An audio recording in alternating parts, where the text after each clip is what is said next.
Good evening, folks, and a hearty welcome to our drive-in theater.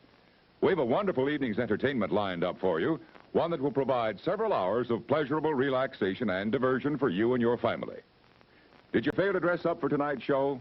No tie, an old shirt and slacks, a house dress? Well, don't give it a thought. We're glad you came as you are. We just want you to enjoy yourselves. Don't forget to visit our refreshment center during the intermission or any time. You love the tasty array of snacks we have to offer. So will the youngsters. Everything is quality and so good. We hope you'll make this a weekly visit. Bring the family. Bring your friends. There are always wonderful new pictures to see, delightful snacks to nibble, a gay, pleasant evening for all. Oh, a word of caution.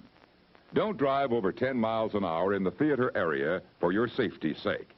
And Mom or Pop, go with the kids when they leave the car. We hope you have a wonderful time. Come back soon. It's 4 minutes till showtime. Hey, fellas, don't fight over that hot dog. There's plenty for everyone.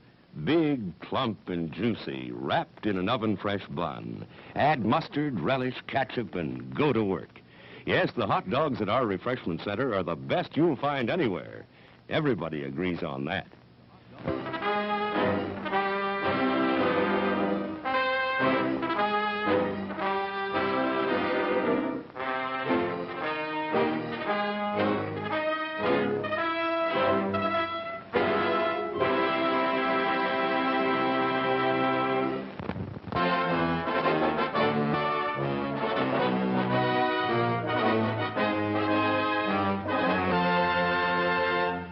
It's 3 minutes till showtime.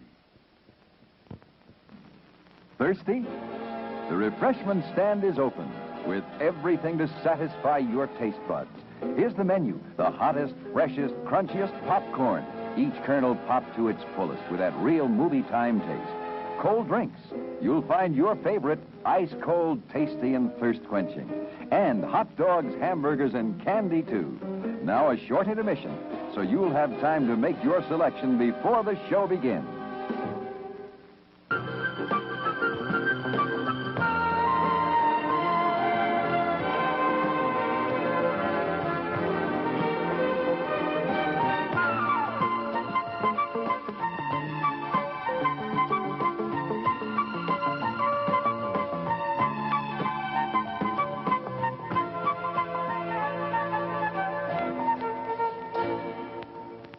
It's 2 minutes till showtime.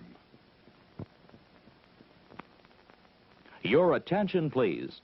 All new hotshot electric in-car heaters have been installed for your comfort and convenience. Just insert heater through car window and turn on the switch.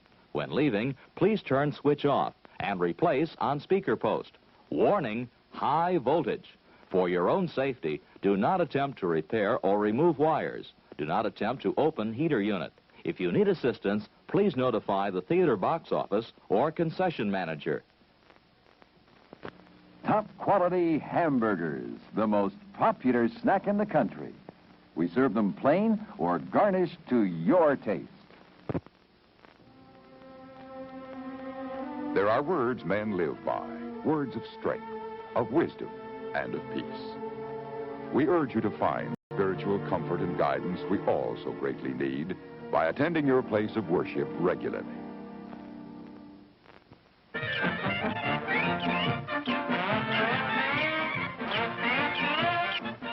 Just 1 minute to go.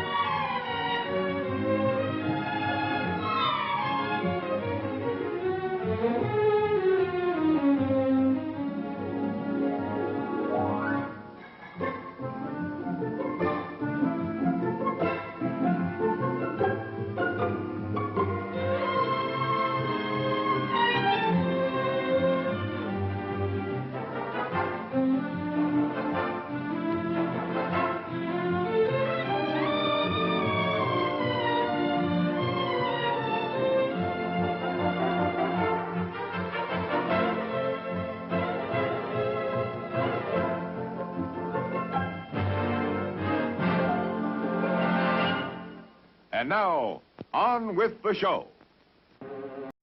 No, that's not big enough. No, that's not big enough either. That's more like it. We're delighted to have you with us, and we extend a cordial welcome to you. We've lined up the top stars from Hollywood and from all over the world to entertain you on our giant screen with the new, colorful motion pictures you've been hearing about and reading about. To add to your enjoyment, we're all wound up to bowl you over at intermission time with live wire service at our snack bar, where you'll find a tempting variety of favorite foods and beverages. Your continued patronage is very, very welcome.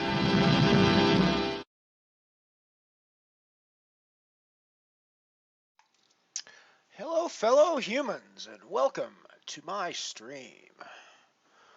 Welcome to the Mothership Poker. I always like to welcome all non-human identifying sentient creatures who may be watching our show, and in fact all non-sentients who may be enjoying the poker actions today here from the Mothership. Hello, hello, hello, Piano Cat. Always good to have you here. As you can see, I've got 3 tables going at the moment. It sounds like you're kind of busy, so not a big deal, but welcome, welcome, welcome, as always. As always, it's great to see you here.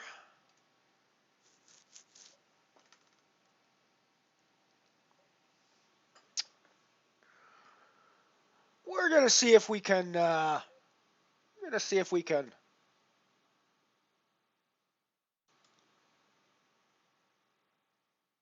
Make up for yesterday, because yesterday was a pretty brutal day. We got a fresh outlook. We're ready to play the pokers. We're ready to have some fun.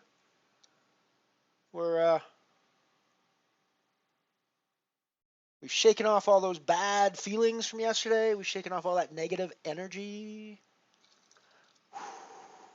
Just all gone. Just all gone. We're ready to play the pokers today. Let's have some fun. Let's have some fun. So on top left, we got the Falling Star Bounty, as usual. Already taken a 1 bounty in that one. First hand of the day. I rivered a flush and ended up taking the dude's chips. As often happens when you river a flush in a bounty tournament, and added 34 cents to our bankroll already. So it's already started off as a pretty darn good day. Mr. Variance has been relatively nice to us. I won't say we sucked out on that hand when we hit the flush on the river. He was going pretty crazy with second pair and a crappy kicker from the flop. So I suppose that's how it goes. So top right, we have got the Dark Matter Nano table. Of course, today is Saturday, so there's no comet running today, even if it were to run.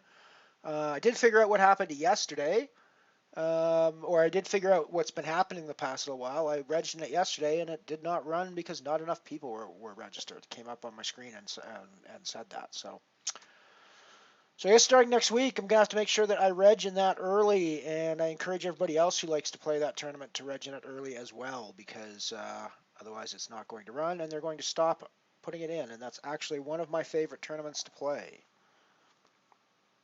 I sort of get why it might not be other people's favorite tournament to play, because in Europe it means you're going to be up until 3 in the morning to win, 12 euros or 15 euros or something. But it's a great one for me. I mean, it's fine for me. It's just it's a nice 4 to 6 hour day for me. So.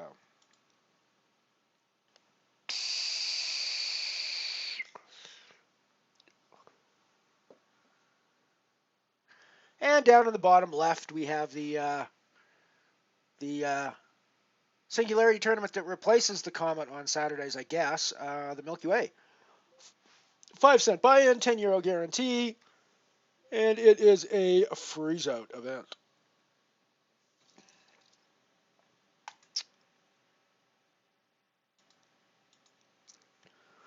As you can see, I've decided to go back to my Tangili avatar for today.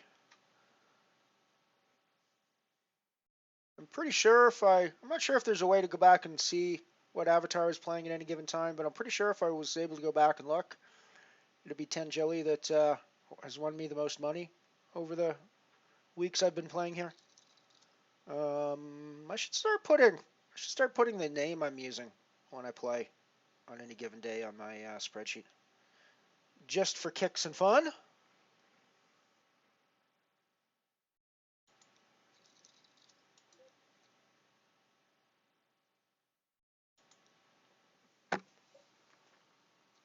Addy, good to see you, buddy. Good to see you. I was over lurking on David's channel, but I have to say I had enough of his Devil May Cry. It's a nice looking game.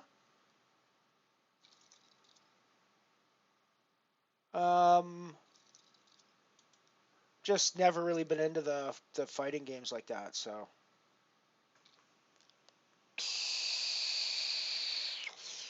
I guess we folded the wrong hand down on the Milky Way table. Ace is full. Getting lots of takers here on the Falling Star with our tens. I think we've got to put in the C-bet here. It's 4 ways. It's a little rough. Obviously, not everyone can have a jack here, but I suppose everyone could have a jack here. We've got the diamond draw at this point, but I think we're going to start checking for pot control.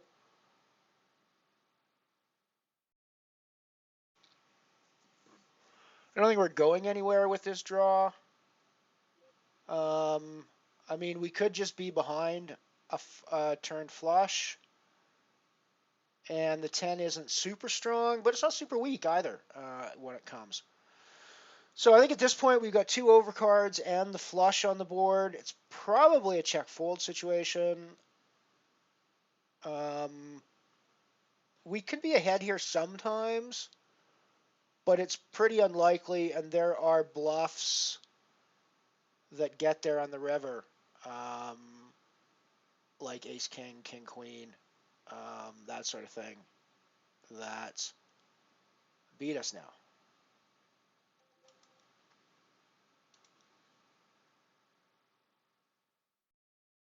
So you just have to get out of the way here.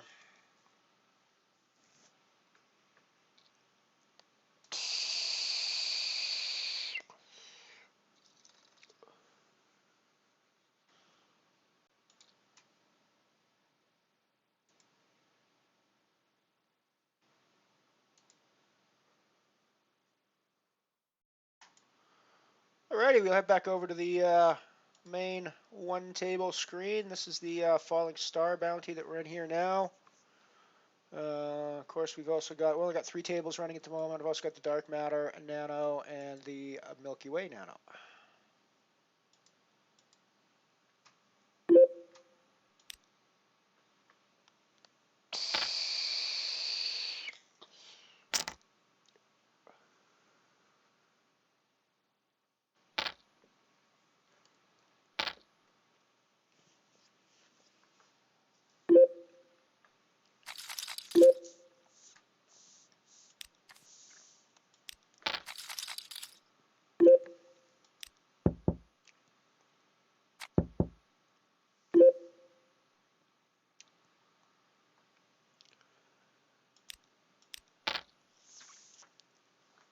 I'll bet my draw here.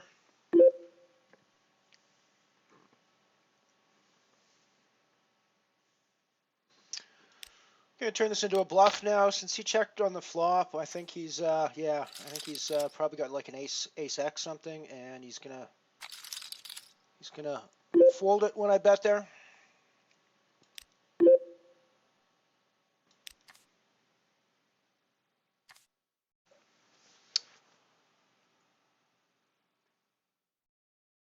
So we've already taken 1 bounty in the first hand of the game.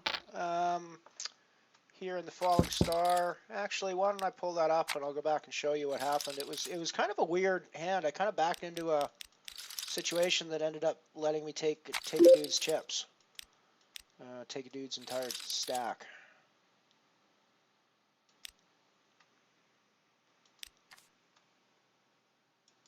Alrighty, so let's bring this up on the replay. I wasn't even streaming yet when this happened. Literally was the first hand of the tournament. Um,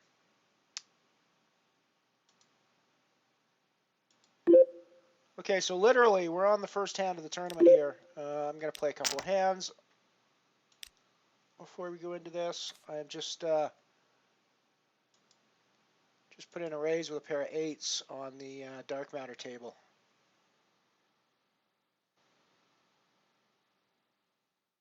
We'll get back to that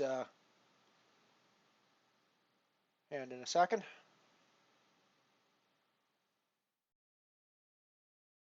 Once we see how these 8s roll out.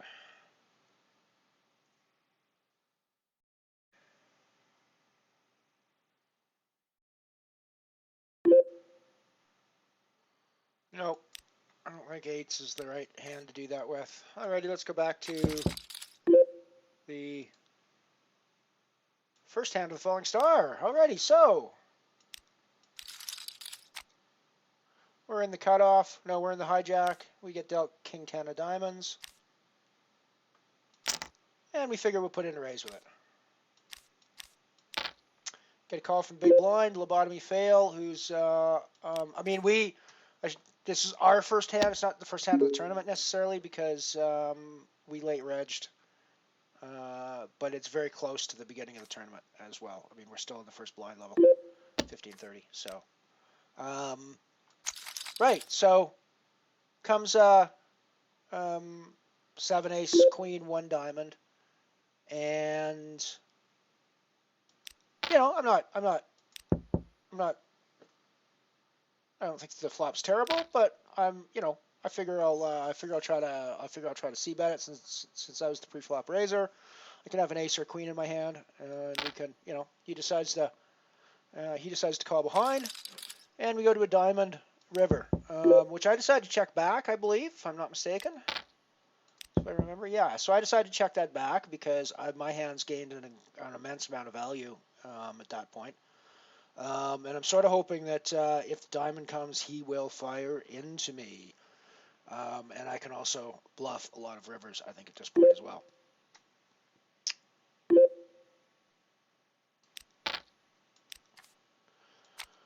So the river's perfect card for us. 4 diamonds gives us the second nut hand. Only an ace of diamonds beats us at this point. An ace of diamonds with 2 other, an ace of diamonds with another diamond, obviously. So when he bets, we decide to put in a fairly chunky re-raise to 3/4 of the pot. And he tanks a bit, but then he decides to come back over top of us. Now, at this point, I mean, obviously, we could just be dead to the ace, ace-x of diamonds. But I can't fold at this point, right? I'm just, I got the second nut flush here. If you've got the nut flush, it's just GG us, and, we move on to the next tournament, right? So I put in the call, and sure enough, he's just kind of hanging out there with a ratty queen.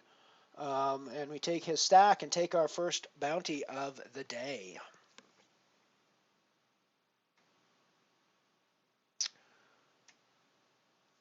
Well, as you can see, Mr. Variance is pretty good to us in that hand. Backed us into a flush that let us take a dude's stack. So far, Mr. Variance has not been so terrible to us.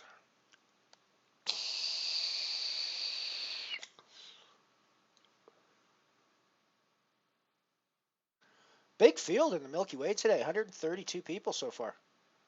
And I mean, we're still got late reg forever on that one, I think.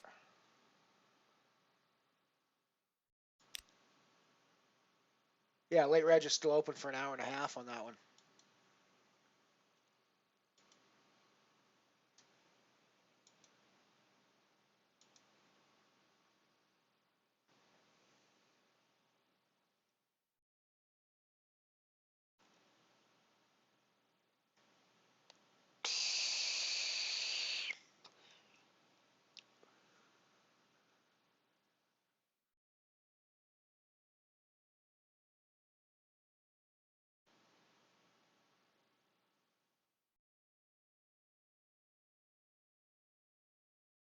I'm just looking through the.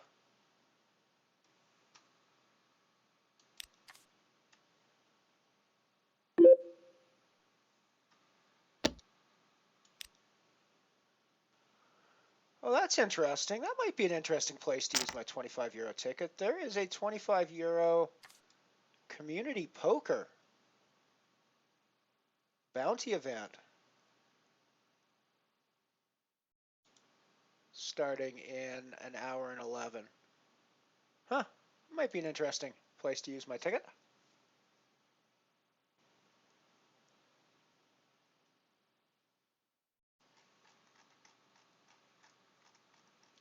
I don't necessarily think I'm going to keep a full slate of 4 tournaments running today. I think maybe that's been part of my problem, is that I've actually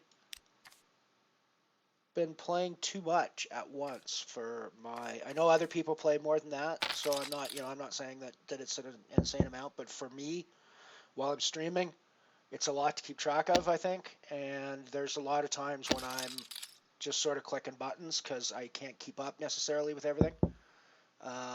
So yeah, I think I'm gonna lay back. I'm not gonna be quite as aggressive at filling up all my slots all the time. Yeah, we'll see how that goes for the day. I mean, I'm not super worried about anything. I mean, we still got plenty of money in the bankroll to be playing €1 tournaments with. We still got like $75 in the bankroll, which is plenty for €1 tournaments. And it's still plenty for the sort of bottom line, considering €2 tournaments is a high roller, based on my 30 buy-in bankroll management scheme. So I mean, and I know it's just a downswing. So with any luck, our graph will turn around. I shouldn't say with any luck. With any application of standard variance, our bankroll graph will turn around again back to. I wouldn't say back to exactly what it was before, because I think before it was a huge amount of variance in the other direction, where we were getting super good variance. And I mean, you can't really explain that absurd bankroll graph except by kind of absurd variance on the positive side. And we're getting the variance on the negative side now. And it's been, this is our first major downswing, so it's not that big of a deal. And we just got to roll through it. We got to keep a positive attitude. We got to keep playing the game that we played to get us here, to get us our €100 bankroll to begin with. And it's gonna work out for us, I think. Hello, Mike. Good to see you, buddy. Welcome to the stream. Always glad to have you here. Mr. Variance has been fairly kind to us today.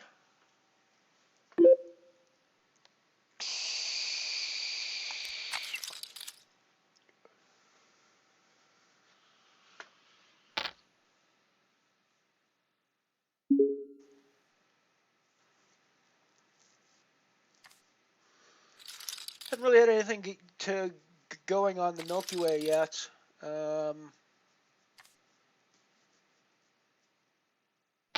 Still just kind of hanging out there, waiting for something to happen.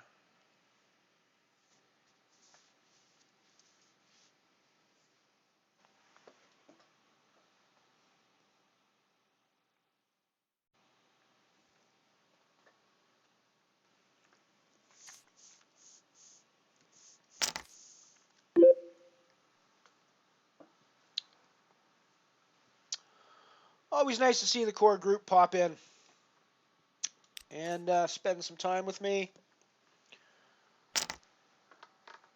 It's a fun way to get together and have some fun, spend some quality poker time.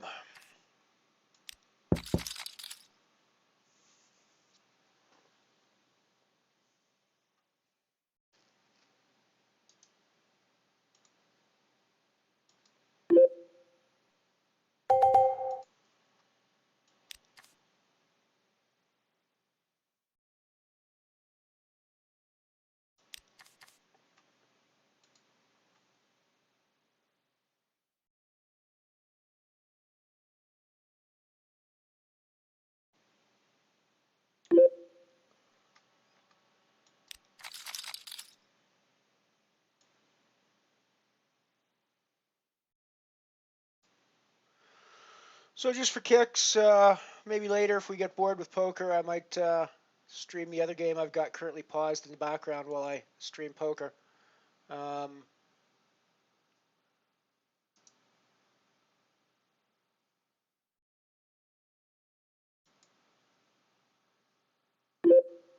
Which is Transport Fever. So maybe we'll stream a bit of that later if we get bored with poker. Basically, that's sort of an open world simulation game where Night Shopper, good to see you, buddy.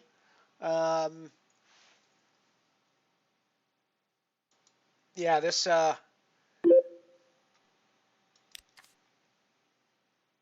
Transport Fever game is basically a transport line building, railroad building game kind of thing, open world sort of thing, and it's I find it very soothing.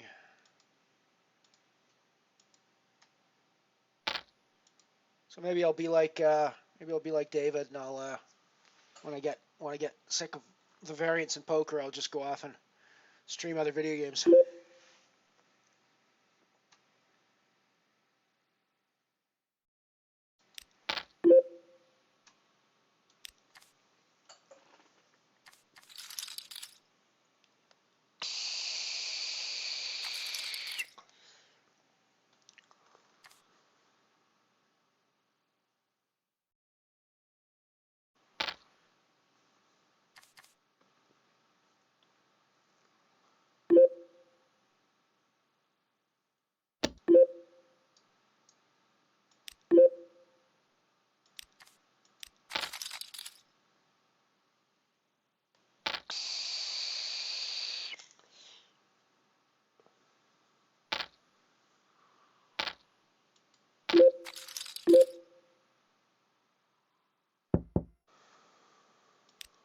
Put in the raise here with my king 10 from the cutoff.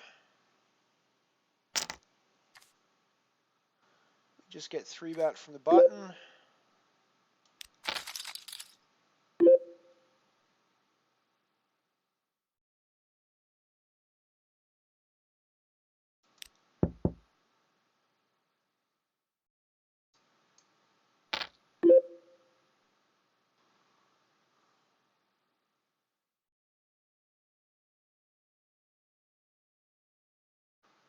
You know, really up the feeling he's just putting me on, but the feeling he's just bullying with a big stack. But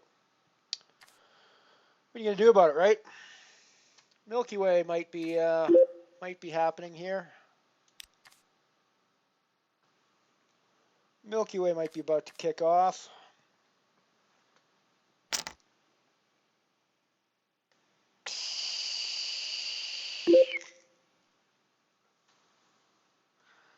Yes, of course. Good luck to everybody who's playing on the pokers today. Put in a super chunky raise here because of all the limpers. We get an immediate 3-bet from Magic J13, which I think we're going to come back over the top of with our queens here.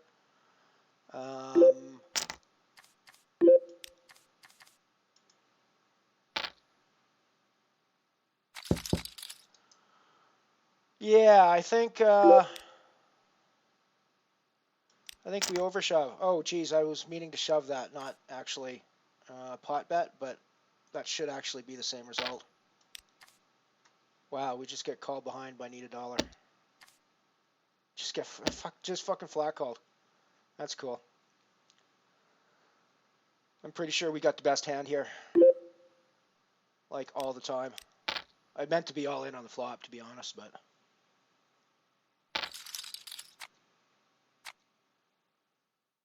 wow. I mean, just throw off all your chips for an ace-6.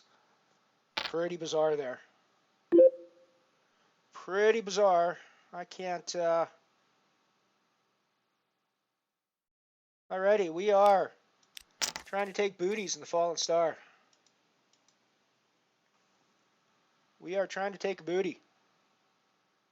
We want to get through Tejan. up there.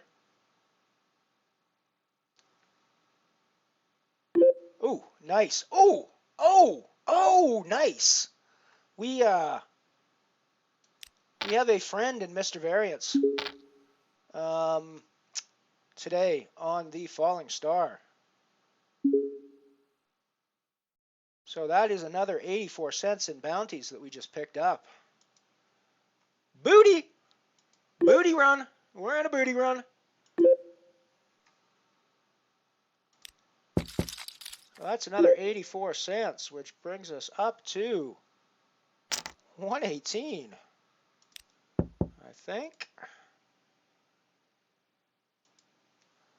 Equals 34 plus 0.50 plus 0.34.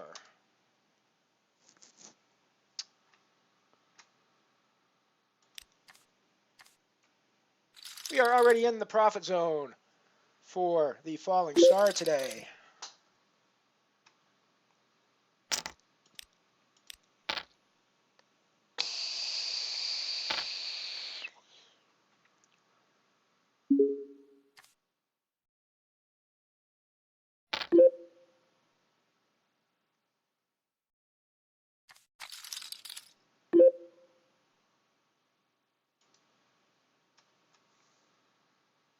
Yeah, I figured you guys probably were watching, David. Figured that's where you came from. You might be multi-streaming me with him right now. I don't really mind. Not that big of a deal. When people like him or Ian are on, I don't really expect to get as big of an audience, frankly, because nice hand just came up on the Milky Way. Oof, oof, oof. I thought it was gonna be a nice hand, anyways.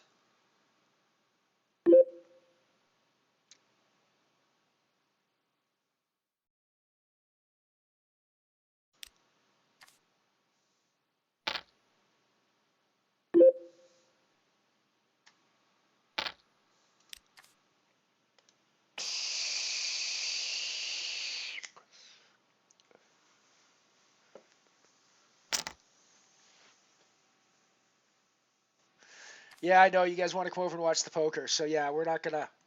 I'm almost certainly not going to play Transport Fever for you guys because it's not something that I think is good for streaming, frankly. Even if I wasn't a poker streamer, I would not be a Transport Fever streamer. I think that would be a pretty absurd thing to try to do. Now, Elite Dangerous, I might actually jump on. You guys actually might see me jump on the odd day flying a spaceship instead of playing poker. That's the one game that you might actually see me jump on and stream from time to time that is non-poker. But I think that's probably the only one. I might stream a Civilization session sometime, Civ 5, Civ 6, something like that. I might stream someday as well. But no, it's not really going to be. We're gonna be pretty much poker themed, I think, on this stream. I think we're gonna be pretty much poker themed.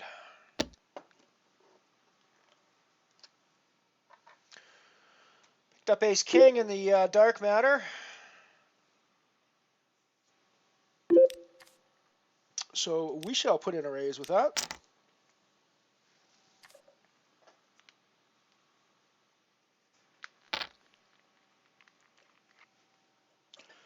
Margarita's been very active against us in a couple of hands recently. So this is one of those flops that looks real good for us, but could also be real bad for us. Because Queen Jack is a hand that is calling behind in position here. Ace 10 is a hand that's calling behind in position here. So I think we're gonna switch to check call mode. When it goes check check on that flop, I think we still go check call mode. That's like a ridiculously wet board given the ranges involved, I think. I don't think we're going anywhere, but yeah. I don't think we're ever going anywhere there, but I also think we we're pretty dumb to bet for value there. I think it's just a situation where we got showdown values, so we get the showdown, but we don't go super aggressive with that. But if you guys disagree, if you guys actually think that's a board I should have been going super aggressive on, let me know and give me some reasons why. Because from my perspective, especially when the 10 pairs on the turn, there's like a ton of hands in his calling range on the button that have smashed that flop in a variety of ways, harder than I've smashed that flop, and because at that point I've only got 2 pair.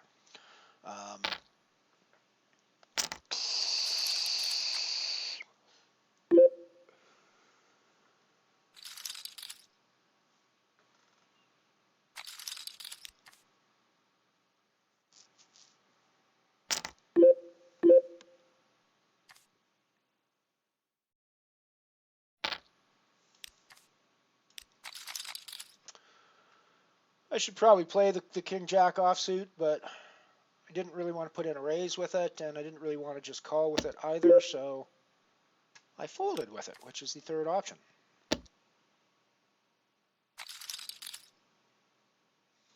Right on, Mike. That's what I'm here to do as well. I'm here to play poker with my friends and have you guys enjoy.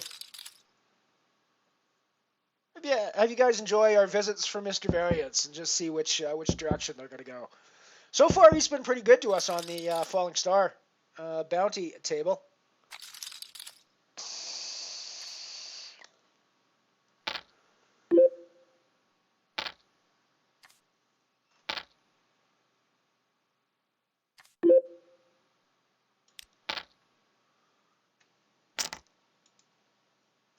This could be a very nice situation happening on the Milky Way.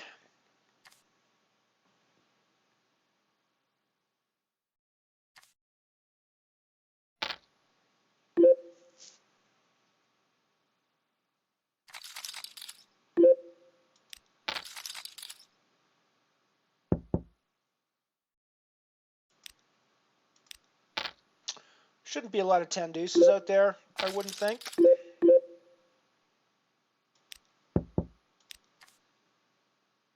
Shouldn't be a lot of deuces out there, I wouldn't think. And I'm happy to just get his chips in the middle at this point, I think.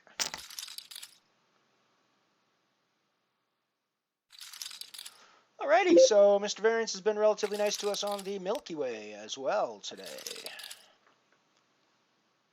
Got a nice size stack there.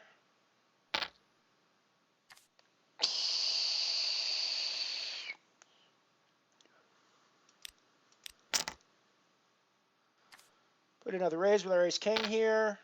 Everybody's going to think we're just a big stack bully at this point, but we're actually getting the goods, so it's always nice when you can look like a bully, but you're actually getting the goods.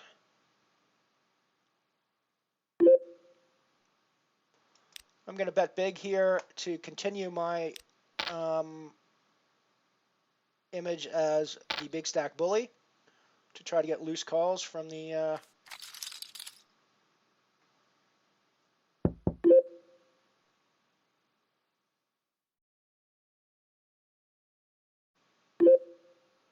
I'm going to go down slightly smaller, try to induce him to shove over top of me, and we're snapping him off when he does. Yeah. I guess he figured out what was going on there. We get out of the way with a Jack 3, of course.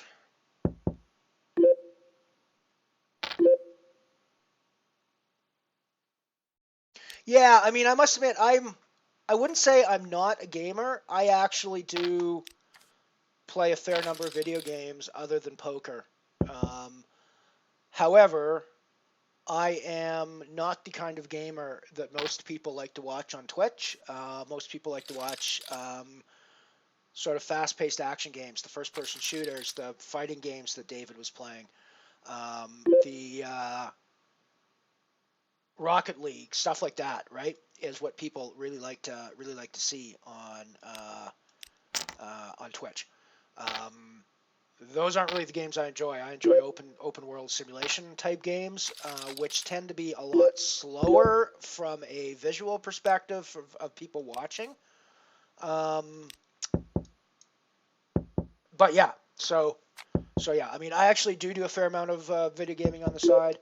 The most interesting game that I've seen David play ever on his stream, other than poker, was that one yesterday and the day before that was Life is Strange or Life is Weird or whatever it was. That one was very interesting. I really am thinking of looking into that one myself.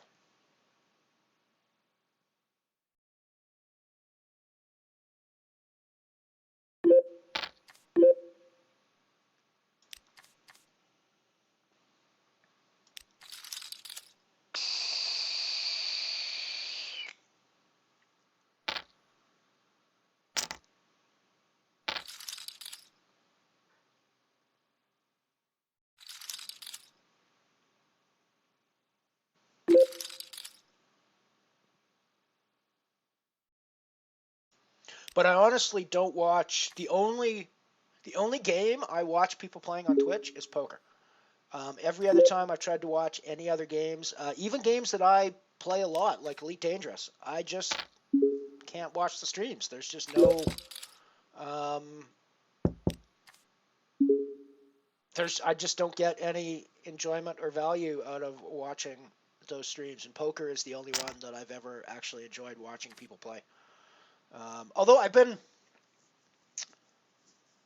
trying to figure out, there's a channel that I've been watching on Twitch here. It's an IRL channel that I'm trying to figure out what the hell, whether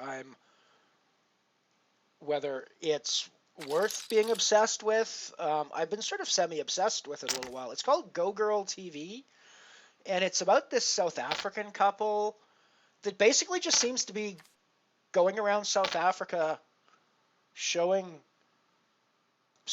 their daily life, showing people South Africa from a GoPro. It's a very strange, and I mean, when I say showing people their life, yesterday I was tuned in for a couple of hours, and it started off with them in a mall food court eating their dinner, after which they walked to their car in the rain, and they drove to the parking ticket booth and paid for their parking. And then they drove home through the dark streets I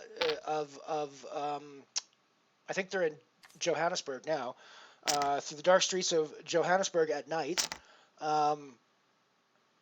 with the cam on showing like darkness, and them talking back and forth in the car, occasionally turning on the dome lights so they get some visuals, but mostly just darkness. And then the rest of the evening was them at their home trying to put together and set up a fog machine that they bought for the stream. This was their explanation, because they thought it'd be cool to fill their house with smoke for the stream. Getting drunk and playing video games for the rest of the night. But we're not seeing the video games. We're seeing them with their real life GoPro sitting behind a computer screen like this. We don't actually see the screen. We don't actually see what they're doing on the screen when they're playing computer games. So weirdest Twitch stream I've ever seen, and I'm kind of mildly obsessed with it. I think I'm gonna have to go back and check it out and find out again, because it's a real sort of voyeuristic kind of experience. Very strange. Go Girl TV, anyways, if you're interested. I actually found her because somehow somebody from her channel found me one day on Twitch, and her channel was one of the referrers that I had on my Twitch stats one day. So I went over and checked her out, and I'm like, this is weird, but it's kind of interestingly weird.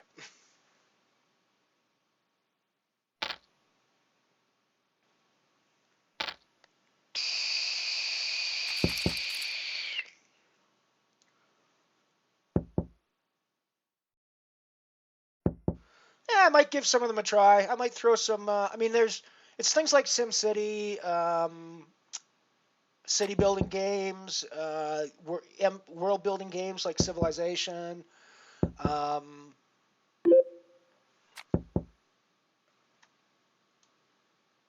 sort of specific simulation type games like this Transport Fever game that I have.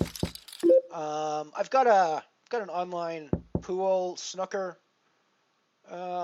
game as well that I play sometimes. I don't know if that would be if people would be interested in seeing that streamed or not. But yeah, so I mean, there's some stuff. So it might not always be all poker all the time. But I also think it's important as a streamer to find a brand. And I think if you are switching back, if you're switching your content between a whole bunch of different things, I think it's going to be hard to find a brand for your stream. Alrighty, I think we're just going to be all in the dark matter and hope for the best with our jacks, because Margarita's been like super aggressive over us, and that's just an absurd shove. Yes, yes, linkage, holdage. We got chips. We got Mr. Variance being nice to us in the dark matter as well, folks.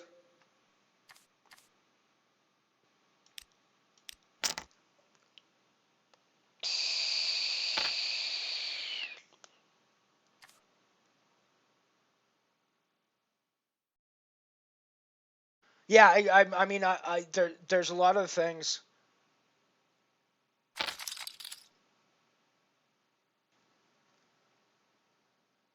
Yeah, with the fog machine yesterday, Mike. Exactly. You were there too. It's like I mean, I don't know. It's the weirdest thing in the world. I don't know why I'm obsessed with it, but I'm kind of obsessed with the stream now. I'm gonna have to keep checking them out and just find out what the heck they're doing, because yeah, it's weird. I can't figure out why I'm so obsessed with it though. I can't figure out why it's so interesting to sit and watch people do normal, everyday life things. I just don't get it.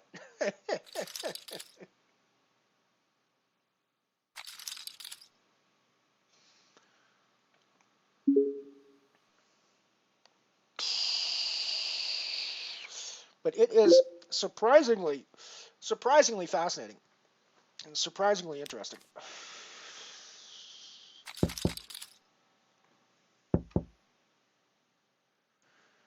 I think the actual name is GoGirl_TV, if I'm not mistaken. Let me just have a quick look at my and just verify what her address is, and maybe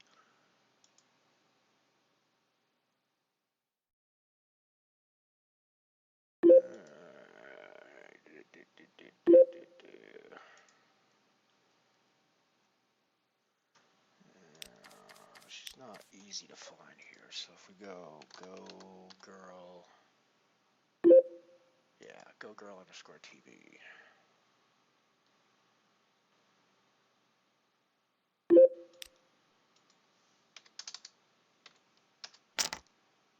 Oh, she's actually playing now, and we're actually able to see her. Game. That's different. Anyways,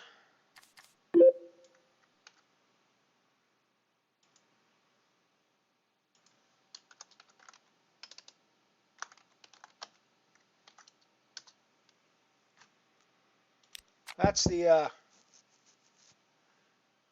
weirdness. The weirdness channel.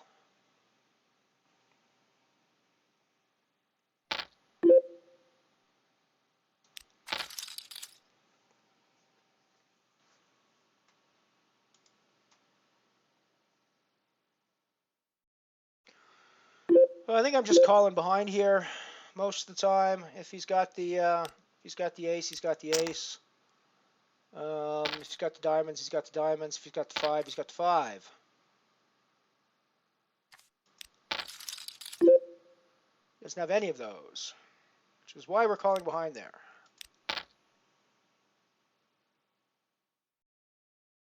Nice, Mike.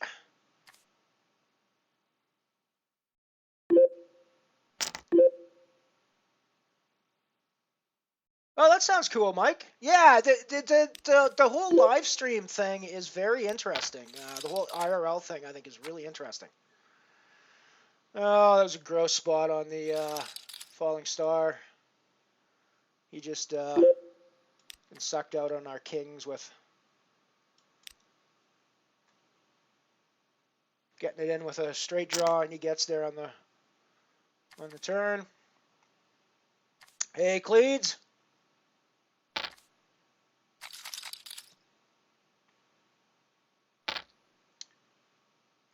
Drop the Mike. Do a exclamation point caster space the channel of that dude hitching around Europe. I want to actually have a look at that channel myself, if and you don't mind.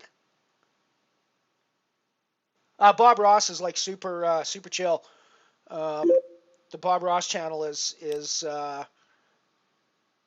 like the best if you're ever in like a horrible mood and you just need the world to be nice for a while. Go to Bob Ross and watch Bob Ross for a couple hours, and you know the it's really hard to stay angry after you watch Bob Ross for a few hours.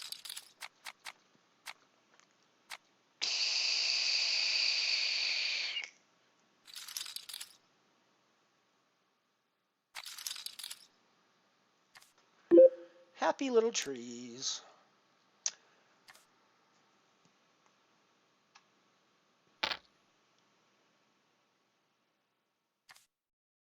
I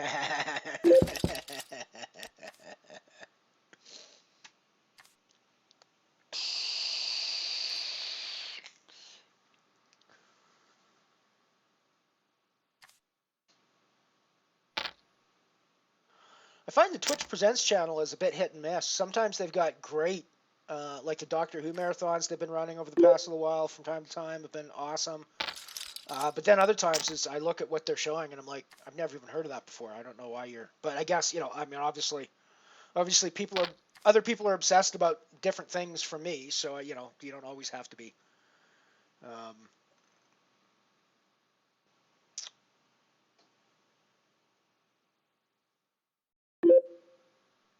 you know, just because I'm not obsessed with it, that doesn't mean there aren't other people in the world who are obsessed with it.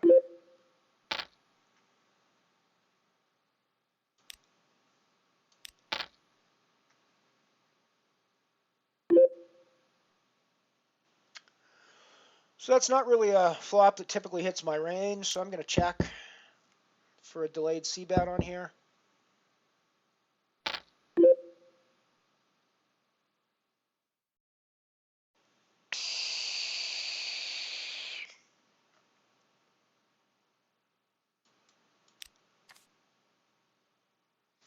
Not me, I don't think. Of course, I haven't been really doing too much on the community pages. I need to start doing more there, but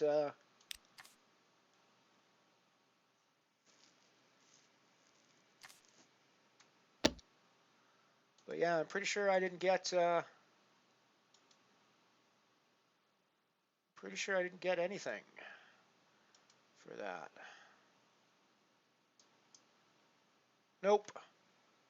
That's because I don't really participate on the community all that much, to be honest.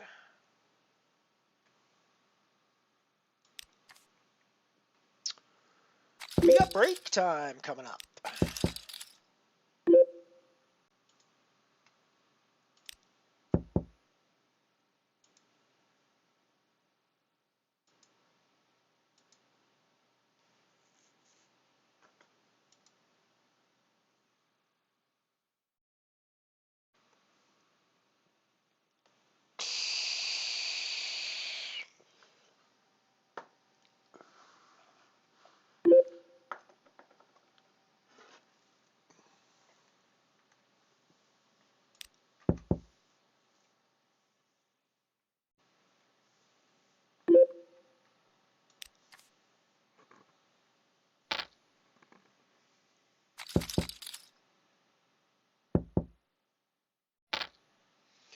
$224 people in the Falling Star today. That's a massive field.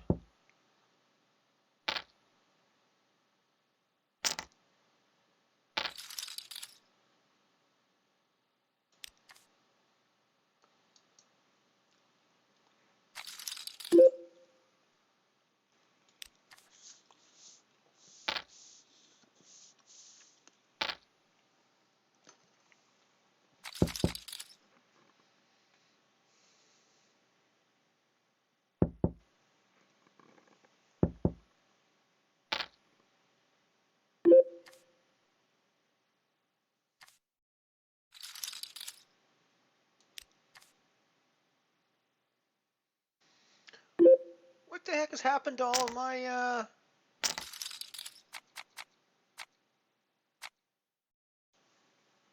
none of the VIP icons or anything like that are showing up in the chat today for some reason. That's weird. That's weird. I can't figure out. I don't know why that would be. Didn't change any chat settings last night. And so it was all working yesterday. But I'm not seeing it. Maybe it's a Twitch thing because I'm not seeing it on the basic Twitch chat either. Now that I look at it.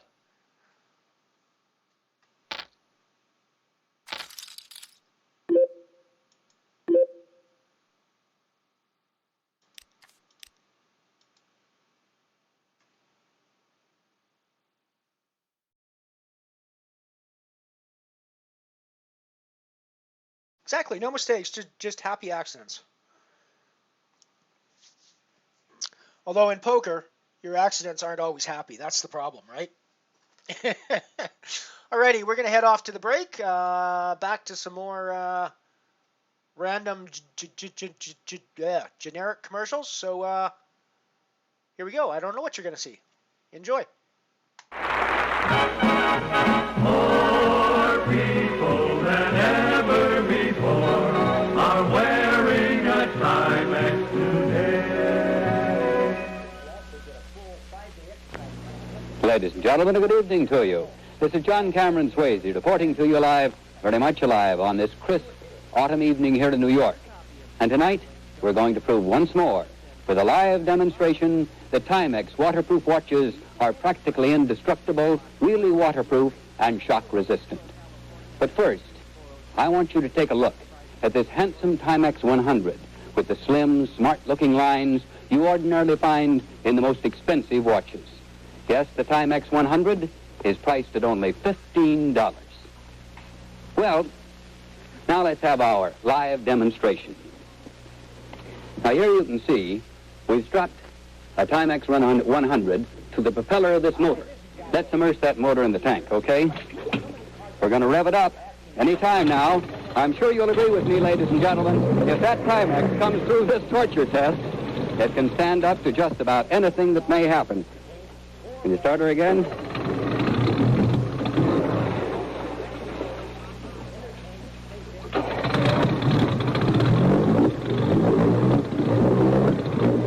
Yeah, that looks like it. Well, if that Timex comes through, as I said, it can stand up to anything that will happen in daily wear. Just look at that. Timex waterproof, splash through the water to the tune of 4,500 revolutions a minute. I think that's enough. I'm sure that's enough for the folks, and the way I'm getting wet, it's enough for me. Pull it right out now, will you? Let's take a look. Yes, it's still ticking. Let me turn it around so you can get a look. It took the torture test. Still running perfectly. For only Timex, with its exclusive V-conic movement, can take such a licking and keep on ticking. You know, you can be sure your Timex is waterproof, your Timex 100, because it says waterproof right over on the back of the case. And it's also permanently protected against damaging dust and dirt because of its new hermetically sealed one-piece case. This case, completely waterproof without gaskets or cement, is the type found in the most expensive watches. Yet anyone can own or give this handsome Timex 100, for it is priced at only $15. Another reason why, if I can borrow a title of a song Frank just sang, day in and day out, more people buy Timex than any other watch in the world. Boy, oh boy, oh boy. Now, here's something that says a party, a platter of tasty hors d'oeuvres. You know, they show that someone who knows how is doing the entertaining.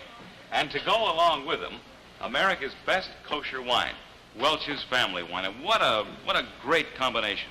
Welch's, the fine wine with that famous name and extra flavor. Yes, if you and your friends like real good food, well, then I know you're going to like Welch's family wine. And that is a sure thing. Now, in this glass is a taste delight that smart folks enjoy on all occasions, perfect for serving before or with or after your dinner or any time at all. Welch's brings you a wine with a pleasantly sweet Concord grape flavor that's just right whenever you serve it or wherever you serve it. Now, this very famous label signifies that Every single drop of this wine is carefully made the Welch way, from luscious Concord grapes picked at the peak of their perfection and made into a truly delicious wine as only Welch's experts can do it. Now, you look for this word when you buy the wine that you serve your family and your guests. It means that you want them to have the very best. Yes, that's right. You'll do well to insist on Welch's family wine. And folks, here's a friendly tip. It can be used in so many ways in cooking to give that extra special flavor to your dishes.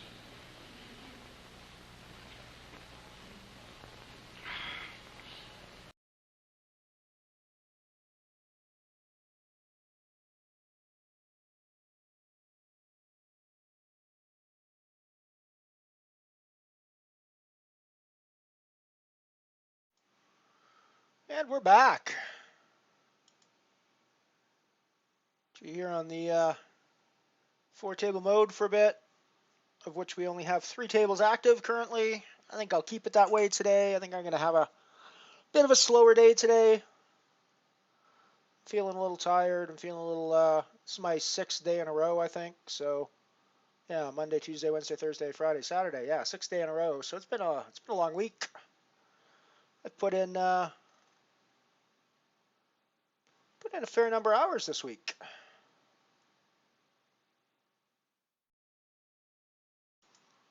I put in a raise on the button with my Ace King, having recalled Ant-Man's discussion yesterday with calling behind my Ace King. Fuck.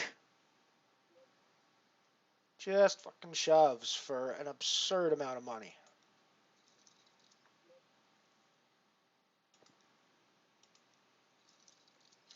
I mean, I guess I have to fold that, right, when I do that?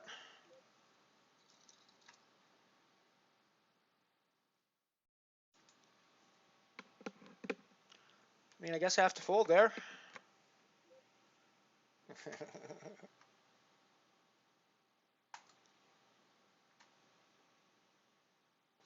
Yeah, Timex were nowhere near as indestructible and nowhere near as waterproof as they ever claimed to be. I think eventually, I mean, here they were talking waterproof. I think eventually they had to change the wording to water resistant.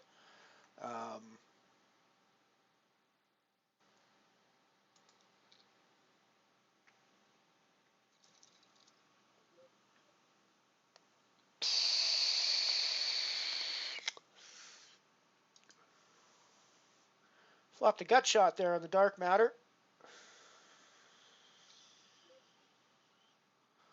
So I think we'll see a street anyways.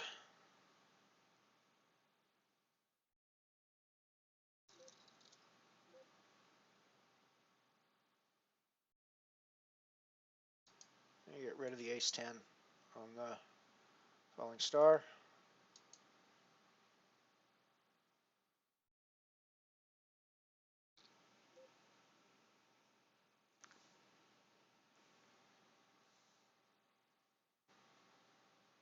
Yeah, well, back in the early days of live TV, basically the advertising was just as live, sort of in the middle of the show. They'd kind of break in during scene changes when they were, going from Act 1 to Act 2, and they were changing the set background. The stars would step out to the front of the stage and do their promo spots live in front of the studio audience, or live in front of the cameras if it was just a camera show.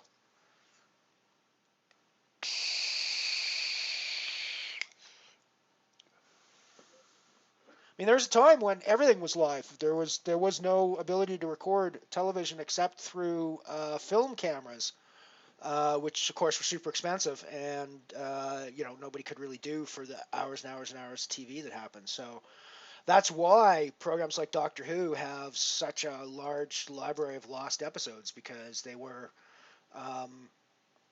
done live. What records they had for recording stuff was super expensive at the time, so if it got recorded, they were recorded over almost immediately with new stuff, because nobody was archiving it at the time. So it wasn't until later on that people actually started to realize that some of this old live TV stuff was actually like super valuable as a cultural and historical artifact, right? So there's a lot of it that's been just lost to time. But there's a lot of it that's been preserved as well, and I think it's kind of cool to see. We rarely, if ever, see live TV anymore outside of news and sports event broadcasting. It's all canned content now. Even shows recorded in front of a live studio audience are done live in front of that studio audience, but you're not seeing them live in any context whatsoever. So yeah, it really is very unusual to see any sort of television these days that's live outside of like events and news.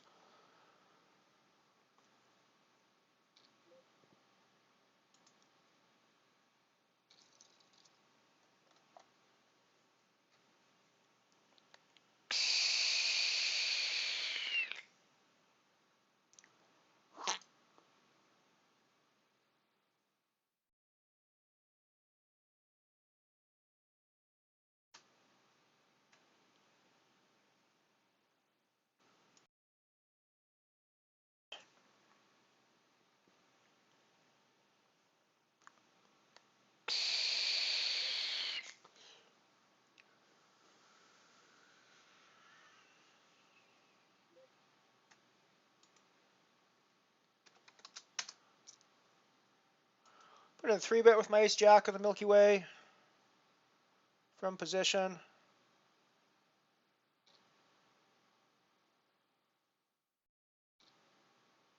To put some pressure on the small stack. I was initially thinking I was going to snap off a shove from them, the small stack. I'm now thinking about it a little bit more. I still think I'm probably going to call, because I think they can shove pretty wide here to try to push me off my raise.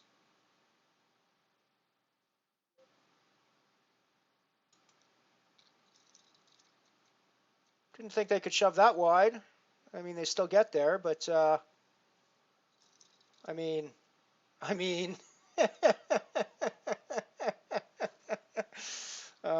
guess Mr. Variance is deciding not to be nice to us for a change, because that was pretty gross.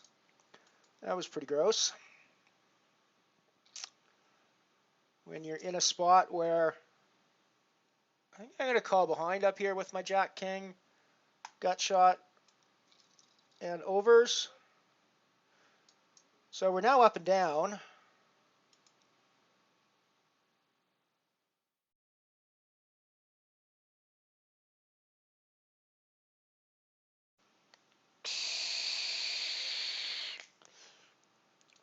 I might have thought of donk betting leading out when that 8 comes.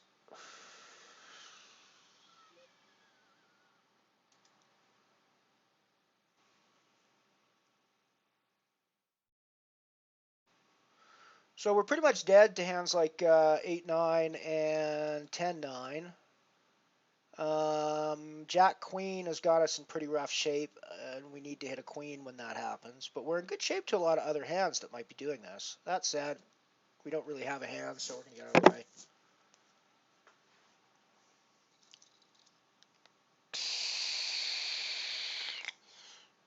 I don't know. That's a pretty. I think that's a pretty tight spot. I don't know whether that's a call or a fold there. I don't know whether that's potentially a reshove at that spot. I think over a pot-sized bet, I'd probably not. Probably a reshove is probably not the spot there.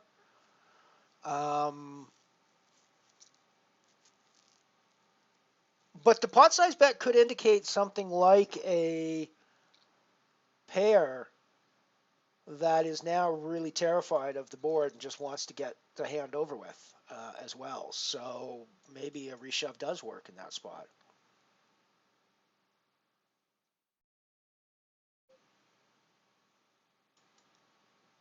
Wasn't Doctor Who ever done live? I was sure the original 62, 63 seasons were done with Hartnell. I thought had been done live.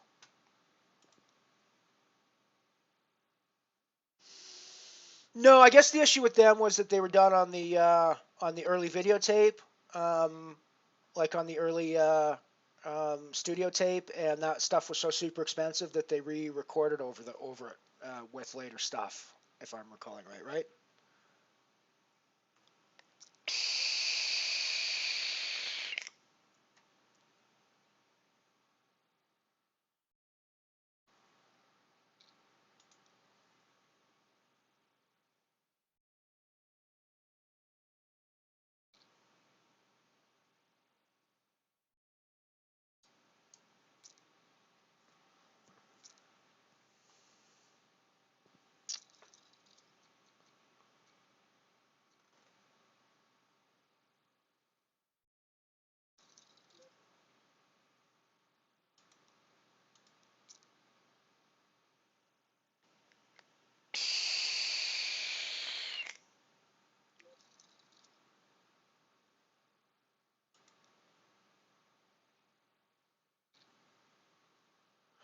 Variance has been evening out a little bit for us today now. It was rolling really well in our favor early in the day, especially on the falling star.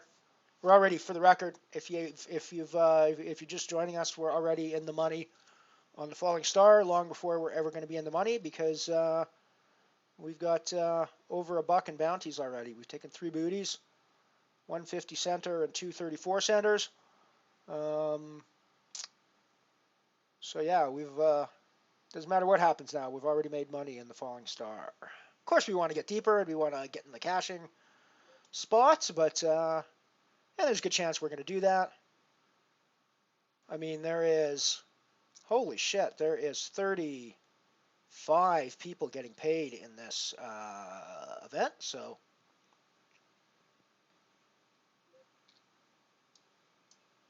35 getting paid in the Milky Way as well. 8 getting paid in the dark matter at the moment. We are in scoring position or close to scoring position in all 3 at the moment. We are in scoring position in the dark matter and the falling star bounty, and we are just outside of scoring position in the Milky Way.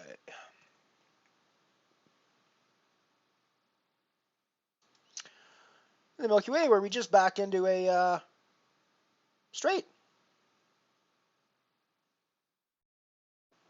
Obviously, an ace-jack is something we don't want to see right now, but we're in pretty good we're in pretty good shape to every single other hand out there at the moment. Depending on the river, of course, clubs could be potentially a problem for us as well, but they are the backdoor flush. Got checked around on the flop, though, so that may not be a relevant determination. Doesn't matter, they don't come, so we're going to have the best hand here about 1,000% of the time, I think.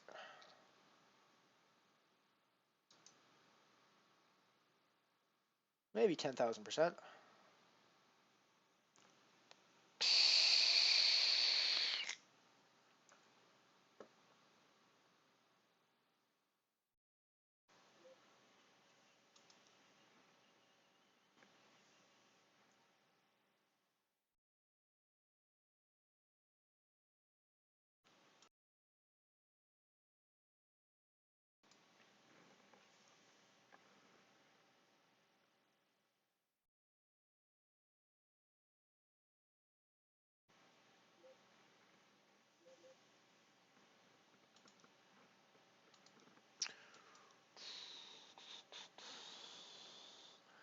Ace-7 under the gun.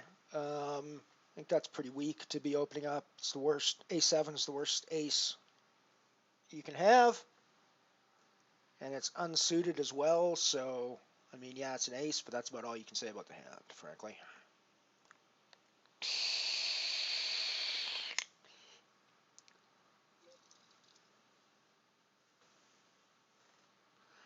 Even from the button, ace-7's questionable open for me, just because it's not connected in any way. It's the worst ace. Even when you hit your ace, you've got no idea where you are, because there's tons of bigger aces that could be out there that have you crushed. So you pretty much have to hit ace-7 or some combination of ace-7 to make to make the ace-7 hand a quote-unquote good hand.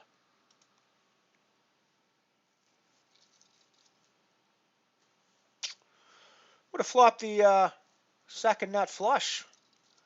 Just randomly with the Jack 5 there on the on the falling star table had we had we gotten into the pot, but oh well.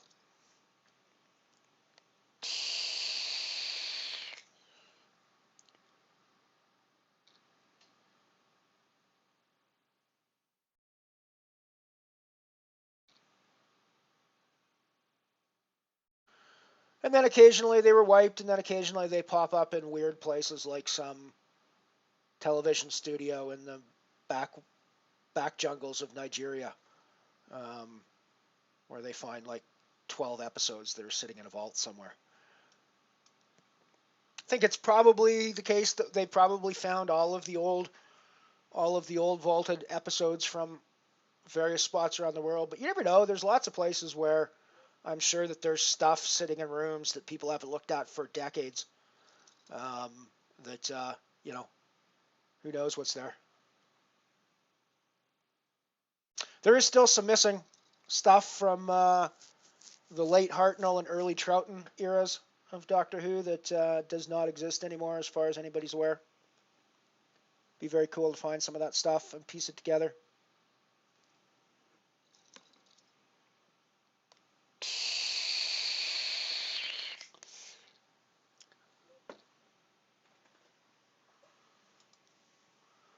I actually think in many ways Troughton was one of the best doctors as well. Obviously because a lot of his stuff was lost, I've not seen a ton of his work, but what I have seen I quite enjoy. It's a little campy for sure, but I kind of liked that take on the Doctor.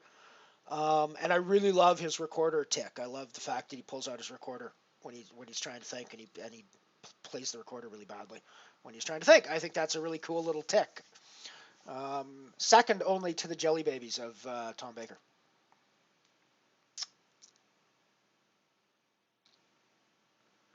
You think some of my percentage calculations are off? What, you think 1,000 or 10,000% is too high for those situations? Okay, how about 500% of the time? I'm good there.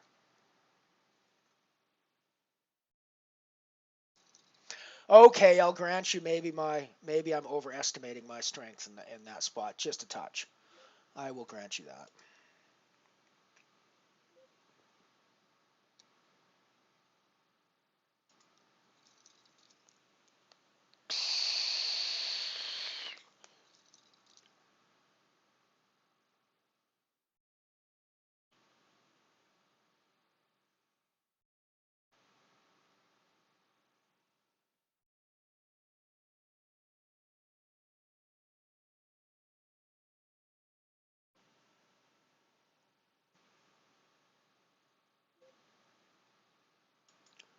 For the record, I was talking about my space game, Elite Dangerous. That's where the background comes from. It's one of my screenshots from there. A lot of us who play the game joke that it's not so much a game as it is a vast simulation of the galaxy designed for you to take selfies of you and your spaceship within. And there's some truth to that. There's some truth to that joke, frankly. The graphics in the game are stunning. If you're into science fiction and space stuff, the graphics in the game are just stunning.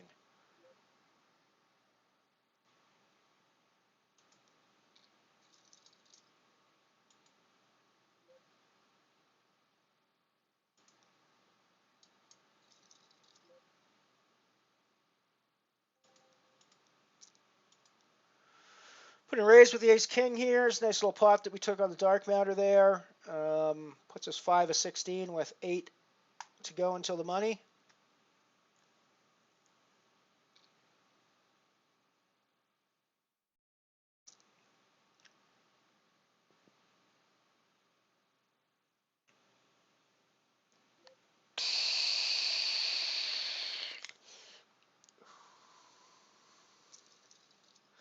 It's not really a flop we can credibly see about, I don't think, on the Milky Way board. So I think we're just going to check behind there. Our ace king's actually going to be good here a lot still. Less so since the queen came, but still I think we're good. Some of the time, So I think we might throw in the c-bet here as a delayed c-bet and just see how the table responds and go from there.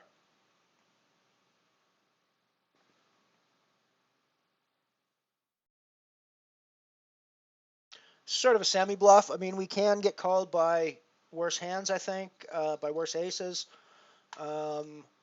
We can also fold out small pairs and things like that that don't like the queen or all the other overcards. So it's kind of a two-way hand that works both ways, I think, or a two-way bet that works both ways, I think, in that.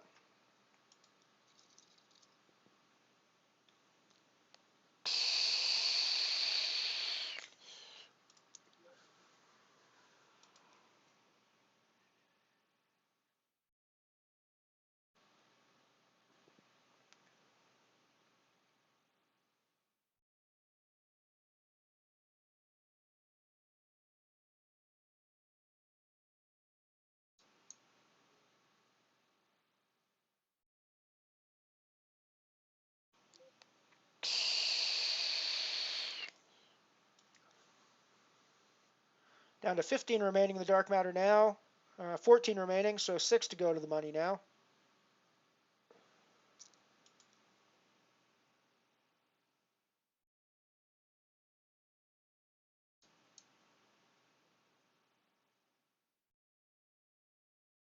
Yeah, it's amazing. Well, and I know that some of the Doctor Who episodes have been recovered from places like Australia.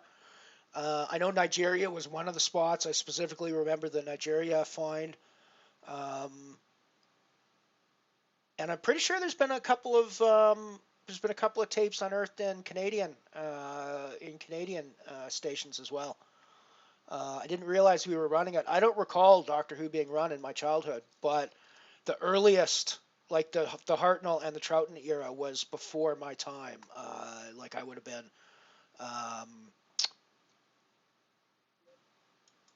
I would have been a very small child, like a toddler type age when Hartnell, or when, when I wasn't born until '66, so I missed almost all of Hartnell. And then I was,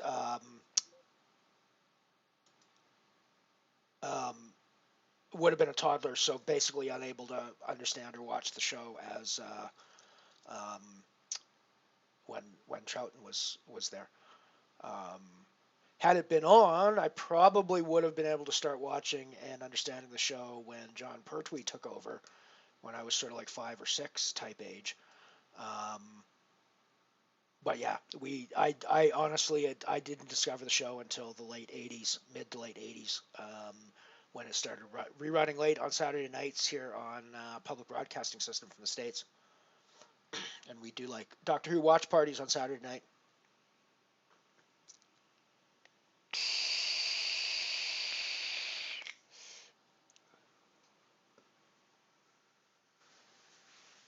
Yeah, I specifically remember the find from Nigeria. I think it happened while I was there. Actually, I think I was there from '93 to '98, and I think that particular cache of tapes was uncovered during that period, if I recall correctly. But yeah, it's definitely fascinating. Like I say, I think we've probably found all of those examples now, but you never know. You never know.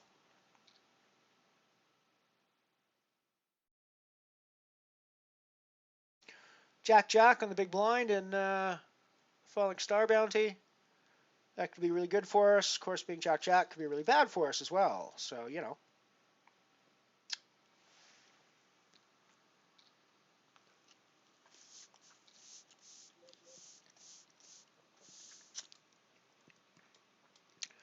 We're definitely seeing a flop. We most likely have the best hand at this point. I'm obviously not going to donk bet at the pot, but we're not going anywhere to reasonable betting from the rest of the table, and we're definitely leading out on the turn since nobody seemed interested in the pot on the flop. Because, I mean, I think that Naboo's going to be on ace X hands that are either overcards to this board and or hit like an 8 or a 7, which we're beating. So I think the river, obviously, we occasionally are going to lose to the 10 jack from time to time. We're occasionally going to lose to hands like 9-8, 9-7. But I don't think we can go anywhere.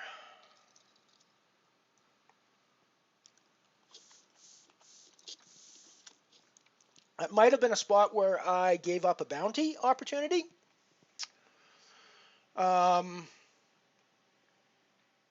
Didn't really feel like I had a hand that was strong enough to re-raise there with the somewhat straighty board out there.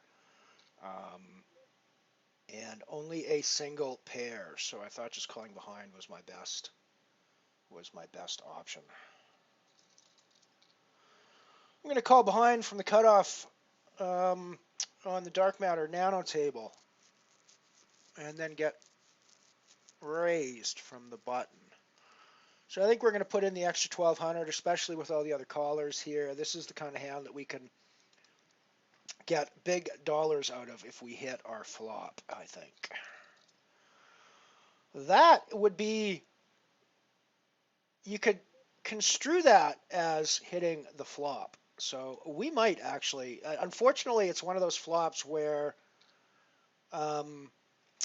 you're not actually going to get action necessarily from hands that are not beating you, because we only have the third nut flush at this point. There is the king 10, well, fourth nut flush, because the king 10 obviously hits the straight flush, and then king x 10x beat us for the actual flush draws. But I don't think we can assume he has a flush.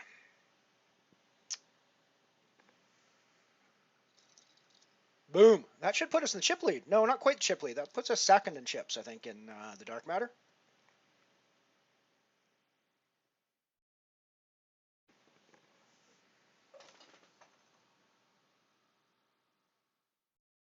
Okay. Yeah, you could be right about that. My my memory for dates these days is I find as you get older, things just kind of roll together, and I'm like, yeah, it happened sometime in the 80s or the 90s, but you know, it was the 80s and the 90s. What do you want from me? That's like 20 years ago, guys.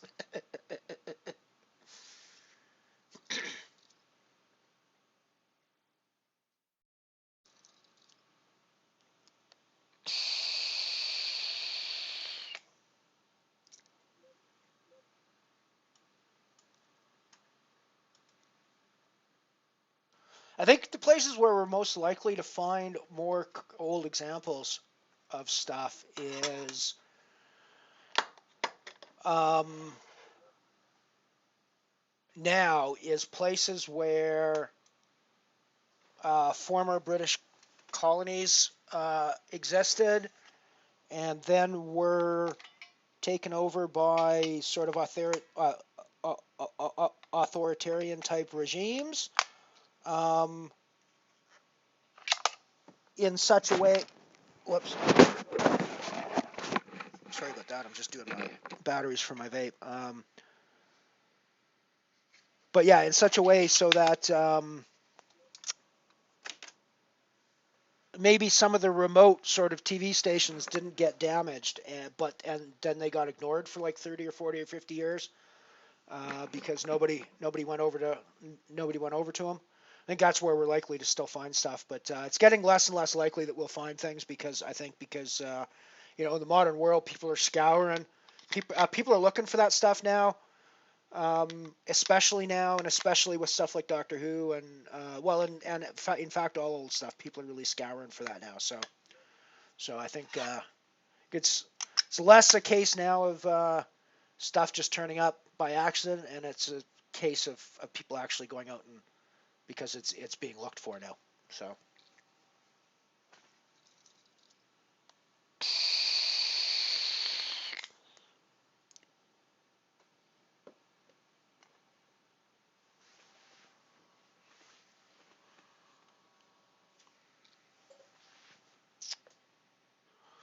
So I don't know if it's just that we're getting a day of decent variance today, or if it's the fact that I've not been just pounding out the tournaments, and I've been sort of playing a few less tournaments and focusing more on the games I've been playing. But we're definitely so far having a better day than we have for a while. So that's always nice to. Well, easier to keep up the positive attitude when you're not getting fucking stomped on every third hand.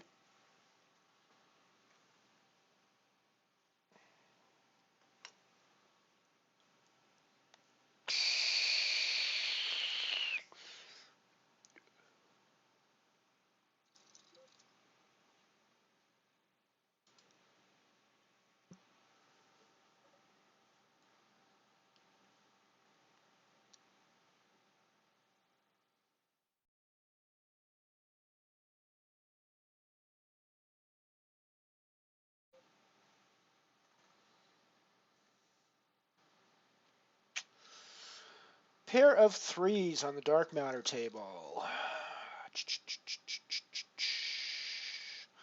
Should see a flop with that, I suppose.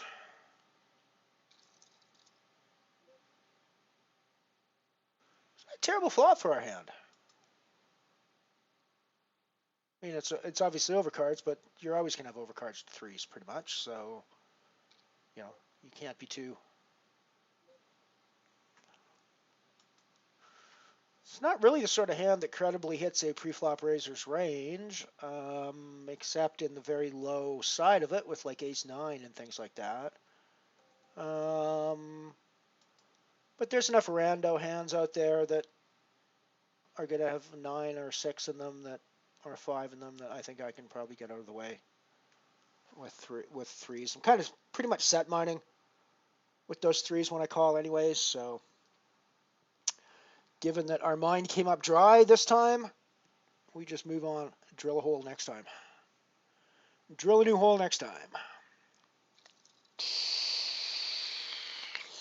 We're now 3 away from the money in the dark matter.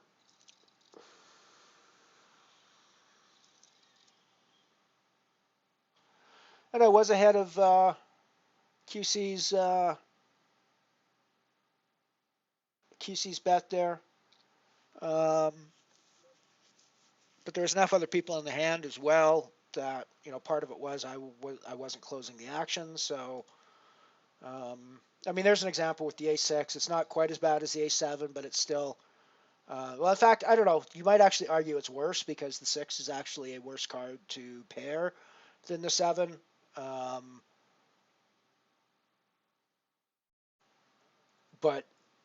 And it's not connected in any way to anything.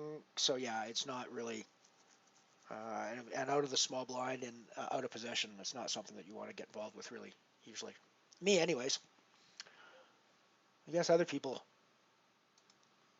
play that more loose, but I mean, I know one of my flaws or one of my leaks is that I'm not aggressive enough. But I frankly don't ever want to become a loose aggressive player. I don't ever want to be a lag type player. I know that there are certain people who adopt that strategy that are very good at it. People like Michael Mizrachi make a lot of money from being or having a lag image. Anyways, I don't know for sure that he's pretty loose aggressive. So I mean, I guess if you're going to look for an archetype of the lag, it's probably going to be somebody like a Mizrachi.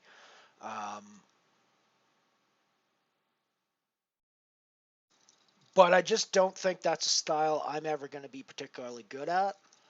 But I also understand that I'm not aggressive enough to quite classify myself as a tight aggressive player yet. I'm not really a tight passive player anymore. I used to be a tight passive player probably, which is like the worst thing you can be in poker. But I'm kind of in the middle of tight passive and tight aggressive now. But yeah, if I can ever get to the point where I'm a quality tight aggressive poker player, I'd be pretty happy to be in that spot, I think. I think I'm getting there. I think the stuff on Unibet here has been teaching me a little bit more how to be a little bit more aggressive in the right spots.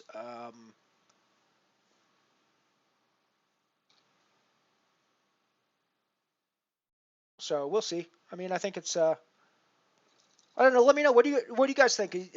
For the people that have been watching me sort of regularly over the past couple of weeks, 3 weeks, am I getting slightly more aggressive in my play? Am I still playing the same as I was 3 weeks ago? Is my play evolving in any good way or bad way or anything that you guys notice? I'm always curious to see your comments and hear your comments.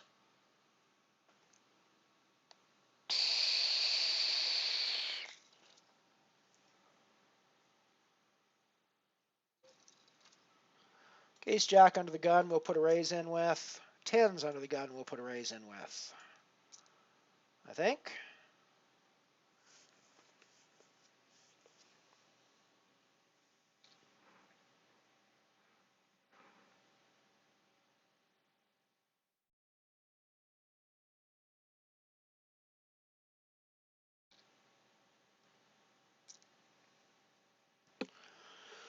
Took down the Ace Jack hand.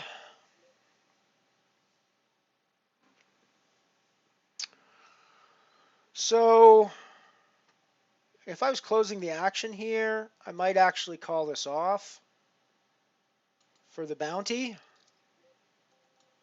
But with two people to act behind me, I don't think I can call off with tens with two people to act behind me.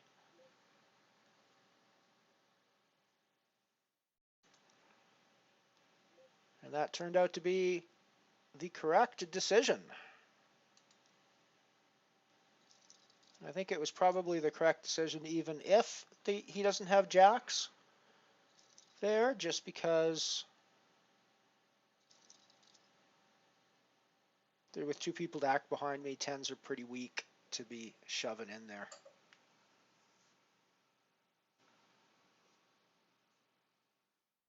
Cool piano. My first memory is roughly when I'm just younger than 2 years old, or sorry, just younger than 3 years old. I have nothing. No, that's not true. I have two sort of snippet memories prior to that, but I don't know whether those are my memories or whether they're implanted by stories told by my parents and my brother. Because of the way the memories are in my brain, the one that I know as my first memory that I'm 100% certain is my memory has certain specific qualities that make it certain that it's my memory to me, if that makes sense. Whereas the other two that are earlier are lacking that sort of certainty, I guess, if that makes sense to anybody. So they could easily be scenes that were implanted in my brain from stories that were told. One of them involves having a pot of coffee, one of the old percolator coffee pots, as my mother was pouring coffee for a friend at the kitchen table, percolate over and burn me pretty badly. And the other one is we lived in a town in southern Alberta where there was an old World War II flight training base. And at the time, this would have been like the late 60s. There was a lot of old aircraft that were still kind of like out there rusting on the runways and stuff at this old air base. And the kids would go out there and play and climb around on the planes. And I have about a 10-second snippet of memory of watching older kids climbing around on those planes. But again, I don't know if that's just something that I was told about or if I actually remember seeing it. They just don't have quite the qualities of an actual memory, if that makes sense.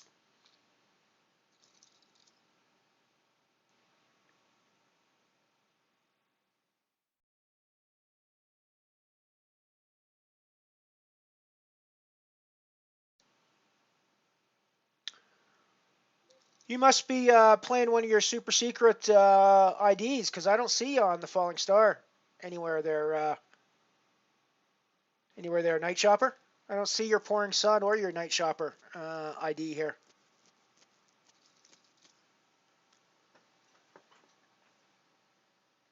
Hello, MVE. Welcome, welcome, welcome.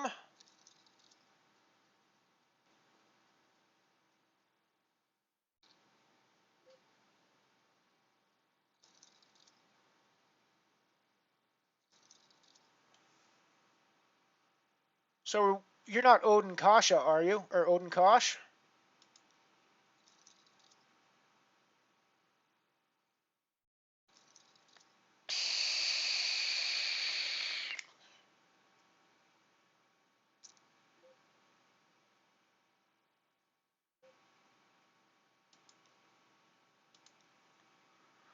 So we're in a scoring position on the falling star.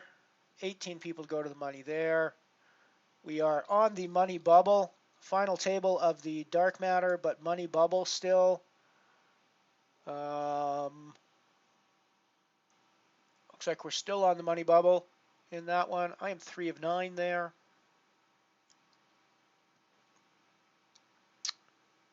We've got a stack in the Milky Way. Although it's not a scoring stack at the moment, but it could easily become one. Life is going well here in the mothership today.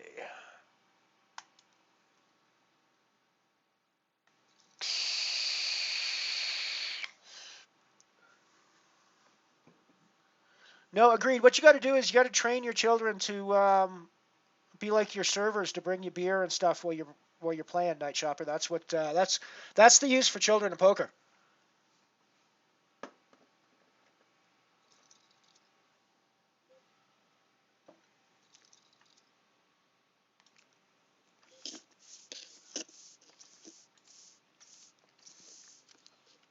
Put in the raise with the ace queen. We're in early possession, but ace queen's a pretty strong hand, so we got to put in the raise with it. I'm going to see a flop with my ace deuce in position here.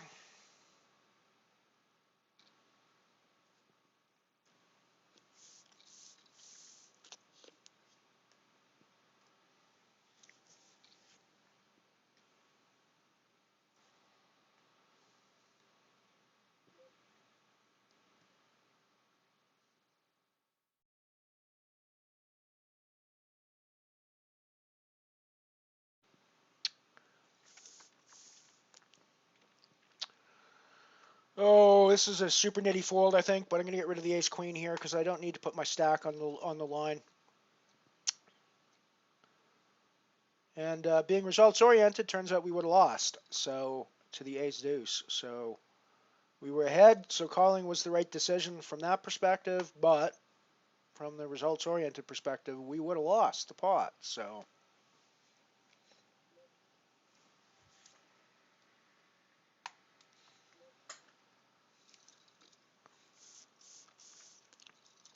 And in fact, with them just flat calling, I would have normally expected a much bigger range than ace deuce there.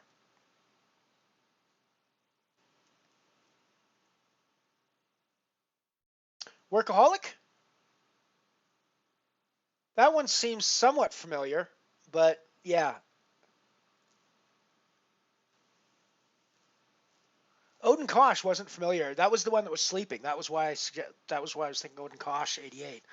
But Workaholic certainly seems familiar. I care for you. Oh, there we go. Right, of course. Da-da-da. Of course.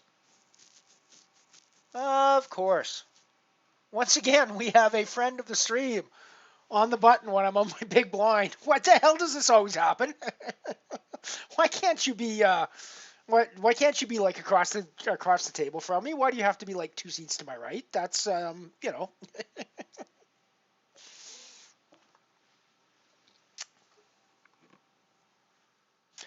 Once again, we have a friend of the stream in a position to attack our big blind.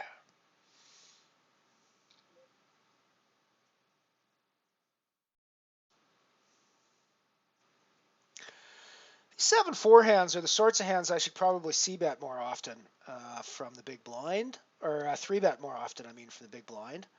We're definitely pretty happy with this situation, and we're just going to call behind with 2 pairs here. Call behind one more time. And we river the house.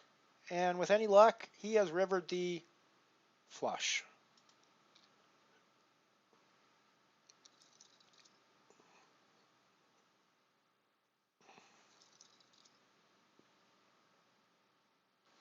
If he'd rivered the flush, we would have taken the stack. As it is, I'm surprised he even called, to be honest. But what are you going to do? Alrighty, we're in the money on the dark matter. Guaranteed 39 cents with 304 up top. We are ITM.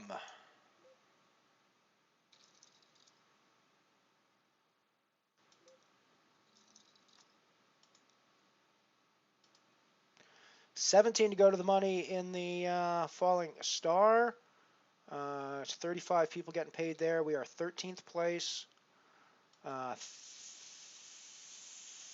34 people getting paid in the 44 people getting paid in 44 people getting paid in the Milky Way. We are 52nd in that one at the moment of 100 remaining. And we're 3 of 8 in the money. Final table of the dark matter.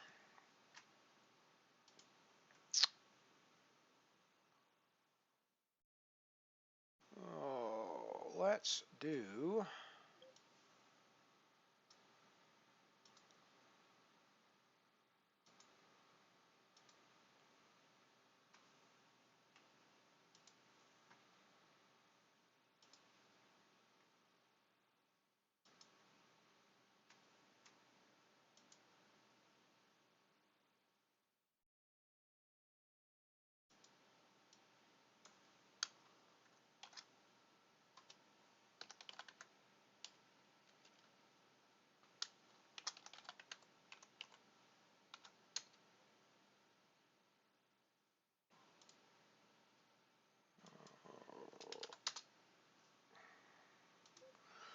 just doing some Twitter love for the stream.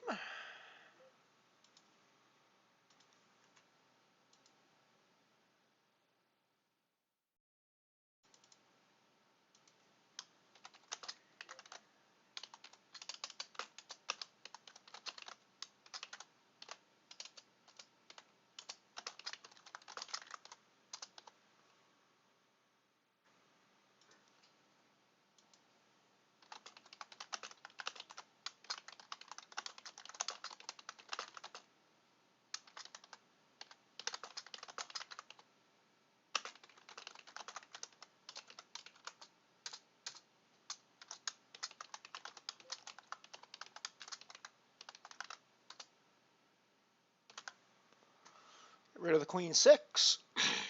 Get rid of the 4-9 down here as well.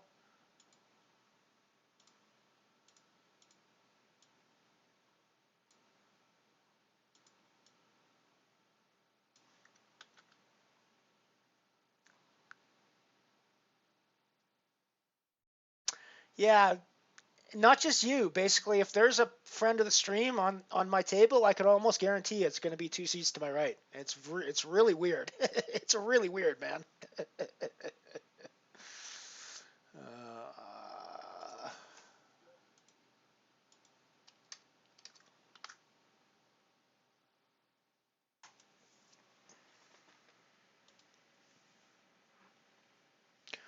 We are now 2 of 6 in the dark matter, guaranteed 54 cents.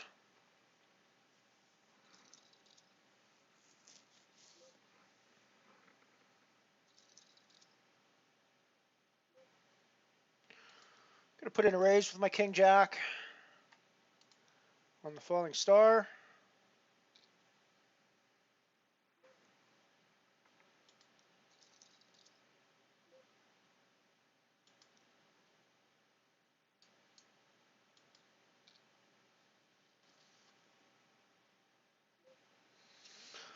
It's not really a board I should be able to credibly c-bet on, but any money in this pot should get him off if he hasn't hit anything here.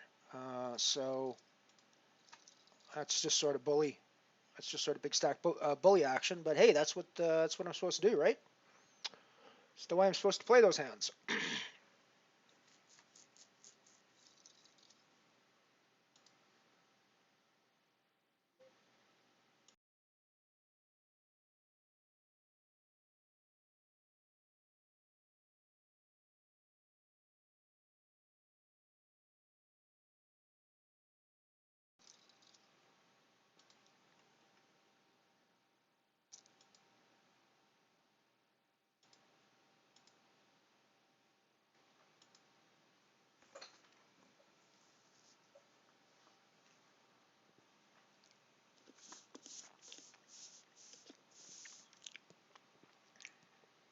Now 13 away from the money in the falling star bounty.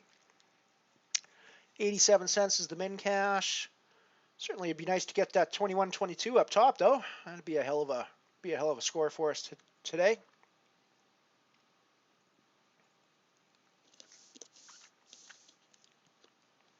Likewise, looking for the 304 up top on the dark matter here as well.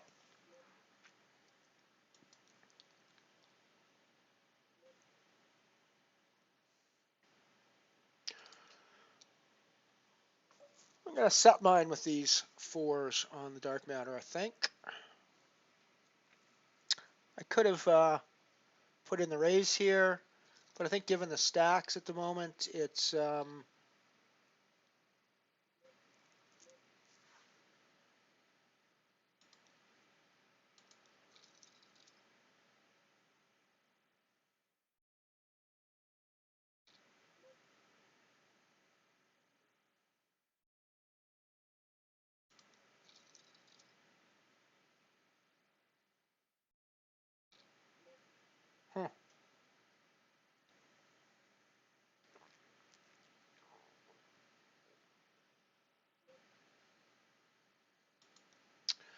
I guess my 4s are no good here.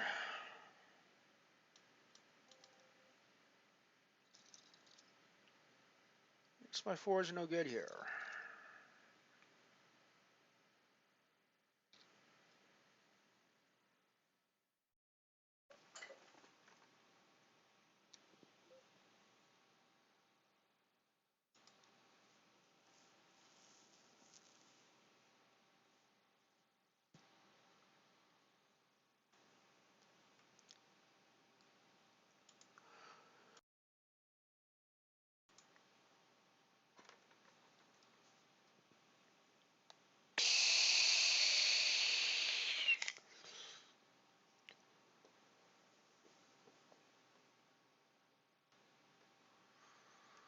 Time for another break coming up soon.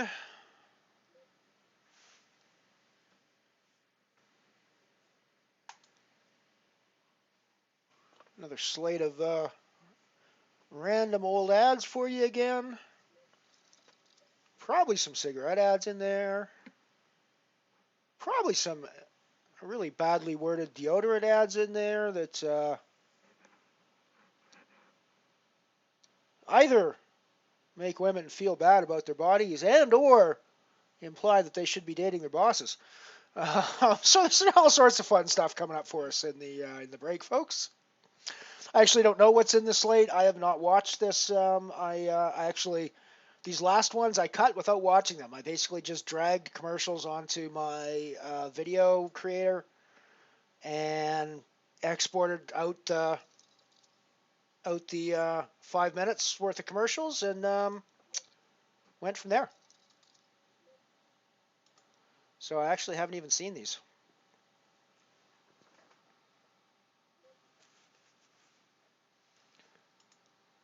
I know roughly what the commercials are going to be about usually, although even in these cases, by the time I get to actually showing them, I've forgotten because I don't name them very descriptively. They're just like random ads 1, random ads 2, random ads 3, random ads 4 kind of thing. So I don't actually remember what I put in what necessarily.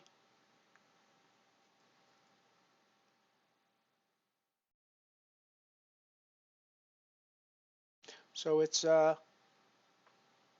almost as much of a surprise for me these days when I watch my commercials as it is for you guys.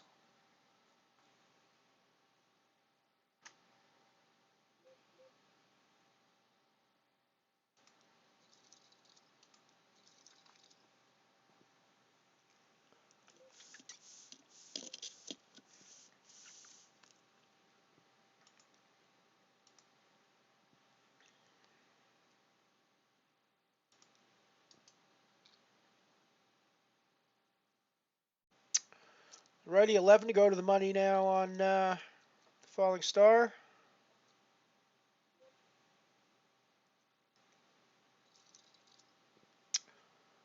Where we would have gotten there with our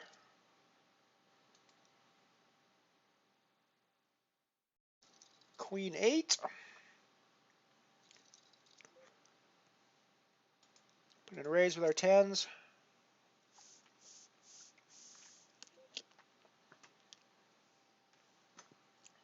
Fold the Jack Deuce.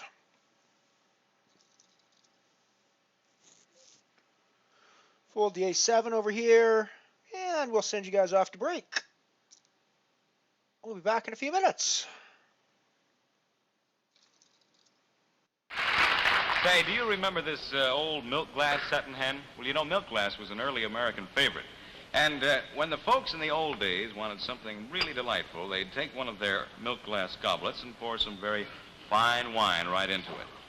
Well, now you know it's Welch's wine that is keeping this wonderful tradition alive. A real wine for folks who really want the best.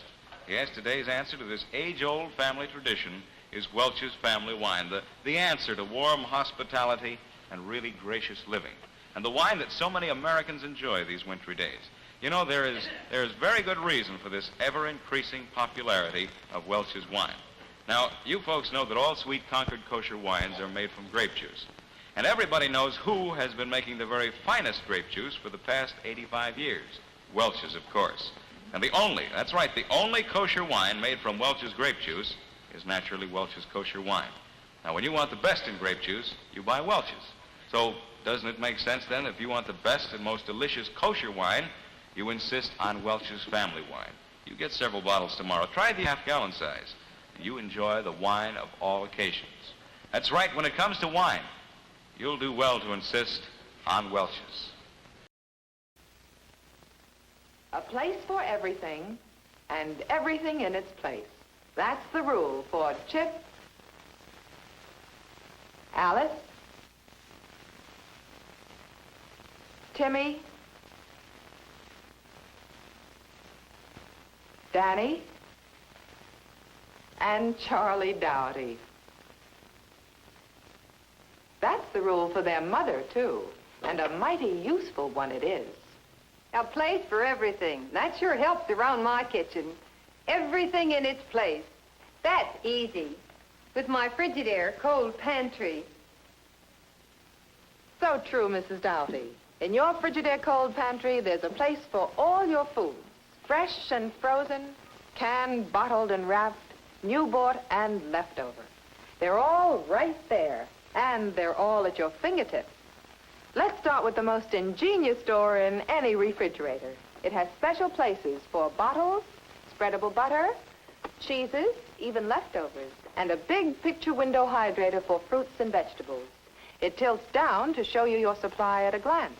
And it also lifts out, so you can take it over to the sink when there's a fresh supply to be washed and put away.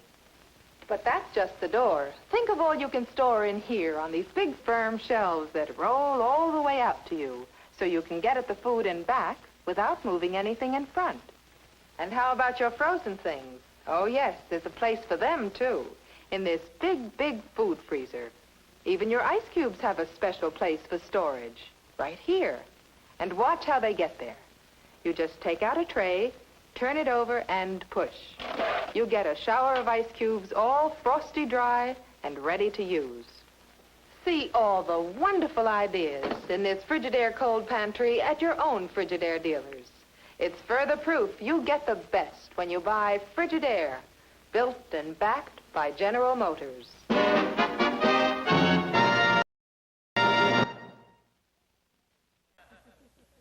It just had to happen. A household cleaner that's murder on dirt, but nice to use. It's Handy Andy, Lever Brothers' new all-purpose liquid detergent. For floors, walls, woodwork, all your toughest cleaning jobs. That's Handy Andy. It's murder on dirt, but nice to use. You see, unlike ordinary liquid cleaners, there's no smelly kerosene in Handy Andy.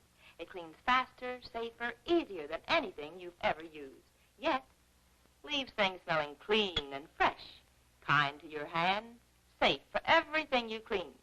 Straight from the bottle or in solution, Handy Andy does floors, walls, woodwork, in a flash with no rinsing. Tubs and sinks come shiny white without scrubbing. Gets tough with dirty garbage pails. Makes kitchen cabinets and refrigerators sparkly clean. It's murder on dirt, but nice to use.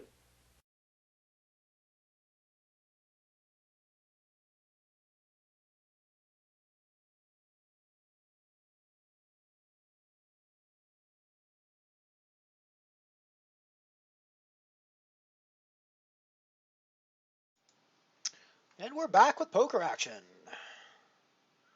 Thank you for the sub there, or for the follow there, Tedmon. Appreciate that.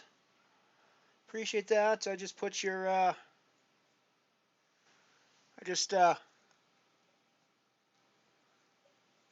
put your caster information out there for people to go check your channel out.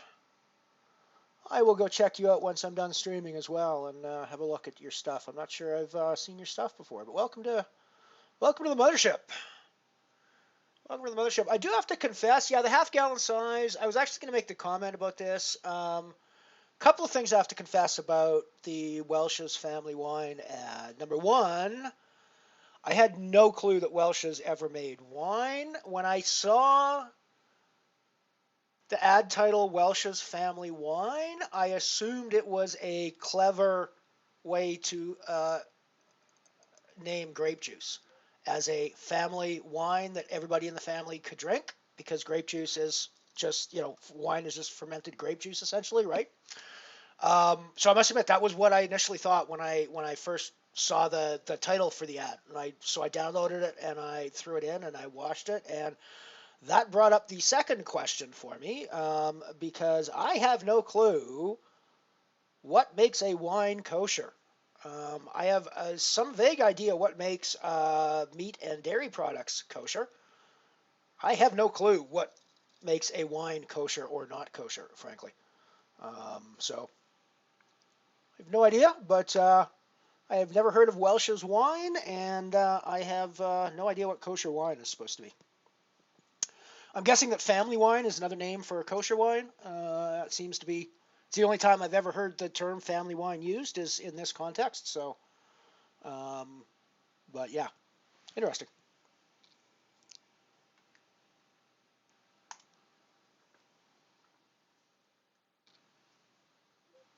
And I do love that they're so unironically and happily advertising that they sell their wine in bulk sizes. These days that's kind of, you don't want if you're a good wine, quote unquote, you don't want to advertise that you sell in the half-gallon bottles with the screw tops, that you can easy access wine boxes and things like that. You don't want to advertise that sort of thing because it detracts from your image as a good wine. I just love how gleefully they're like, yeah, get the half-gallon and gallon size.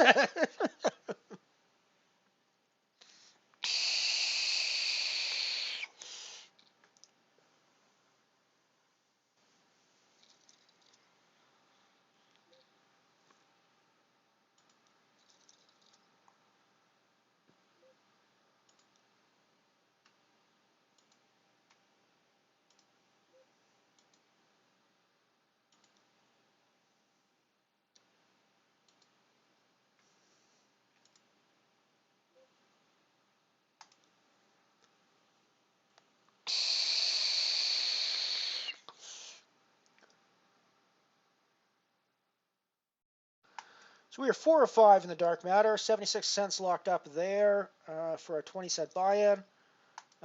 We are 11 of 45 in the falling star, 10 to go to the money on that one, with 118 in bounties locked up already. We are 50 of 75 in the Milky Way nano at the moment, where there are 44 places getting paid, so we're just outside the money on that one.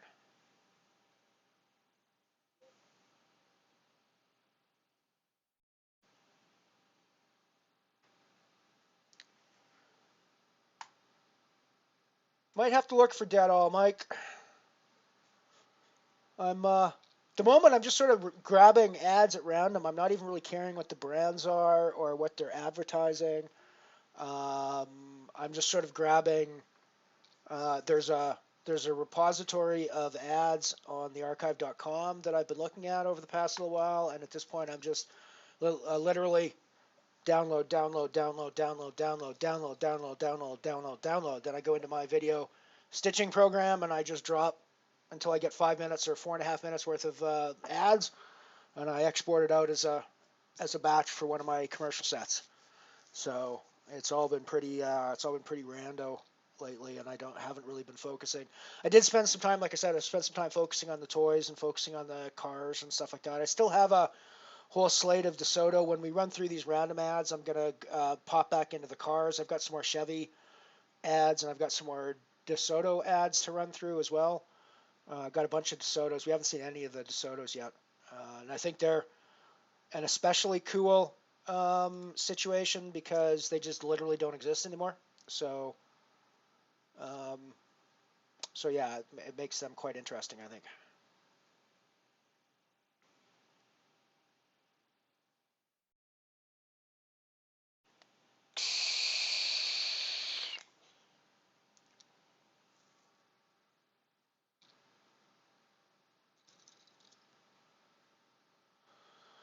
So it's Saturday afternoon here in southern Alberta. It's been blisteringly cold for the last couple of weeks here. We just folded away a great spot on the dark matter because we play super tight. Yeah, it's been blisteringly cold, but the last couple of days it's actually warmed up. We're actually close to 0 Celsius now, which may not sound like it's warmed up to anybody else in the world, unless you happen to be Finnish, possibly, or Russian. But it's definitely warmed up from our perspective over the last couple of weeks, anyways. This is actually our seasonal average, so we're not actually as cold as people think. Our average around this time of year is around somewhere sort of varies between -3 and +3 Celsius. We do get colder temperatures, but even that, I mean, we don't actually have average temperatures in like the -20s during any part of the year in this part of Canada. We have, if you go up north, you're certainly going to get that sort of thing. But down in the southern part of Canada, we're pretty. We do get those temperatures, but not as an average temperature, if that makes sense.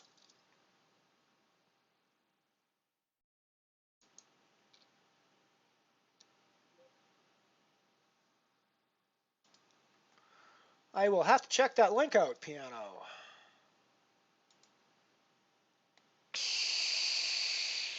Kosher wine is a grape wine produced according to Judaism's religious laws, specifically Jewish dietary laws. Well, yes, I knew that much. That's what kosher means. But what is it about winemaking that requires it to be kosher? Must supervise and sometimes handle the entire winemaking process from the time the grapes are crushed until the wine bottle is bottled and any ingredients are used, including. I suppose the ingredients they'd have to. Right. Okay. Yeah. Makes sense. Okay. Yeah. I just wasn't thinking that deeply about all the ingredients that go into wine. I was just thinking, take some grapes, let them ferment, and be done. But there's more to it than that, right? Cool. Thank you.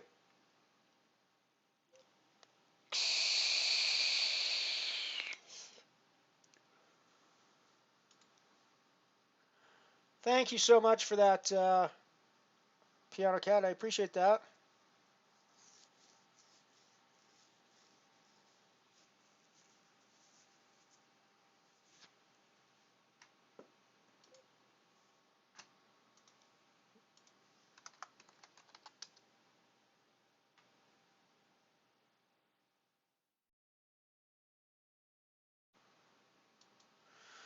Interesting thing about dead all are similar. Well, I was in Africa. In case you haven't heard or you haven't heard me mention the whole thing, I spent 5 years in Nigeria, Lagos, Nigeria, from 1993 to 1998, working as a system manager for a seismic processing company. The systems manager and computer operations manager for Pulsonic Nigeria Geophysical. At the time, I'm not sure Pulsonic exists anymore, but they were reasonably big in the geophysical industry in the 80s and 90s. And yeah, I was over there for that time. And one of the, of course, Shell is one of the biggest oil companies in the world, and they're everywhere that oil is pumped out of the ground, so they have a huge presence in Nigeria as well. And one of the products that they sold in Nigeria was a bug spray that was called Shell Tox. SHELL-TOX.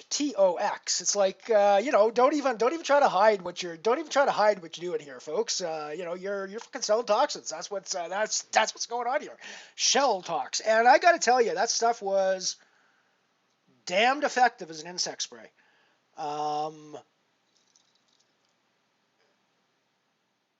You could literally watch cockroaches melt when you sprayed them with they would, if they were upside down, literally the soft part of them would start to boil and bubble when you sprayed them with the shelter. It was like really gruesome shit if you really got down to the, and as long as you sort of have to have some sort of compassion for the lowly cockroach as well for it to be gruesome. But it was not pleasant stuff. And I just had to wonder what the hell it was doing to me whenever that got sprayed around us, right? I watched the poor cockroach on its back basically dissolving in front of my eyes, and I go, I'm breathing that now too, aren't I?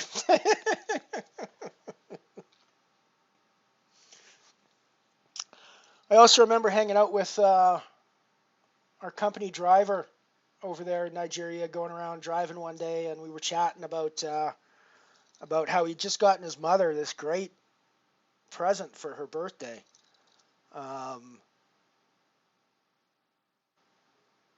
And he said it was especially cool because it wasn't even one of those it wasn't even one of those nice mothery type gifts. He says, I actually got her something useful. We redid all of her floors in asbestos tiles, so she's fire resistant now. And I was just like slowly turned and I looked at him and I go, you realize that where I come from, we don't let anybody put asbestos anywhere anymore because it like kills people all the time. Yeah, so that was a little creepy as well. But yeah, they were. It's one of the creepy, corrupt things about Canada is that we've banned asbestos use for years here in Canada. It is still one of our major exports, and we still sell it for commercial and residential use to a whole bunch of third world countries. And I find that quite appalling, frankly, because we got to the point where we say we ain't going to use it here, but hey, if you guys want to use it, go ahead. And I'm like, no, we don't use it because it's fucking dangerous, and we shouldn't be selling it to other people who may or may not know how dangerous it is.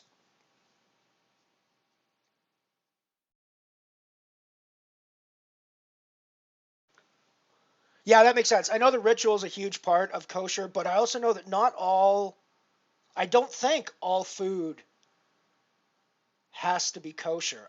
Isn't it only certain kinds of food that has to be prepared in specific ways? That was what I thought anyways. I could be wrong. I'm not in any way Jewish. I have no Jewish relatives. I have very limited exposure to Jewish culture. So I honestly don't know.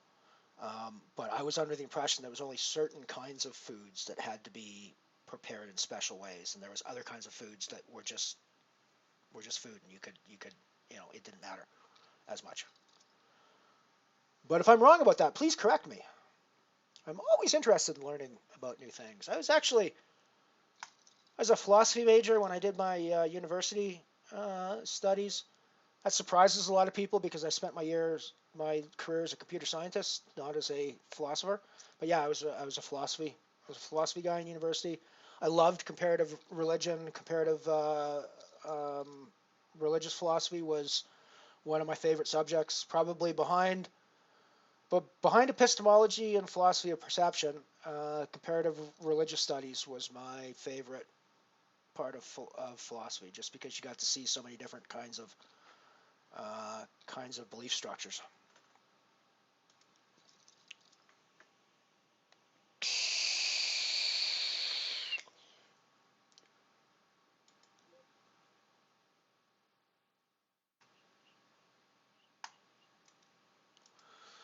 Night Shopper and I are 4 people away from the money in the Falling Star bounty now.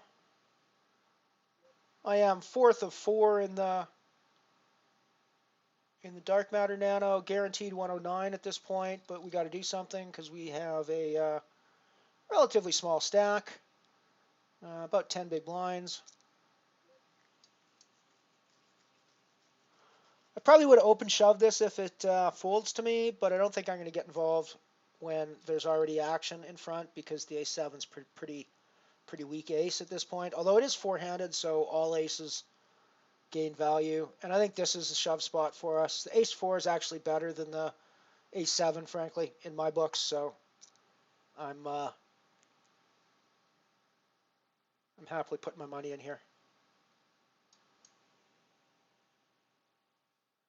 Ace-Jack on the Falling Star table.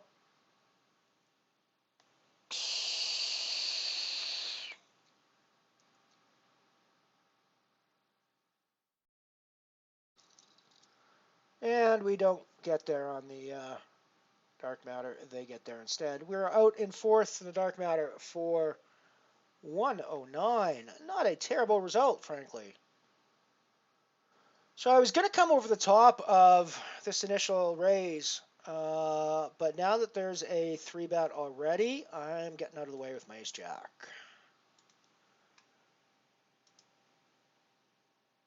That is the dark matter nano 1.09.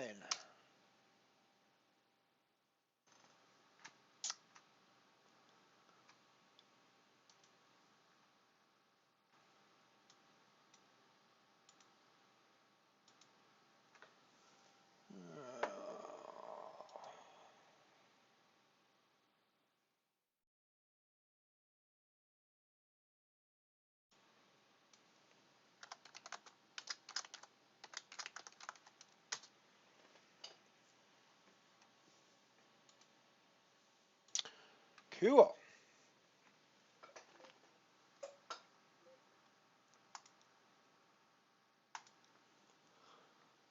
Three players to go to the money now for both Shopper and I in the Falling Star. Shopper has been very good about not abusing his position on the button when I'm in the big blind. I appreciate that, buddy. Yeah, it is. Like, totally appalling to me.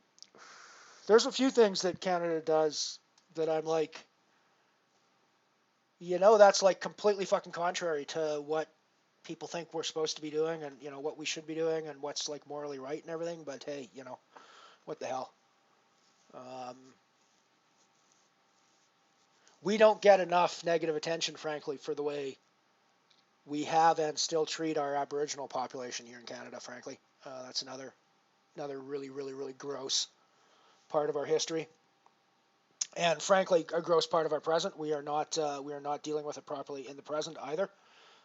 We are arguably not as brutal as we were in the past, but we are nowhere near actually treating them fairly and properly and redressing what has happened in the past. We've not even come close to that. However, let's not talk about politics on the stream because that's just going to get me that's just going to get me ranting, and that's just going to do nobody any good. So we'll move on from that.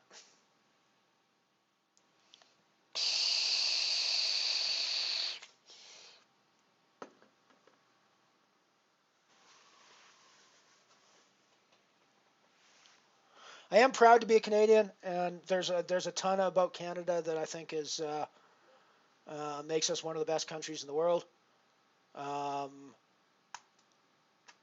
There are aspects of Canada that I'm just appalled by as well. So,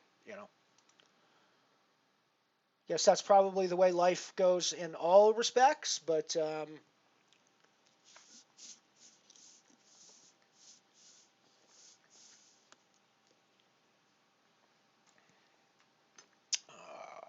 guess we don't need to have the dark matter table up there on this. Whoop, no, that one's.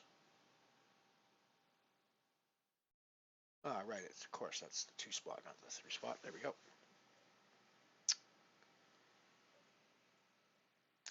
So we are on the soft bubble. Hard bubble? Soft bubble of the falling star. 2 to go to the money. We've already booked 118 in bounties in that one, so we've already paid for our buy-in. It's all gravy at this point. It is all gravy at this point. Put it under the gun raise with our ace jack here, I think.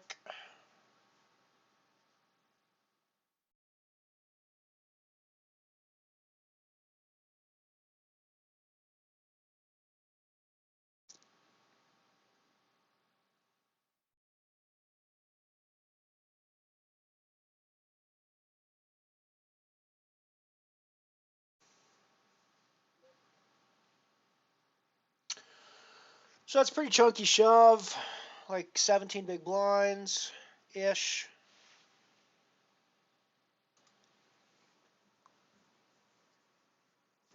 I don't think we're ahead of enough of his range to be calling off there that big.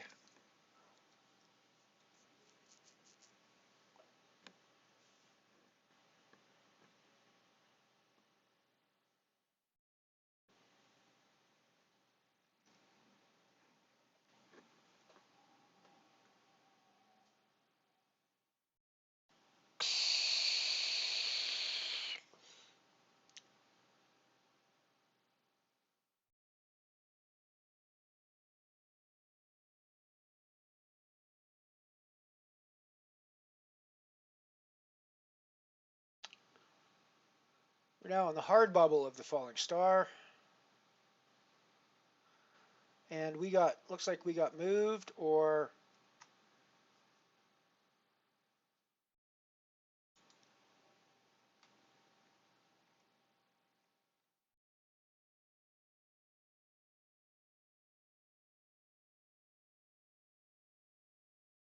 no, looks like Shopper got moved.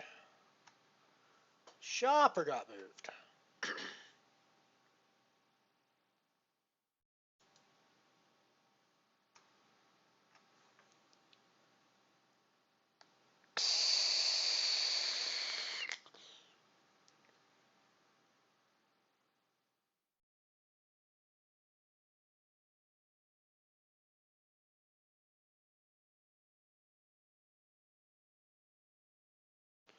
6 to go to the money in the Milky Way.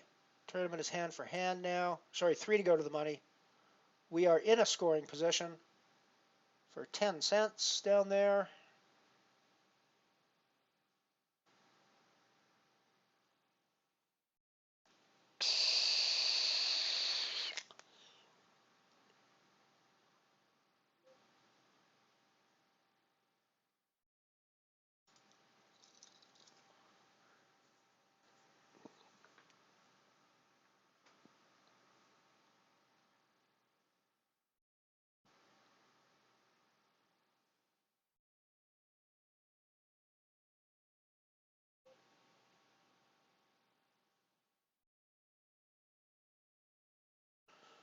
They must have extended the number of places getting paid in those ones, Mike. That's usually why you end up with like the super tiny prize pools there. They put a whole bunch of extra payouts in at the end.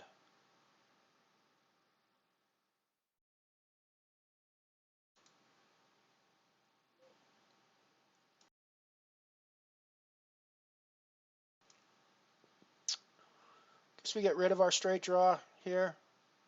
It's just the gut shot, so it's not really much.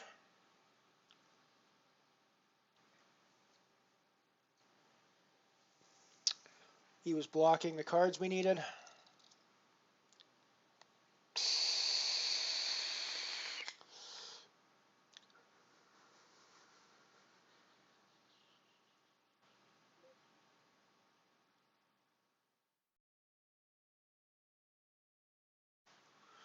Still on the bubble in the falling star. Backdoor diamonds. Not much else happening for us in this hand. It's probably not the best hand for us to call out a position with. Especially not when we're just going to fold most flops.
Still bubble spots in both tables. Hard bubble on the falling star, soft bubble on the Milky Way.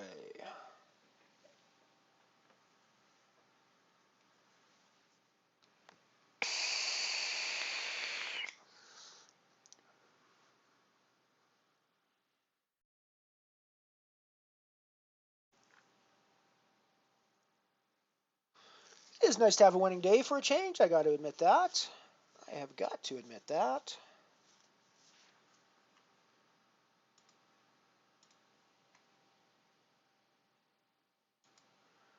I'm going to add in the Dwarf Star Bounty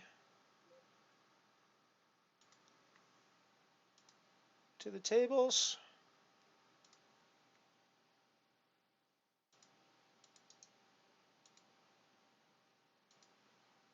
Here's the Dwarf Star Bounty.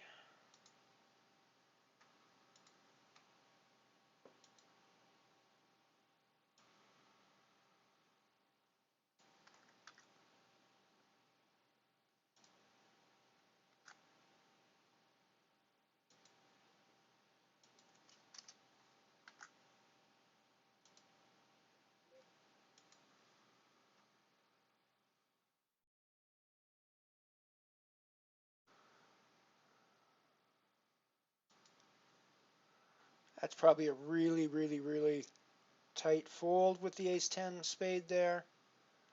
I don't want to put myself on the line against bigger stacks on the bubble at this point.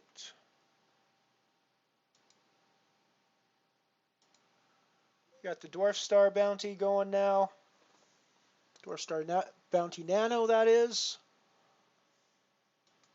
Put in a raise to my ace-4.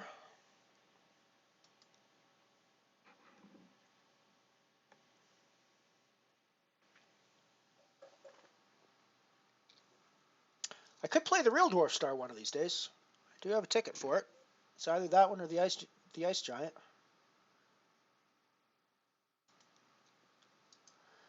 Certainly be easier to stream a Dwarf Star than an Ice Giant, because the Ice Giant, anytime we stream the Ice Giant, we're going to be streaming against Ian. And I have a feeling that it's going to be a lot harder for me to attract audience away from Ian's stream when he's streaming poker than it is for me to attract audience away from David's stream when he's streaming video games. And rightfully so, because, you know, if I'm streaming poker and Ian's streaming poker, you really should be over watching Ian's stream, because he's actually streaming real stakes and he's actually, you know, a good player and all that jazz. So, you know. Whereas I'm just a dude clicking buttons over here. I don't think I'm a terrible player, but I certainly wouldn't call myself a good player either.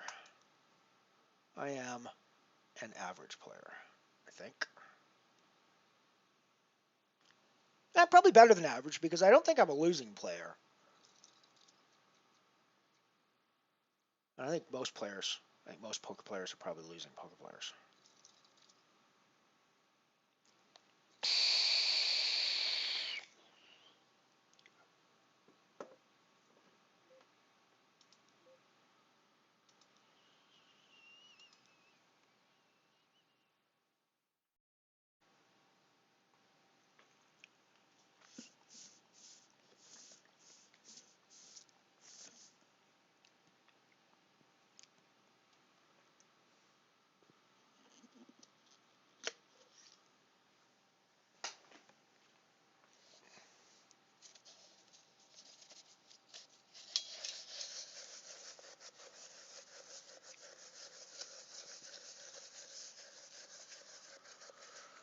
So we're still 2 away from the money in the Milky Way. We are now ITM in the Falling Star.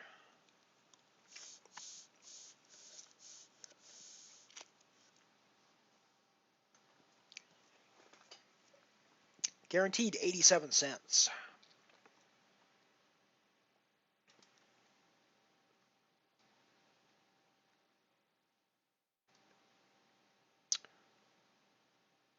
And Night Shopper made it in with us. Hey, let's actually Since we've got a free spot open, and since we're on our 4-table layout, why don't we throw Night Shopper's table up on that 4th spot?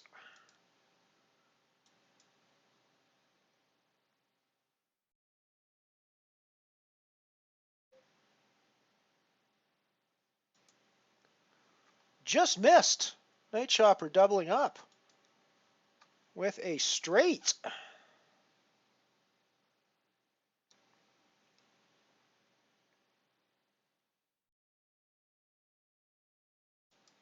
I know that title is wrong. We'll get that fixed here shortly.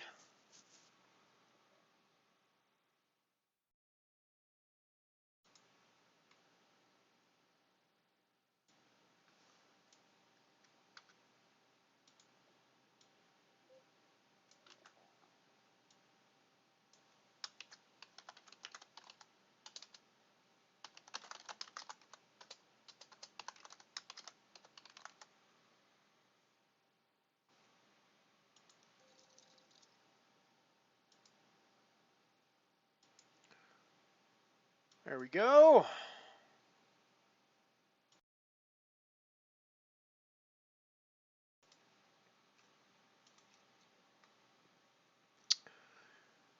You are on the stream, Night Shopper.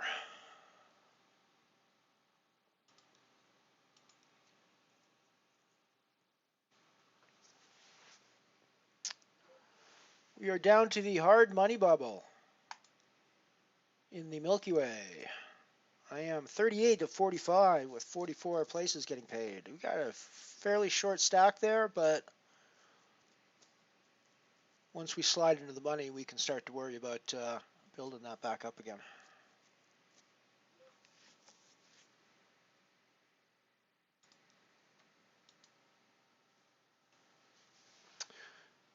Just a reminder, the Night Shopper on the table in the bottom right is I Care For You.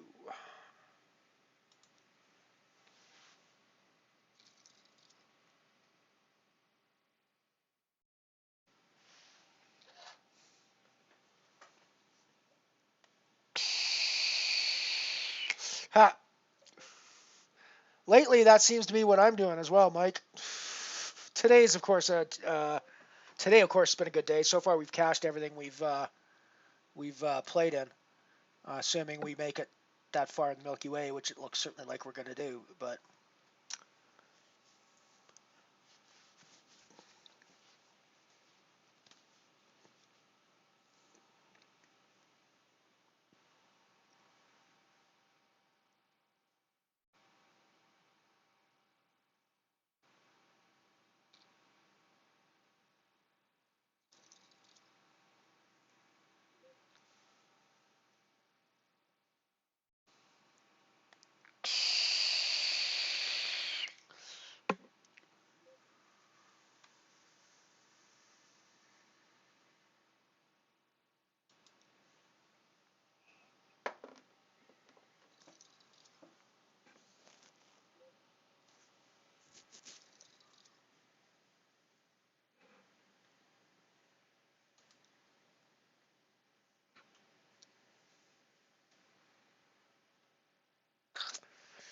alrighty, pair of kings on the falling star table.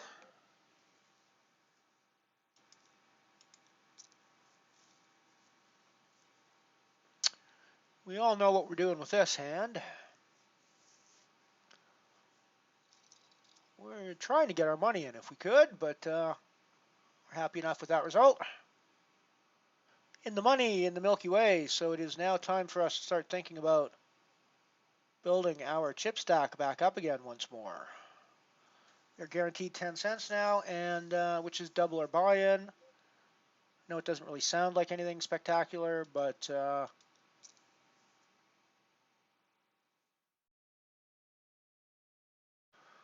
you can raise again with the King Jack.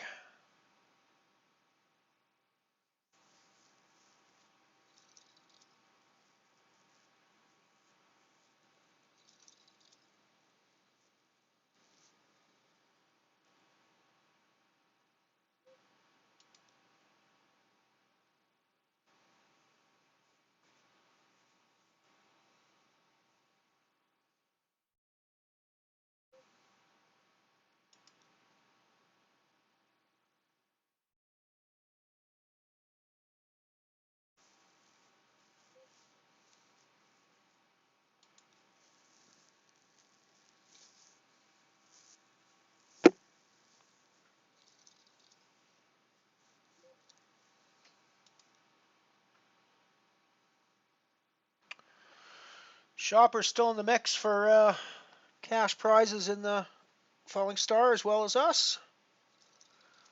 Any luck, we'll end up on the final table together. That would be awesome. I'd really love to add that 21-22 euros to my bankroll. I think that would look very nice in my bankroll. Don't you guys agree? I think it'd look nice in Night Shopper's bankroll too. So I mean, I wouldn't be too upset if it goes into his. And I'll take the second place. You know, we can negotiate that when we get heads up, of course. But yeah,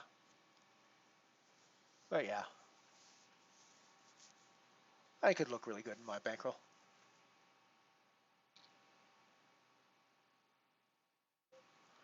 Shopper gets out of one again, doubling up one more time.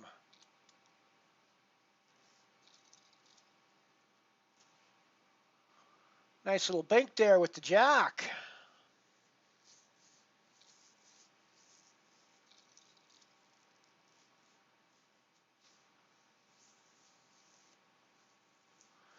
Shopper getting out of jail, building up a stack again. He's almost got as many chips as we do now. Almost got as many chips as we do now. We could meet at the final table.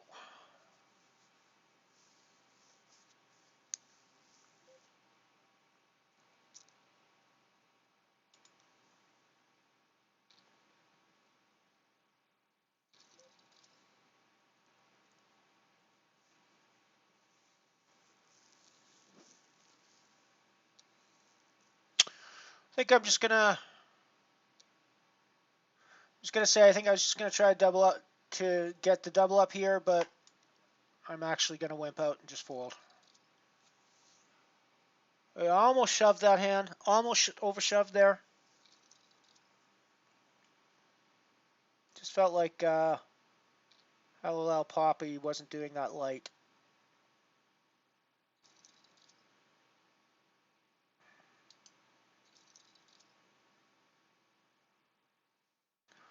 And Queen 10 is not exactly the hand you want to be doing that with if you're going to be up against somebody who's going to call you, potentially. I don't think.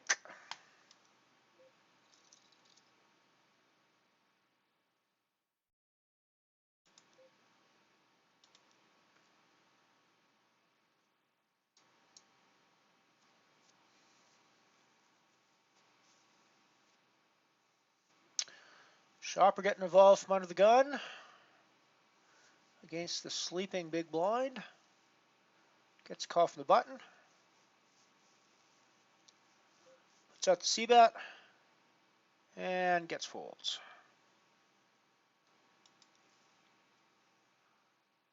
He's now got a bigger stack than we have.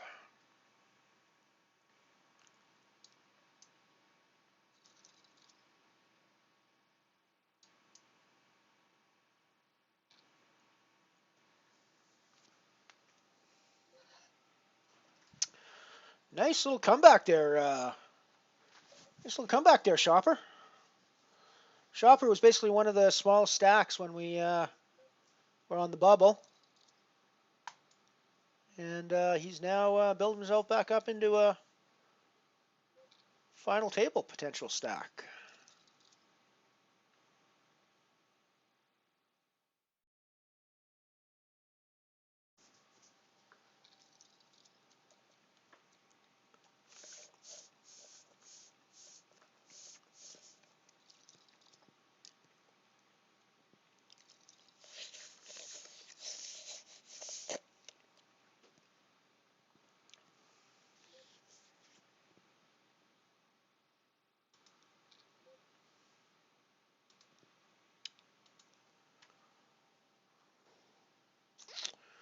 So we have one more bust out gets 87 cents. Then we have a level up to 98.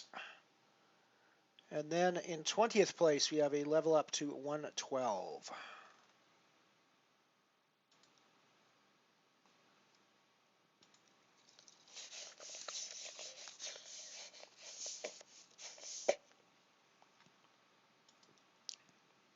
I was not paying attention to my stack or which table I was on down here in the Milky Way with the way I played this, so I played it poorly. but we may get out of this. We may still get out of this. The hearts are a bit gross, but oh, the 4 hearts are really gross because if we reshove, we might actually not even be in this position at all. We might just take it down pre-flop.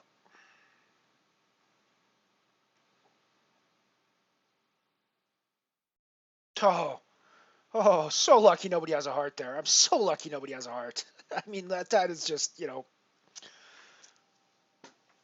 I don't know how I win that hand, but I'm so happy that I do.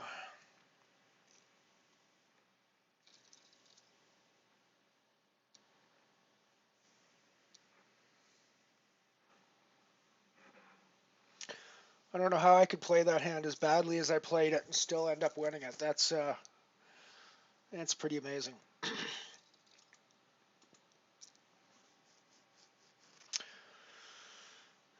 That's a good 3-bet shove spot with our stack of just a little over 20 big blinds, I think. I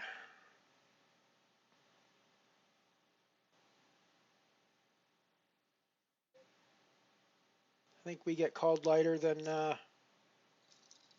Ace King a lot. Binkage! Binkage! We're running well in our races today. Got to admit that. We've certainly won more races than we've lost today. No question about that.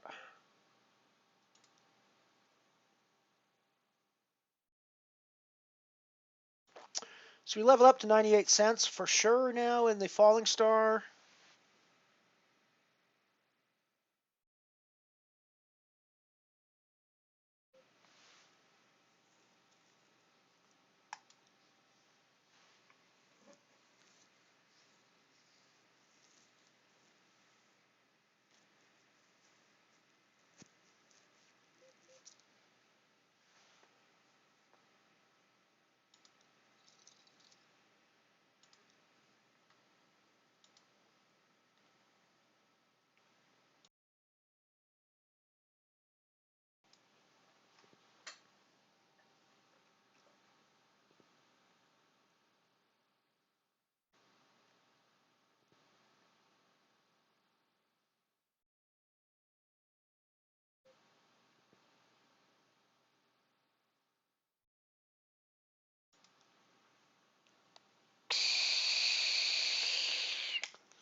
I don't really think King 6 is the kind of hand I should open shove from the button here.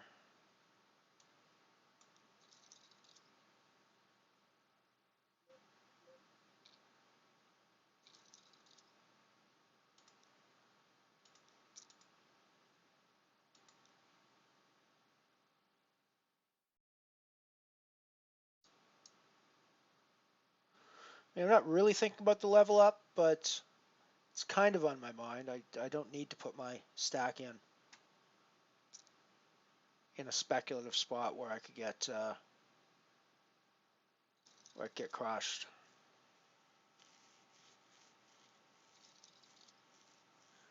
Although it was against a smaller stack, so that might have. I just with cold head there in the middle, I'm just a little worried that we're going to have to run down a pot with a pretty weak holding.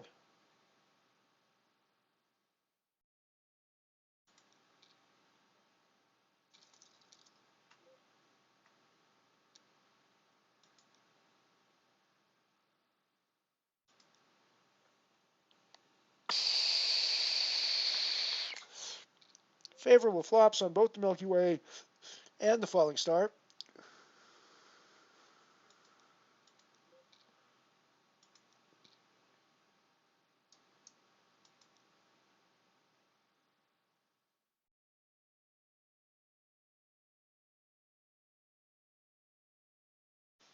So I think I'm calling off here in the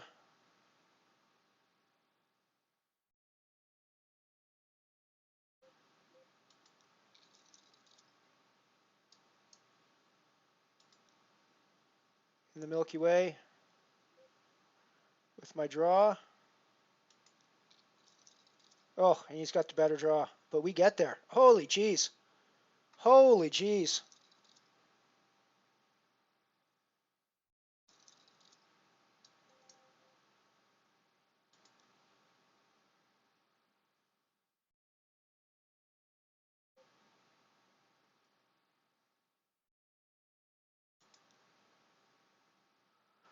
I can't figure out if I'm calling for a chop here or not. Ah, fuck. Excuse my language. I knew that was going to be I knew I shouldn't have made that call, I think. Oh well.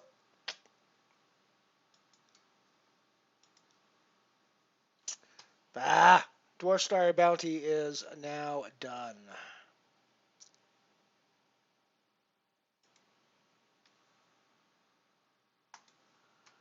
Oh well. Oh well. Oh well.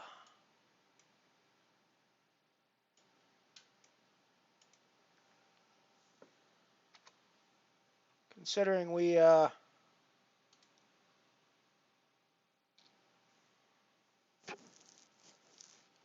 got there so much in the Milky Way, I can't really complain about busting out of the dark matter like that. Or the Dwarf Star.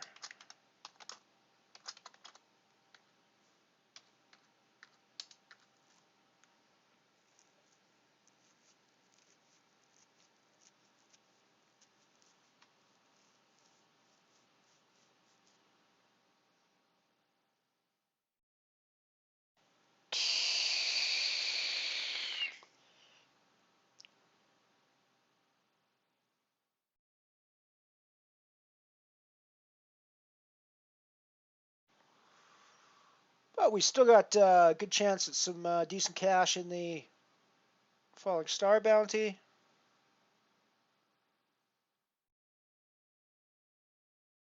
And we've still got a chance for some decent cash, relatively speaking, in the Milky Way. Milky Way is always going to be a small cash. Even if we win it, it's only 288. But given that it's a 5-cent buy-in, that's a pretty significant return on investment, which is the way we look at things when we're playing these small buy-in tournaments. You can't really look at it as the total. If you look at it as total amount won, it's like, shit, I just wasted 5 hours of my life to win €2. Yay. And I totally get why that can be difficult for some people to get interested in. I look at it in terms of an ROI. The raw dollar amount that I'm winning isn't relevant to me as much as the relative win based on the stakes that I'm playing. So I get excited by €2 wins that way when I'm playing a 5-cent tournament, because a €2 win's a pretty fucking big win when you're playing a 5-cent tournament. So yeah, if you can flip your mind into an ROI mode instead of a raw cash mode, I think it makes poker a better experience. That said, it's not really something that's possible if poker is something that you're looking at as a living, because the dollars are what you pay your rent with, not the ROI. So that's not really what I play poker for, which is a good thing, because I'm not good enough to pay my rent with poker, I don't think. I think that I would go broke very quickly if I tried to do that, and I would end up on the street as a homeless man, which is not something I want to do. I think that there are other ways I can fund my living other than poker, and I can just use poker as a fun hobby on the side that makes me small amounts of cash maybe, or just gives me some fun while I stream and have fun with friends.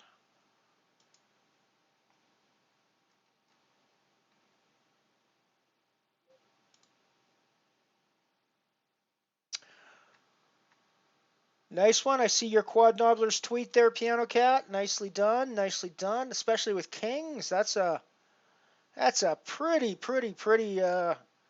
rarefied Quad Nobbler there.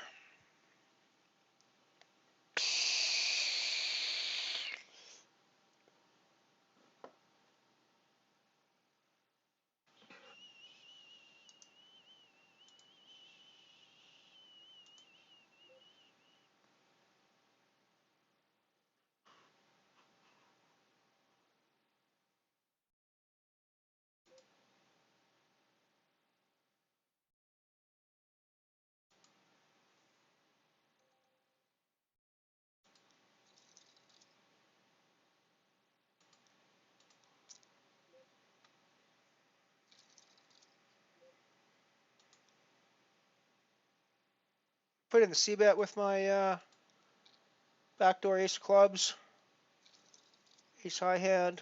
We now got the gut shot straight with the jack.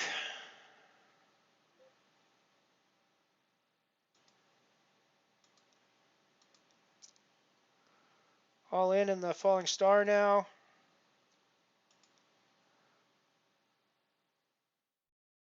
And we get another bounty, 69 cents.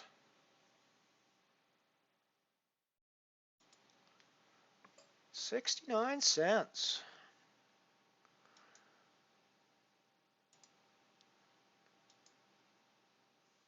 Plus 0.69.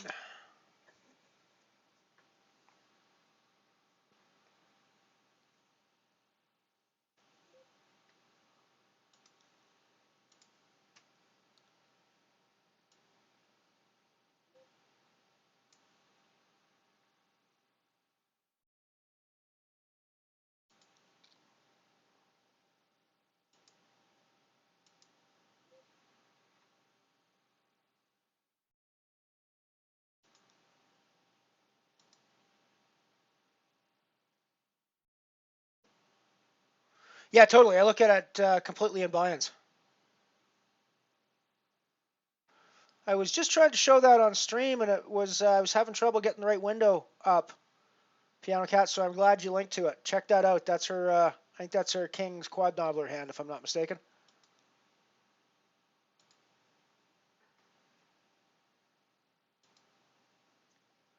There we go. That'll work. If I do that now, I think.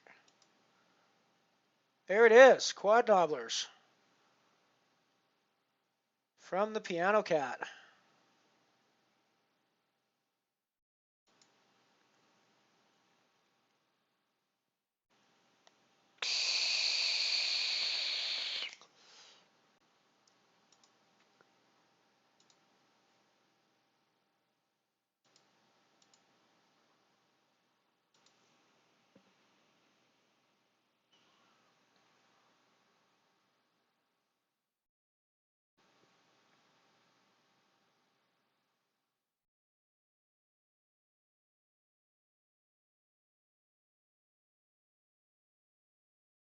Alrighty, we are heading to the break, so we'll be right back after these commercial messages.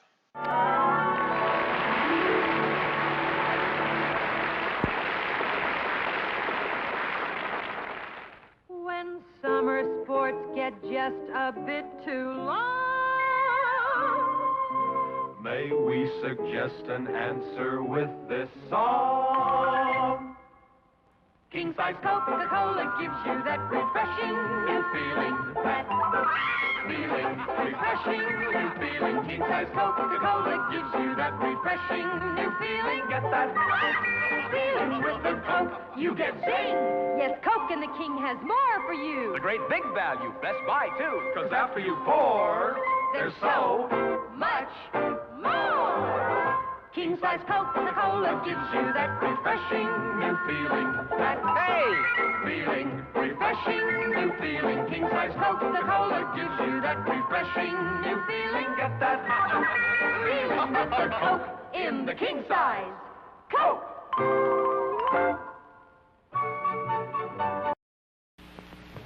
If you can write your name, you may win a new Plymouth Fury in Post Cereal's Plymouth Sweepstakes. Thanks to Post Raisin Bran, the raisin bran with more raisins than ever before. Look on the back of this Post Raisin Bran package, and you'll find out how anyone in your family may win this wonderful 1960 Plymouth Fury. 2 Furies will be given away every week for 10 weeks. And that's not all. There are also 50 Fury Juniors for the kids, real cars that go a safe 5 miles an hour, and 5,000 Plymouth scale models.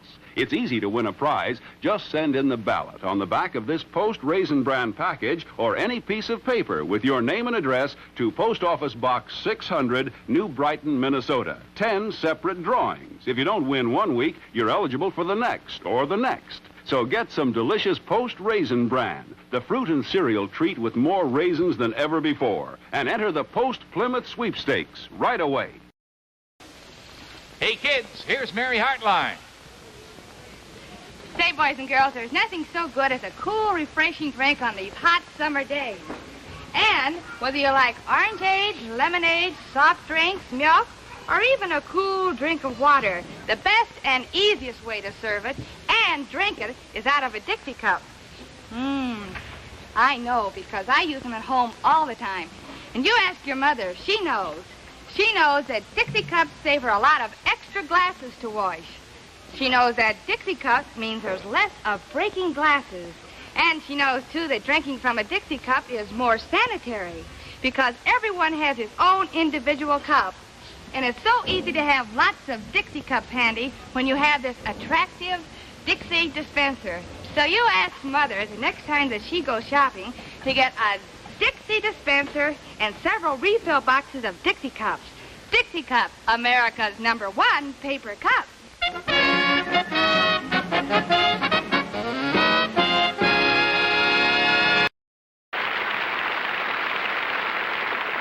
Do you know why delicious hot Quaker Oats is so good for so many families? Quaker Oats is rich in protein. A breakfast of delicious Quaker Oats with milk and sugar for a family of 4 provides as much total protein as 6 average eggs, as much total protein as 18 pieces of toast, and almost as much total protein as 18 strips of bacon. That's why your family gets that wonderful stick-to-the-ribs feeling with Quaker Oats, that wonderful feeling of well-being. And what hot breakfast is as easy and fast to prepare as Quaker Oats? Just pour it into boiling salted water, and you have creamy, smooth, delicious oatmeal with only 1 minute of actual cooking. And here's a tip. Before and after serving Quaker Oats, keep the pan tightly covered, and it rinses clean instantly. No scouring, no bother. So be sure your whole family gets the protein they need with a delicious hot breakfast of high-protein Quaker Oats or Mother's Oats, the same high-protein oatmeal.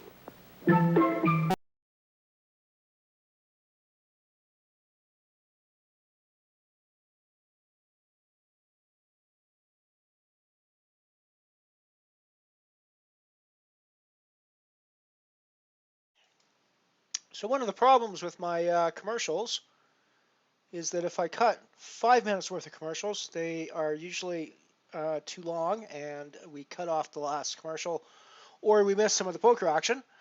Or if I cut 4.5 minutes of commercials, they're usually too short, and we have a little bit of a gap between the commercials and the poker action. So it's a little tough to get the exact timing right with this, but I usually go with 4.5 minutes roughly, because quite often it's 20 or 30 seconds into the break, but before all the hands finish anyways. So yeah, 4.5 minutes is sort of what my sweet spot has been.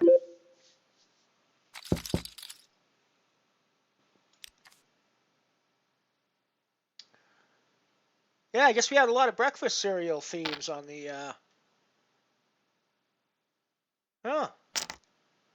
got some I wonder if that's on the original video or if that's my stream that's being so choppy.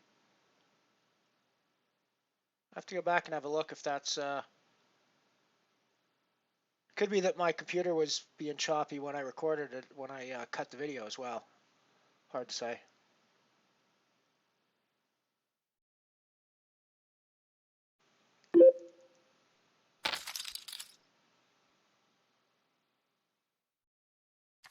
So we are on the one table scene looking at the Falling Star bounty now. We also have the Milky Way Nano still going, and we are watching a Night Shopper, I Care For You, up there in the top left, also in the Falling Star bounty.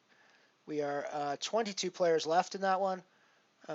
Currently guaranteed 98 cents. There's a pay jump at 20 remaining, so we are 2 away from another pay jump. That pay jump will put our guaranteed cash up over €1.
Put in arrays with the 6s on the Milky Way table. We're going to c-bet this flop. We're going to have the best hand most of the time here. He will have called with a king from time to time, but and I still think we're c-betting with the best hand most of the time.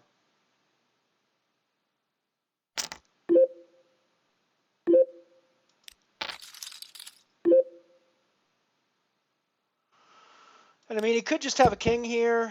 I think given the re-raise on the flop or on the turn, it's going to be a check assess situation. Yeah, he just gets there with the 7. So gross. So gross. On the falling star table, we've managed to bink out a decent hand there with our set at the end that beat the 4s.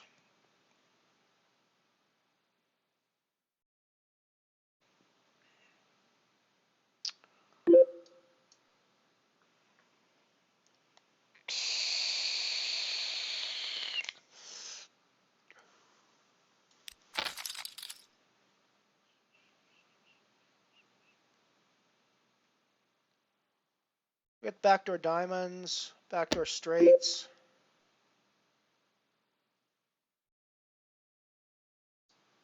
But I think Gabrielle's probably calling with an ace here a lot of the time. So I think we're going to have to hit our backdoors to actually turn this hand into equity. So we're going to get out of the way.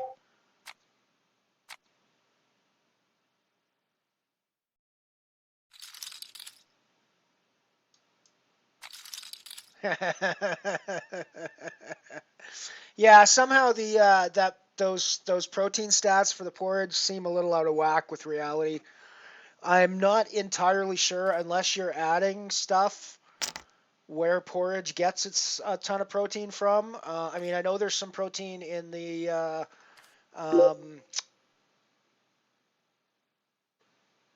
whole grain of the oats, but it's not the level of protein that you find in like meat and eggs and things. I don't think so. Yeah, I have to. I'm a big fan of oatmeal. I actually eat oatmeal quite a bit. Probably 3 times a week. My breakfast is Quaker oats. Although these days it's Quaker instant oats, not the stuff they were showing there. But yeah, I have to question the protein. I have to question the protein level there. I think it's very good for you in a lot of other ways. I think it's got a lot of the other nutrients you need for a solid day, and I think it's a great start. It's a great breakfast food for cold climates. It is a great way to start a cold day with a bowl of hot steaming bowl of oatmeal. But I don't think it's got the protein of a whole plate full of bacon, frankly. I just don't. I think they're lying to me.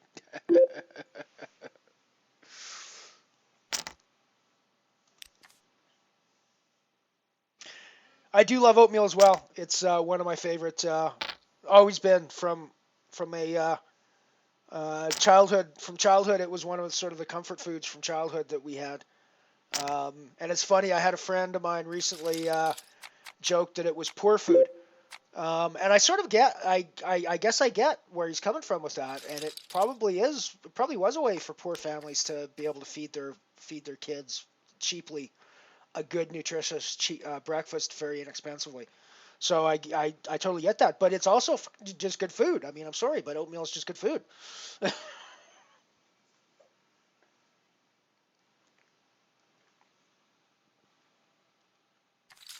I'm from Canada. We grow a ton of oats up here on the prairies, so I'm well aware of the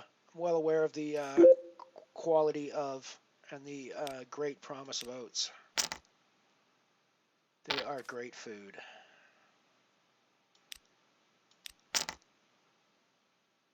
Putting the raise with my 8s here on the falling star table. I've also got a raise in with ace queen of diamonds on the Milky Way table. And there's 3-way action on that with stacks bigger than me, so I might be in some trouble. We do have a straight draw on the turn. Let's go over and have a look at that. We'll go back to the other action if it gets interesting or more interesting. So I figured we just check back on that one, and I figure we just check back again here. The ace can be good sometimes.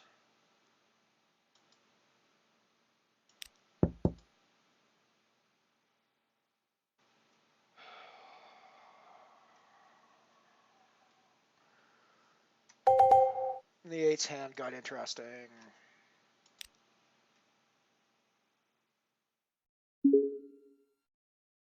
This is going to be straight and flush cards quite a bit as well, but it's also going to be a 9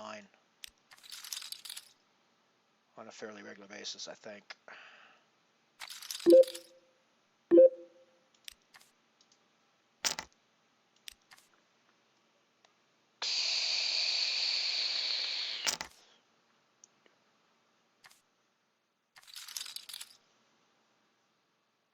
Lena is definitely somebody we've played against quite a bit in the past. That could have been an exploitative play against us specifically as well, I think.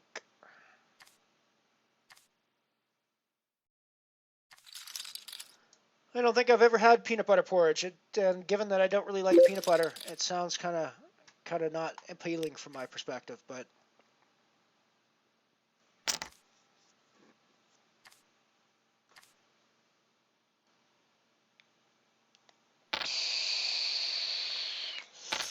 so we hit the pay jump in the Falling Star. We're up to 112 now, guaranteed. Night Shopper is doing great with a 50,000 chip stack.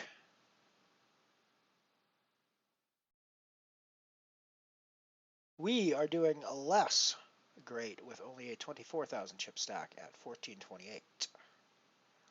And somebody shoving under the gun into us.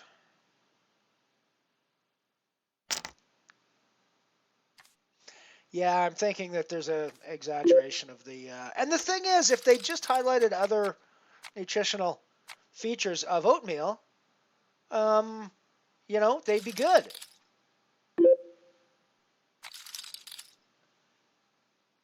But no, they had to go out and they had to go out on a limb on the whole protein side of things, and you know, it's just you just leave yourself out to be laughed at when you do that. Alrighty, we're in for our last 8 blinds with kings on the button here in the Falling Star. GL us.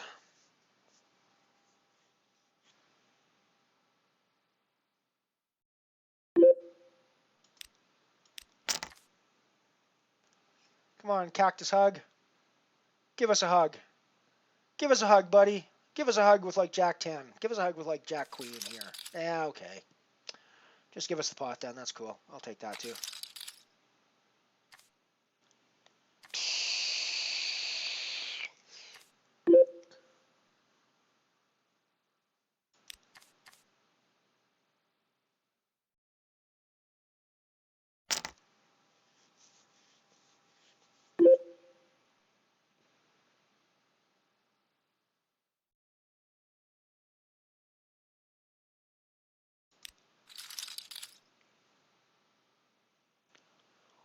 Shopper's up to 57,000 chips over there, so he's definitely Ant-Man. Welcome, buddy. Good to see you. Good to see you. Just put in a raise with Ace 5 here on the button in the Milky Way. And I think we're going to do a delayed C-bet on this one, if we C-bet at all. I mean, that king could hit us, but that's the only card that we can really credibly rep on that flop, particularly. So I think the check back is probably not bad there. And when we don't hit anything on the turn still, I think we just get out of the way to the bet. We probably C-bet that turn if it checks to us, but when there's action in front, we just get out of the way. Even from the big stack, although that could easily be the big stack bully saying I'm going to bet at this because nobody wanted it on the flop, so if I bet here, I can take it away a lot of the time. We know that, but we can't really do anything about it with just the ace-5 on that board, I don't think.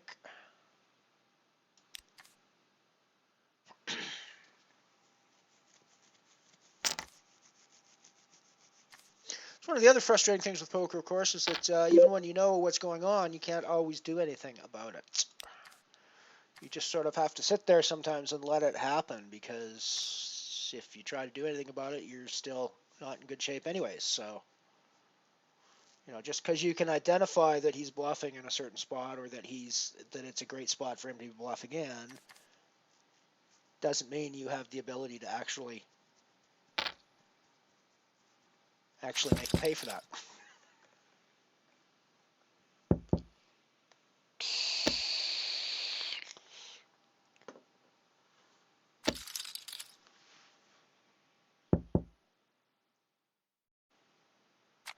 I mean, I certainly could reshove in a spot like that, turning my hand into a complete bluff at that point.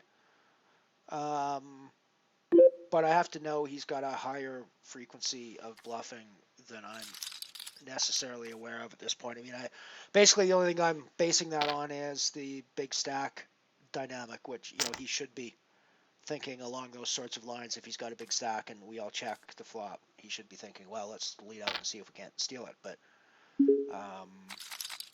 it doesn't mean he hasn't hit a piece of the flop as well.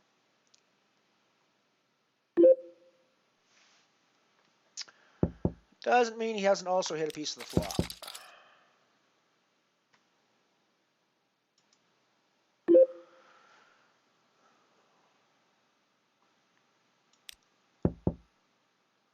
So second pair is not nothing on here. I have to think there's at least a reasonable chance that there's an ace out there. But I also have to think there's a really good chance that if an ace was out there, it would bet on the flop. Unfortunately, a 3 that banked the turn just got there against us.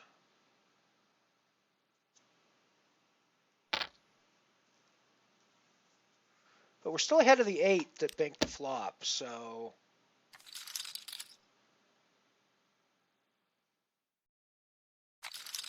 Alrighty, Knight, I agree with you on that one. Let's final table this puppy. Let's go heads up on this puppy. We can negotiate who wins and who gets second once we get heads up, but let's go heads up in this puppy.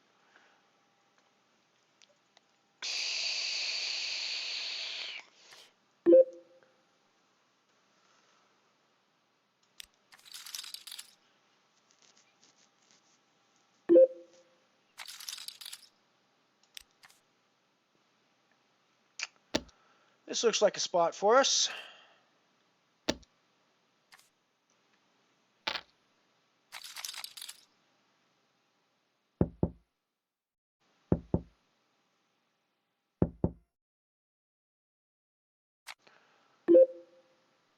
And we pretty much only credible move we have is dealer. I would like to place all of my betting discs in the middle of the table, please. Thank you very much.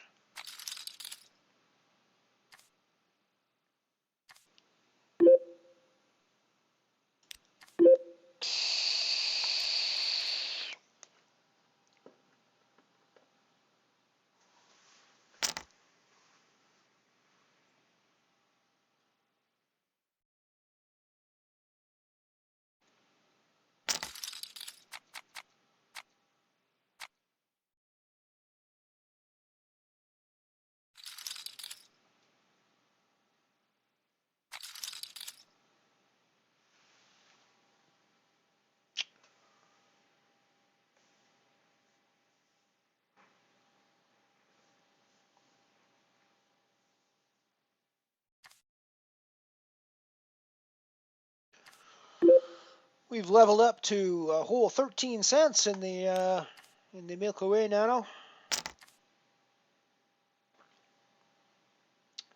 As I said, though, it's almost 3 buy-ins now, so pretty happy about that result, and we're going to see how much deeper we can go. We got an interesting ace-9 hand developing here, where we're just going to check and see what happens on the flop, I think. And we like the flop a fair bit. Given that it was limped around and we had our option, I think we're going to toss some money into this pot. Slightly less than half pot. And we're going to take it down a lot of the time.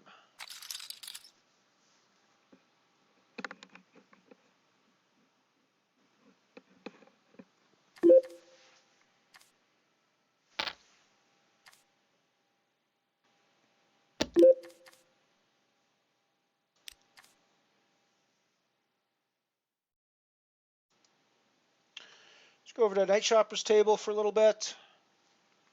We've got some shove action happening over there. Shoving a call by the 5-4. Interesting. Interesting. Suppose it's one of those hands that can crack the big pairs a lot, so that's one of the reasons you think about calling with that, but seems like it's a bit speculative.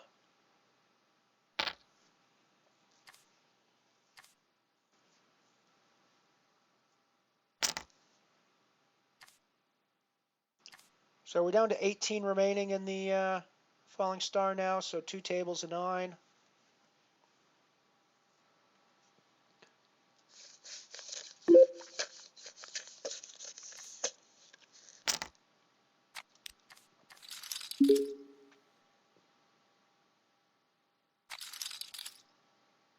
King 10 gets there, but the ace deuce is done, so we are down to 17 in the Falling Star now.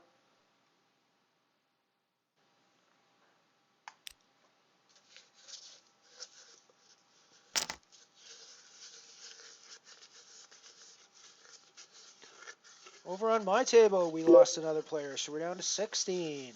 Balanced, 2 tables of 8.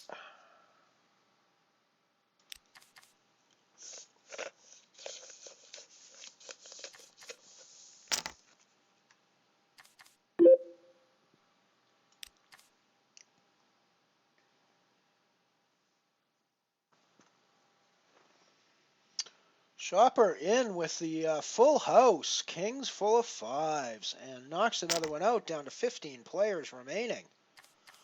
Nice one, Shopper.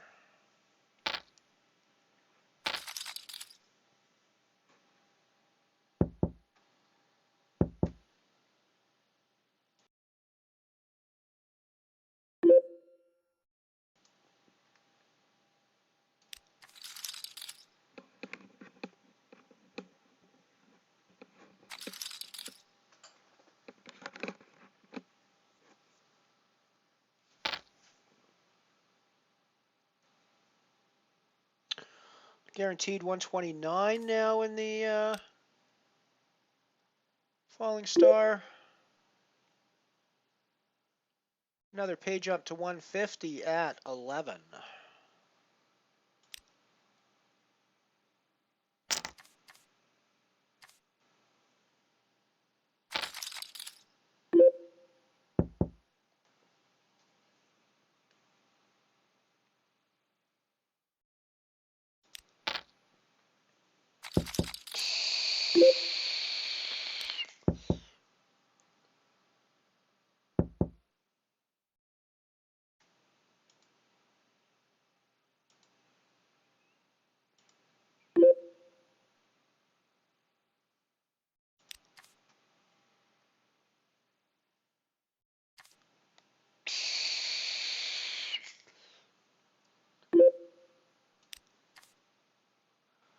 Shopper on the blind. We got a raise from Mr. Cornholio.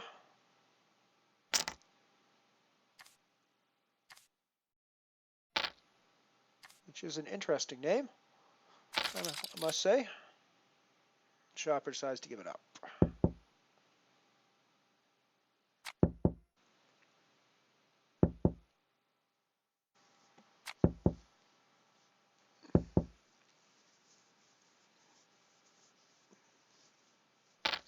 For those of you just joining us, we're watching this table because Night Shopper is I Care For You up in the top left corner. Friend of the stream, who is also going deep in the falling star with me. I am on the other table. This is my table in the falling star. There are 2 tables remaining. Night Shopper's on one of them. I am on the other one. We have planned to meet at the final table and go heads up, and we will at that point negotiate which one of us is going to take the title and which one of us is going to come second. But we have agreed we're going to meet heads up.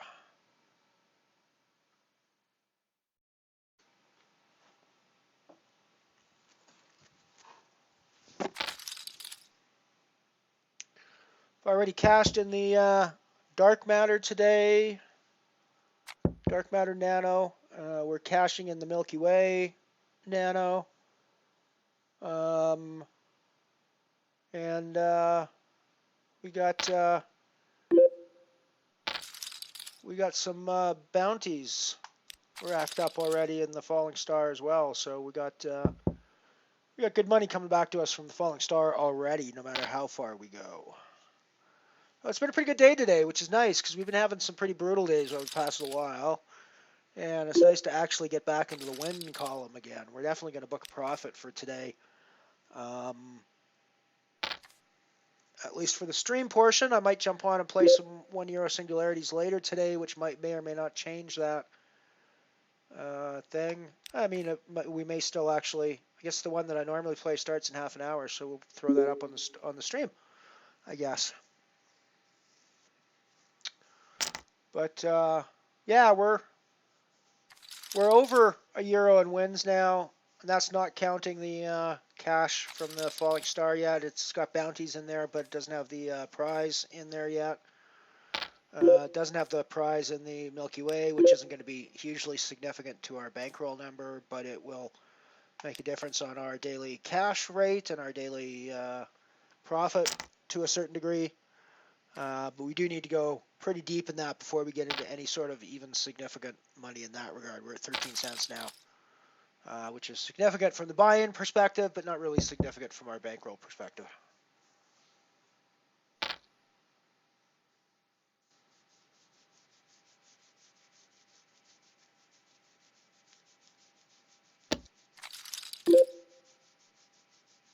Yeah, it's funny how that goes when you get big hands like that. The only time in my life I've ever got a straight flush in live poker, I flopped the straight flush.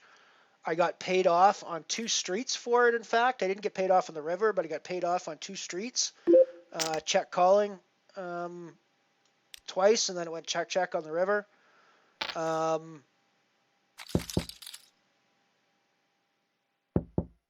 No, sorry, I was the aggressor in that. So it went bet call, and then bet fold on the river.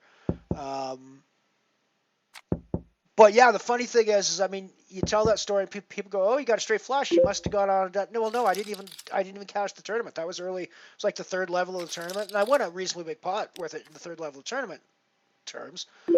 But I didn't even cash that tournament. I ended up losing my stack later on before we got to the money bubble, and I was out and done. So just because you get big hands like quads or straight flushes or things doesn't mean you're gonna go on to win the tournament.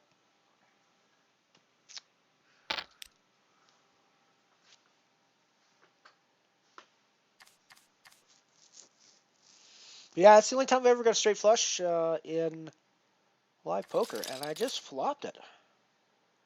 I raised with Queen 10 of spades and Jack King Ace of spades, or 9 Jack King of spades came. It wasn't the royal. It was one less than the royal. And yeah, Jack 9 Jack King of spades hits the flop, and I'm like, that's a pretty good flop for my hand. And I was the aggressor, so I figure I can lead out credibly and still have him thinking that I'm, c-betting with ace X hands that missed, or those sorts of things. I was a little surprised I got 2 streets out of him because it's a very straighty flushy board, right?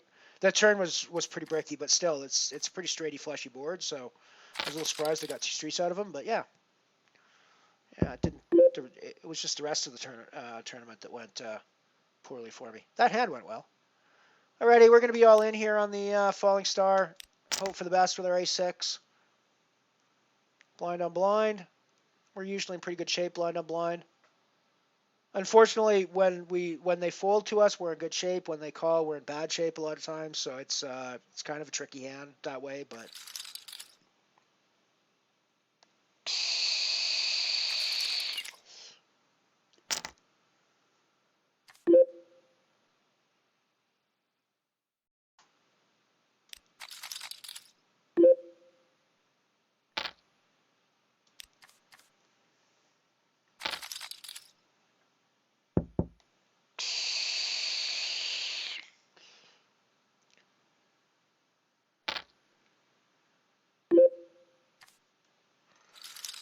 I guess I should have been in there with my ace-deuce.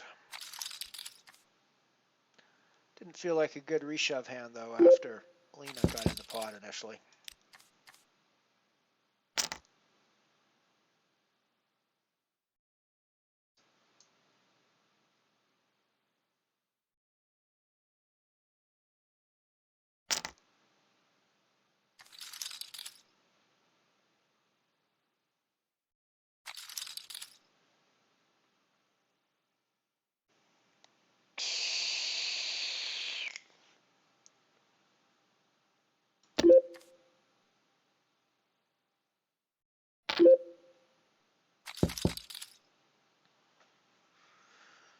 King 9 could actually be a shove spot.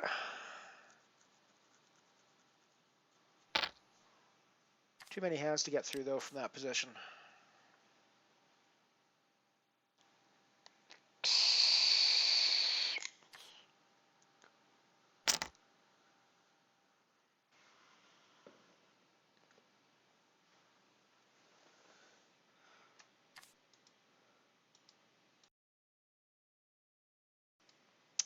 At this point, I'm sort of in a shove fold. Well, I'm definitely in a shove fold mode.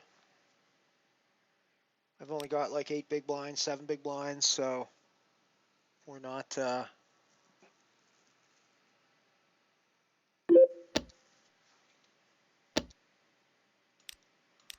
I am all in on the Nano Milky Way table, and I got called from the big stack on the big blind. I don't mind seeing 2 kings there. 1 king would have been gross, but 2 kings is slightly better.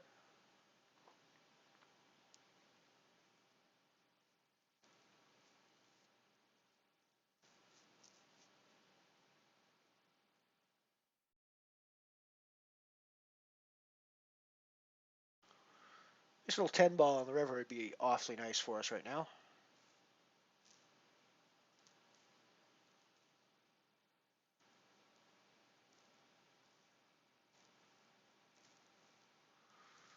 I have a feeling, given the action on this hand, we are not winning this hand. Nope.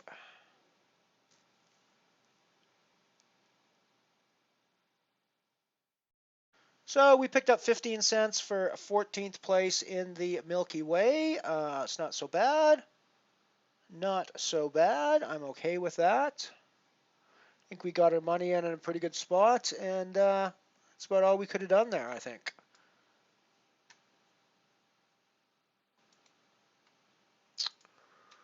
Well, let's add that to our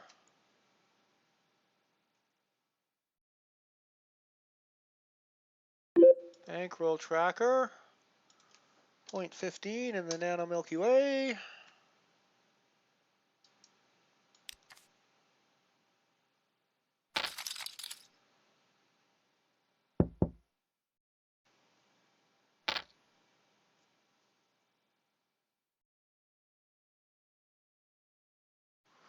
That leaves us with just the Falling Star bounty at the moment. Let's see what is in the lobby.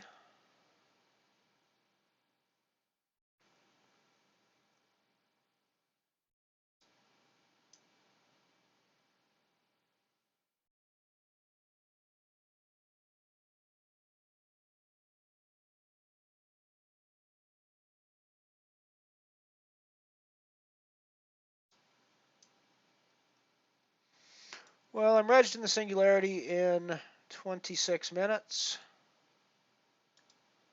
Now,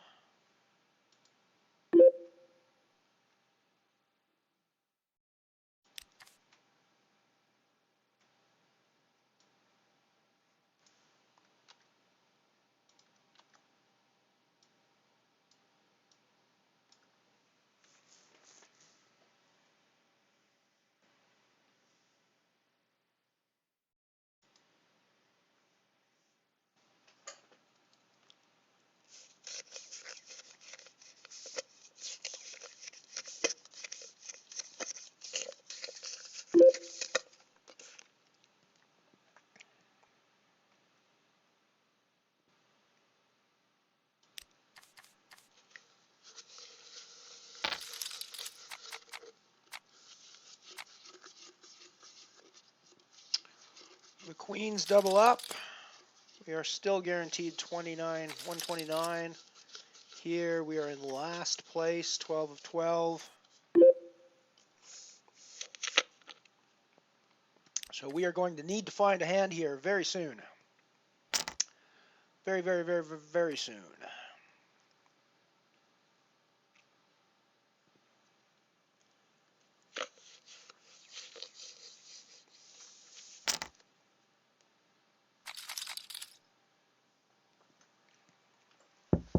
If we want to make good on our promise to meet Night Shopper at the final table, we are in danger of not being able to make good on our promise. We always like to make good on our promises here on the Mothership.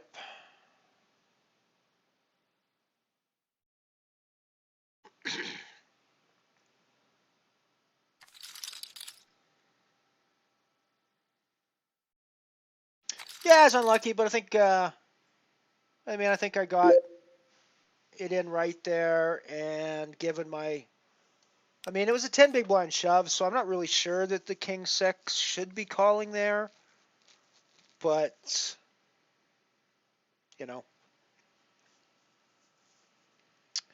what are you gonna do? What are you gonna do?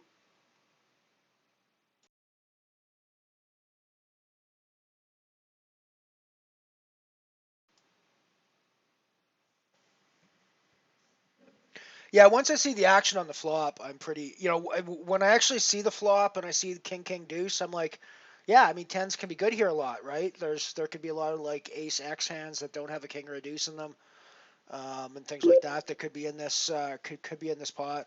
But then I see the flop action starting. I'm like, yeah, no, there's no way. There's no way I'm good here. There's no way I'm good here. Someone's got a king. Someone's got a king here. But oh well, it's the way it goes.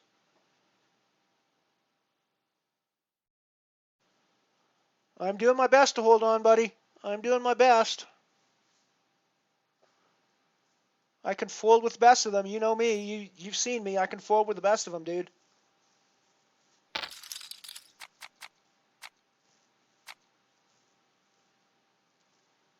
And Flower Power just gets there. Just gets there. We just can't lose players.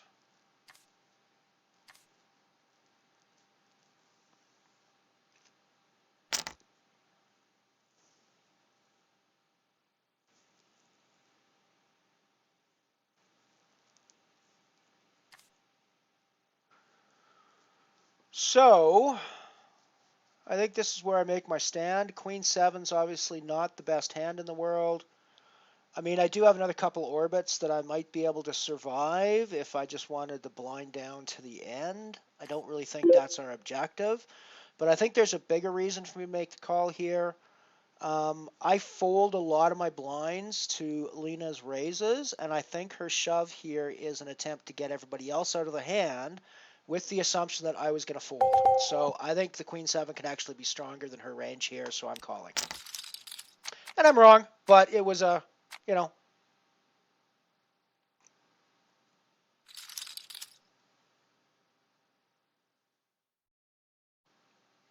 Tell me, Ant-Man, what do you think? Was my logic reasonable there with the shove size? Obviously Queen 7 is weak there, but I actually thought that when she shoves that big, she's more likely to be weaker. When she shoves that big into my big blind, knowing that I fold so much, and I play against her quite a bit, so she knows the 10 Jilly character, and I think that she would have that dynamic down. So that's why I called off there. Obviously, that was not the right decision in that moment, but I still think my thinking was reasonably good with that. I'm not going to stop the stream at the moment. I think I'm going to, because I've got the I've got the €1 Singularity coming up, so we're actually going to rail Night Shopper, I think, until that Singularity starts, and we'll continue to rail him as well until he busts. But yeah, I'm gonna keep playing today, I think, because I got that €1 Singularity coming up. So we'll rail Night Shopper for a little bit, because there's not really anything else. I don't think there's anything else on the schedule that I want to reg before that Singularity starts. That's why the Singularity was the next one that I regged. Actually, well, it doesn't start for another few minutes, but...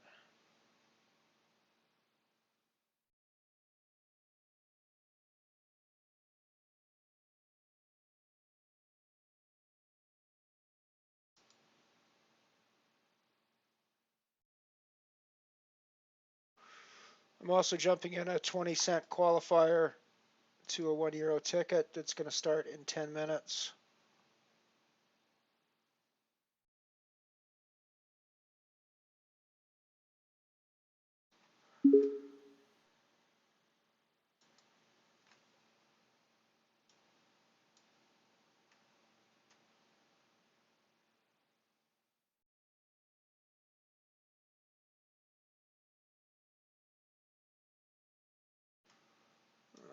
So that's one of those.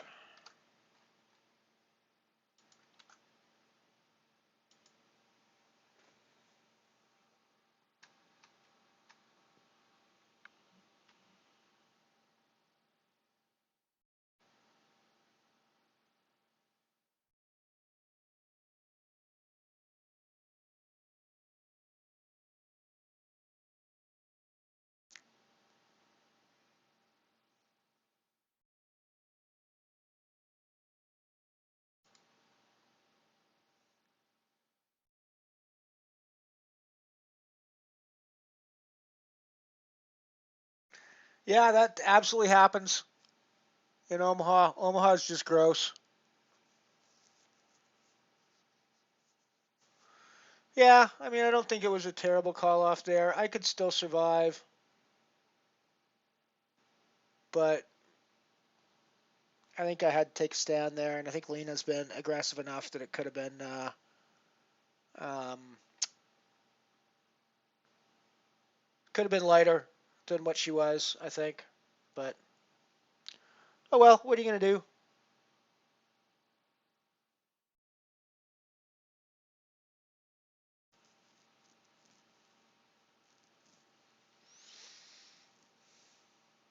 Yeah, that's cool, Ant-Man. Basically, I had a weak Queen 7 on the big blind, and somebody who was aggressive and who's played against me quite a bit knows my tendency to fold on the big blind, shoved a massive stack from the cutoff. So there's two players to get through in that. They both had reasonably large stacks compared to mine. Although Lena, the shover, was the one with the biggest stack in the group. And I looked at that dynamic and I thought, well, she knows I fold a lot.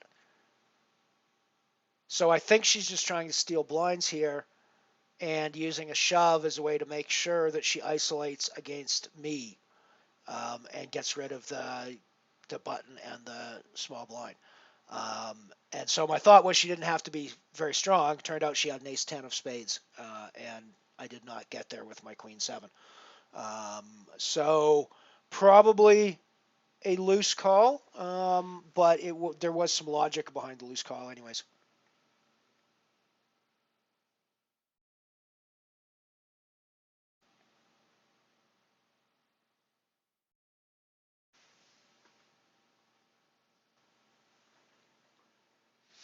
Yeah, I'm still a little butthurt over spending €7 yesterday to get to win my €2 ticket for the event tomorrow. It seems like that's pretty. Doesn't seem like that's plus EV in any sense. So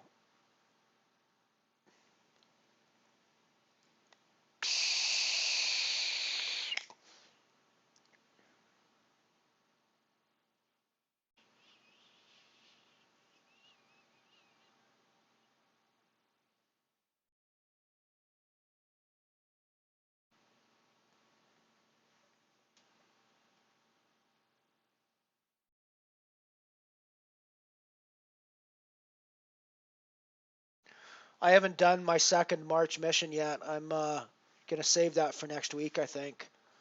I haven't decided whether I'm going to play Hexapros or sit and goes or a combination of both. I'll probably play a couple of Hexapros and a couple of sit and goes and see which ones are feeling like they're going to be the most profitable at that time. But I figured yesterday I'd focus on the weekend one because I knew it was only a weekend one, right? And it had to get done quickly, whereas this one can stretch out a little bit longer.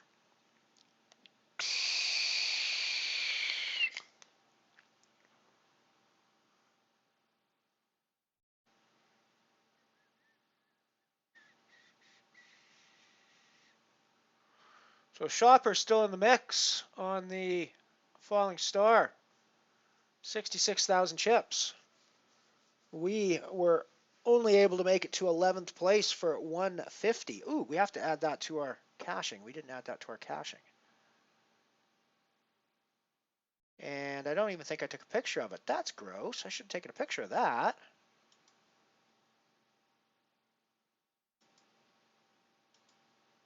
And then plus 1.5 at the end. I think it was plus 1.5. Let's just verify that in the...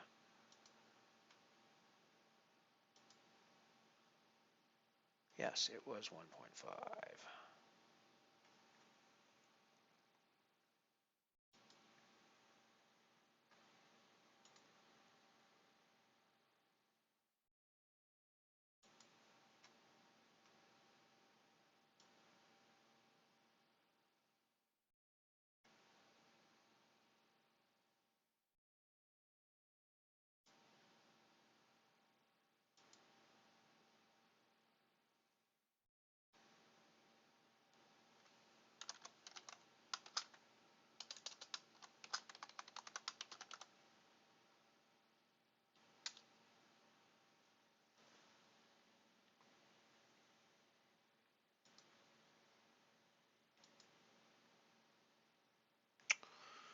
Alrighty, so that gives us a nice little cash for the day, even with our €1 buy-in to the Singularity.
Yeah, you lost audio. It's back now. I think I must have coughed.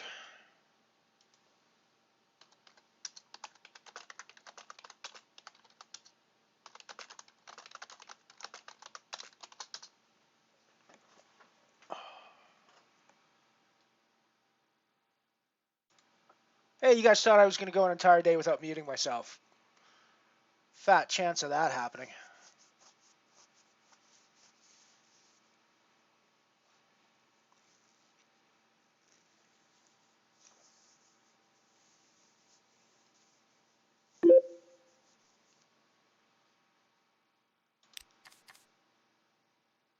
Yeah, we're on a 3-minute delay now. I did drop it back from the 4 that I was initially on. So I sort of was saying things some of the time. But yeah, you're right.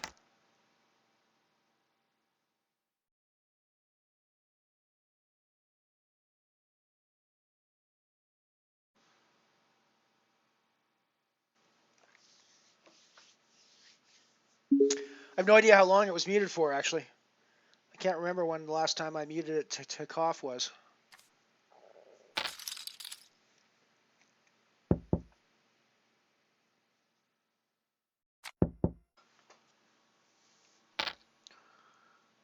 Alrighty, we got more break coming up.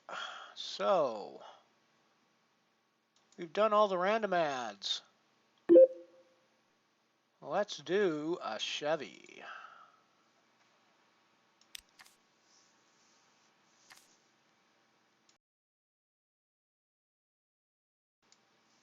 I remember to unmute that time.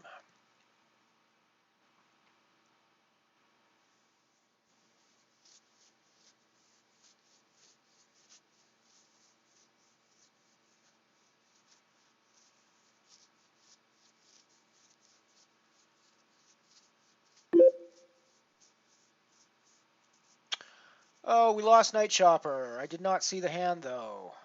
Hopefully.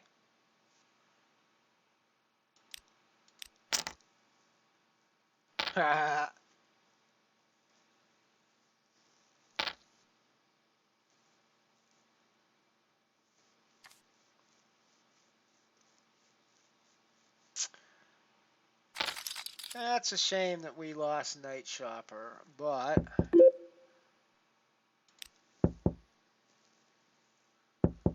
we will go to my qualifier table and the singularity when it comes up, and we will close the Night Chopper table now. Good game, though, buddy. Well done. Good job to get through to that final table.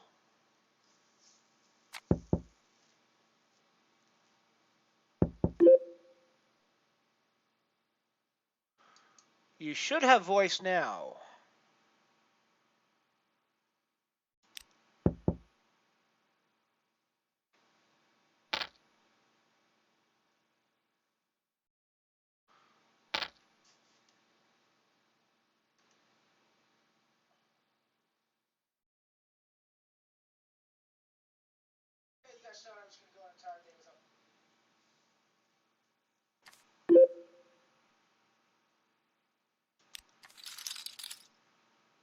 Alrighty, off to the break. That was a long hand there, but we're going to go after the break, and we'll be right back.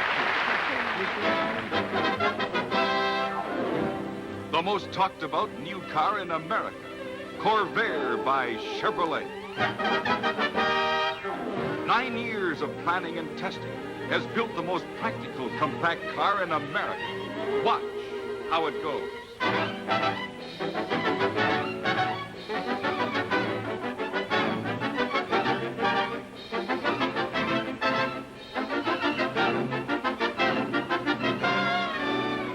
Here's the secret of the Corvair's extraordinary performance.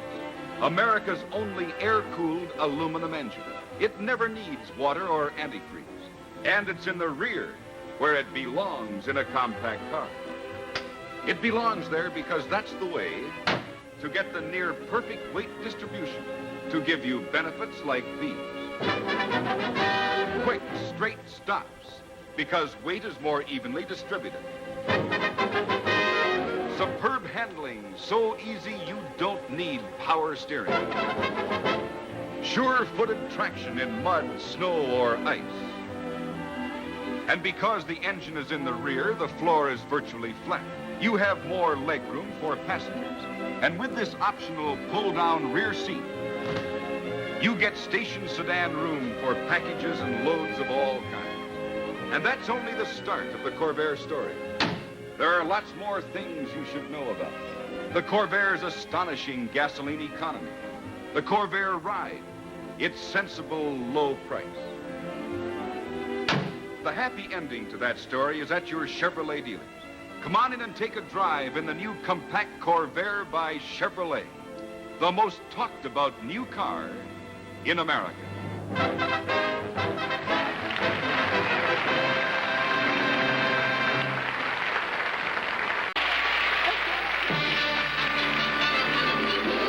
Way down Texas way in California, across America from sea to sea. Chevy's riding high, and here's the reason why. It's the only car that's new as new can be.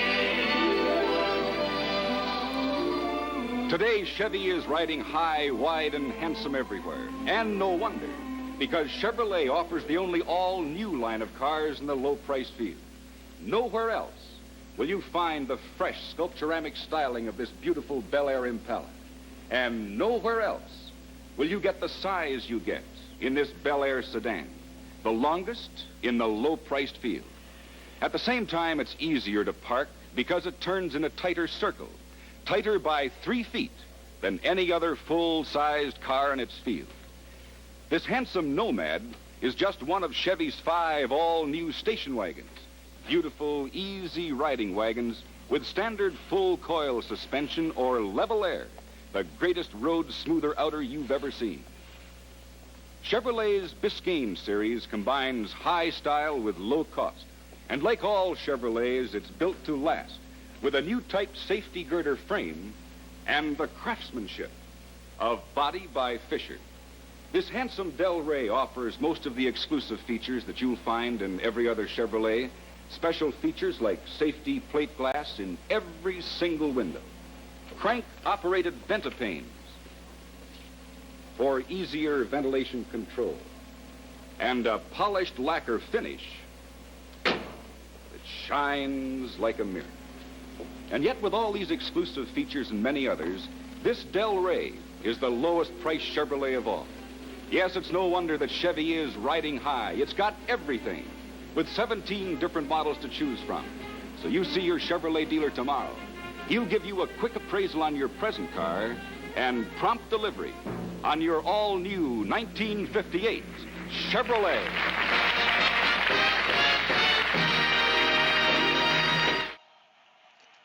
Alrighty, we are back once again. Thank you very much for the raid, Math from C. Very, very, very nice of you to do that. I much appreciate it. We are playing 2 games. We got a qualifier to the €1 ticket going here, and we also got a €1 singularity going on the other table. The title is not accurate for it yet. It will be shortly. It is not the Dwarf Star Bounty. It is a €1 singularity. Give me one moment to correct that problem.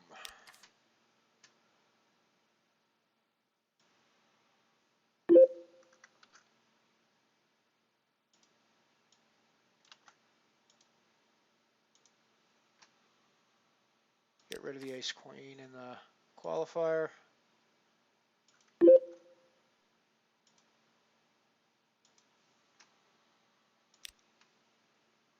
Alrighty, there we go. Woohoo!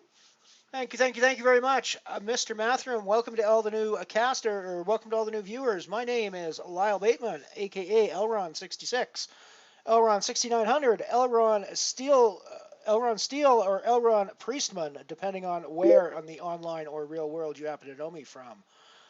We're playing poker on Unibet, and our whole point here is we're running a free roll challenge. I did not deposit any money on this site, and I started playing free roll bounty tournaments and started playing for pennies for bounties and rolled that up into enough money to start playing nano tournaments, and then I rolled that up into We're sitting at about 75 euros on our bankroll now. After a high of about 114, and we've been on a bit of a downswing the last week or so.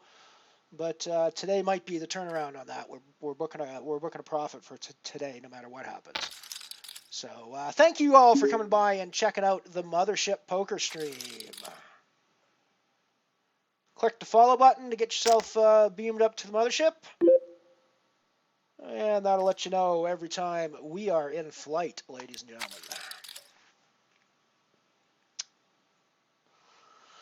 We were railing our good friend Night Shopper on the final table of the Falling Star after we busted 11th in that tournament today, but he ended up busting as well. So he is now no longer in the Falling Star. We no longer have that table active because we're not going to bother watching randos play. We just rail the stream. Friends of the stream. However, Night Shopper did end up cashing in 7th place for €3.23. So congrats, Night Shopper. Good on you, buddy. I did actually want to make a point about the Corvair ad that led this break off. The interesting thing about the Corvair is that car actually was the product that launched Ralph Nader's career as a consumer activist after he published Unsafe at Any Speeds, which was an expose of supposed or design flaws in the Corvair design, which caused it to do things like roll over and go out of control on turns and things like that, according to Nader's research. So it's an interesting thing. There's a lot of there's actually a modern theory is that he probably overstated the case, but that the Corvair was not the best. Didn't always make the best design choices. That said, it was a ridiculously modern vehicle by the standards of the day, and so there are bound to be some issues when you throw a whole bunch of modern tech together onto one new vehicle. So interesting though.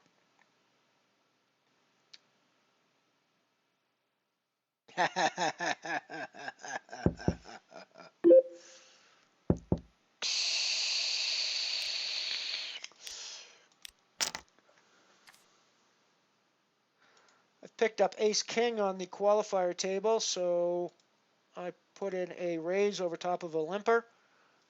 4x raise. We'll see how this goes. These qualifiers are pretty spewy in many cases, so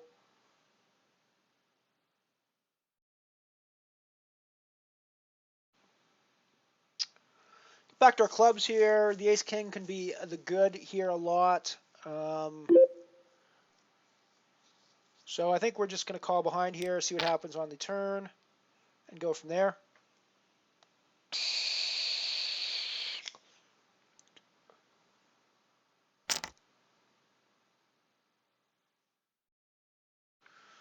Not sure I'm still thrilled with the strength of my hand, but I equally don't think we can go anywhere.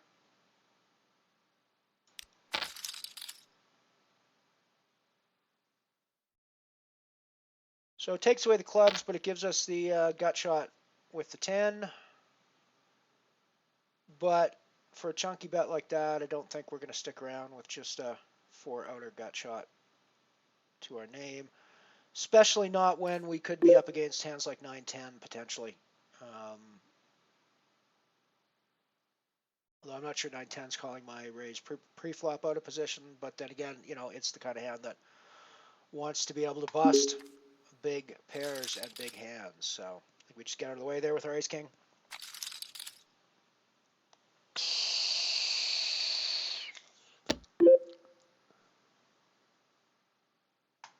Had a decent run in the Singularity yesterday. The Singularity here. Can't remember exactly what position we got, but we went pretty deep in it. We cashed, and we... or was that the day before? Maybe yesterday we busted it. No, I think yesterday we busted it. It was the day before we put in some cash. Let me have a look at my records. My records will tell me the truth. My brain does not tell me the truth.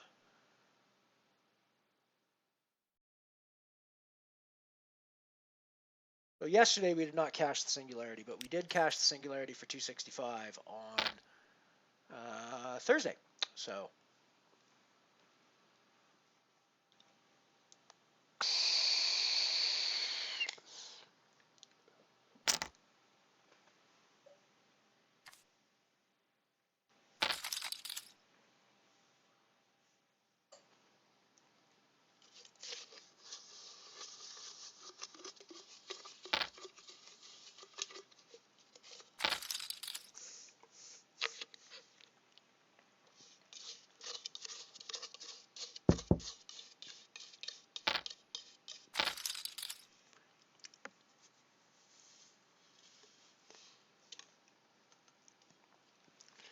yeah, we had a pretty sick run here on the stream initially off the start. It was a pretty slow start, but then we had a period in January and February where we just ran pure, man.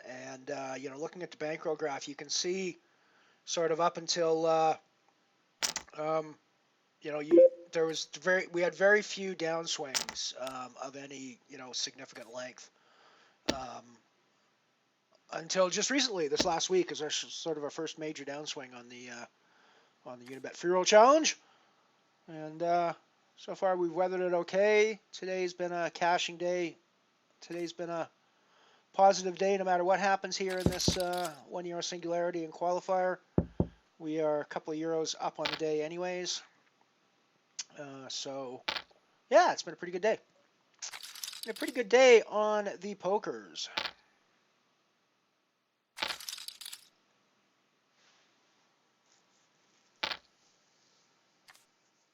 Thank you, Krypton. I will be doing that. I will absolutely be doing that shortly. I'd been foolishly waiting for some graphics and branding that I'm waiting for to come through. I'm just not sure when that's going to happen yet, so I think I need to put the post up and just roll with what I've got and just update things as I get the new stuff. As I get the new stuff in.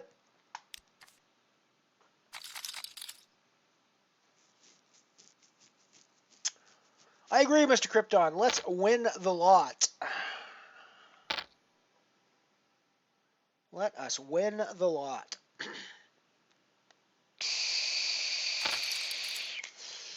Night Shopper's already given me a bit of a boost there with a post on one of the threads about streams to pay attention to. So I appreciate that quite a bit. But I will do my own post in blogs and stories very shortly to get the word out, because I want to grow this community, and I want this to be a community. This is not about me. It's not about me playing poker all the time. I mean, we just spent close to an hour railing Night Shopper on his falling star because he was doing great on that, and I love to do that. And even on the ones, if I'm not in the tournament, if one of the friends of the stream comes up, we're gonna put that up and we're gonna rail if we've got a free slot open on our board. So that's part of it. It's not all about me. It's not necessarily always going to be about me playing poker. I want to feature people I want to feature friends of the stream as well while we're playing. Anyone who goes deep, if you mention it in chat and we've got free space, we're going to put you up and we're going to show you a little bit. We're going to show you off to the world a bit. If you want, of course. If you don't want that, let me know, and I won't ever put you up on stream if that's what you prefer. There's some people are shy and they don't want themselves being shown playing poker and stuff. But so let me know if that's the case. But I definitely like to feature friends of the stream.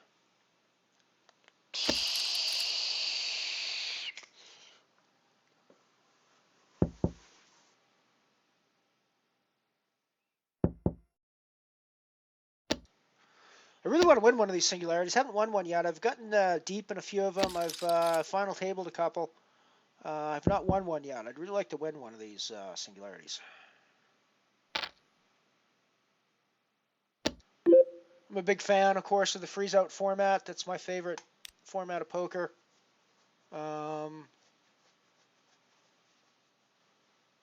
actually think the rebuy re-entry format is an attempt to make tournament poker more like cash games, where you can just repeatedly refire if you choose, and things are going bad for you.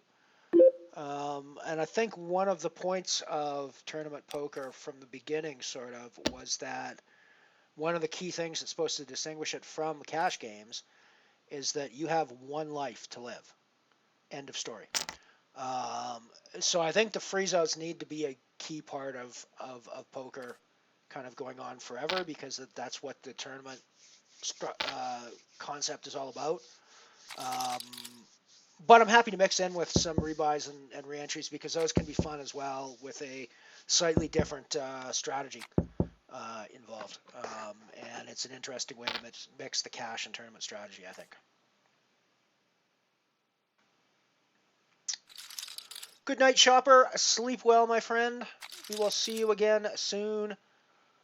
I don't know if I'm going to stream tomorrow or not. I might just fanboy Lanny's stream instead. Because, that's always fun. And I do need a break from time to time. We have gone 6 days straight.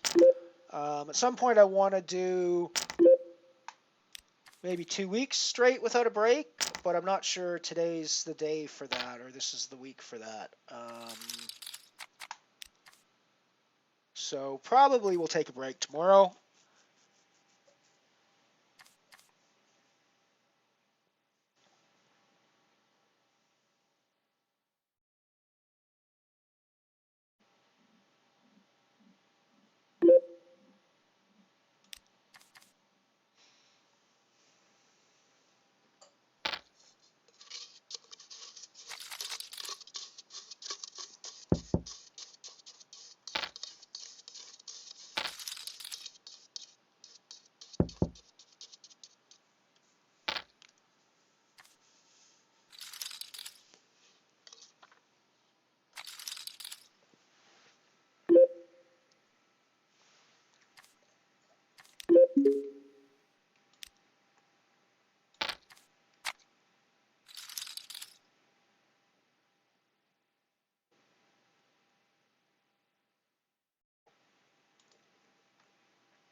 Just made a rather poor decision to fold an ace-jack on the qualifier table to a bunch of large shoves. And I felt like I was ahead, and it turned out I was. But, oh well. What are you going to do? Ace-jack is kind of, when there's a shove and a reshove in front of you, shove and a call-off in front of you, ace-jack starts to look a little smaller than it did to start with, I think. That said, it turned out that the shover was 10-jack, and the guy that called off was ace-4, so, I'm going to put in a raise with my king-queen here. Haven't really had a ton of action on this table yet, so I'm a little surprised to see so many people whip in behind me, but kind of thought I'd get a little bit more respect there. But flopping the second nut flush draw is never a terrible spot to be in, so we're going to keep the aggression on.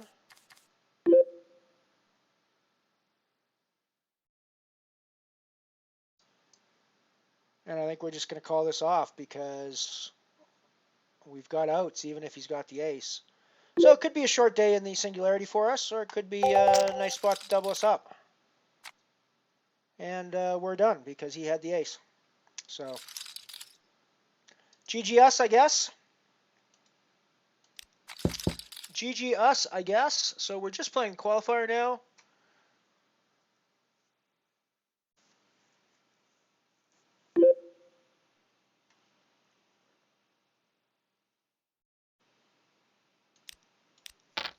Just playing the qualifier. I mean, I think I'm supposed to call off there with the king, queen of spades with the spade draw. I'm not particularly upset with how that went. I'm definitely calling this raise with my queen here.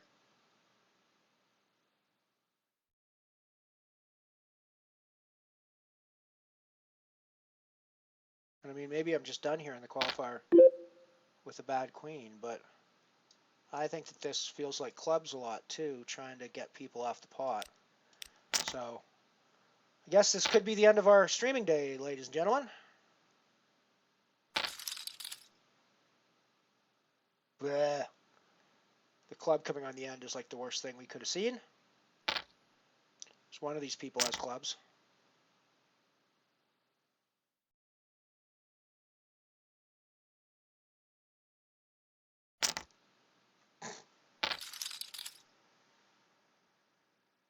Wow, the straight.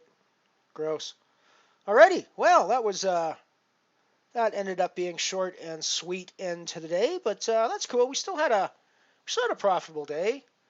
We 461 in wins versus 270 in buy-ins, so almost €2 up on the day. Almost doubled our buy-ins. 170% ROI for the day, which is not nothing to sneeze at. So thank you for hanging out with me here on the Mothership. If you want to be notified when we're online, click that follow button, and you'll get yourself beamed up to the Mothership every time we go online. And otherwise, have a great day. We will see you again soon.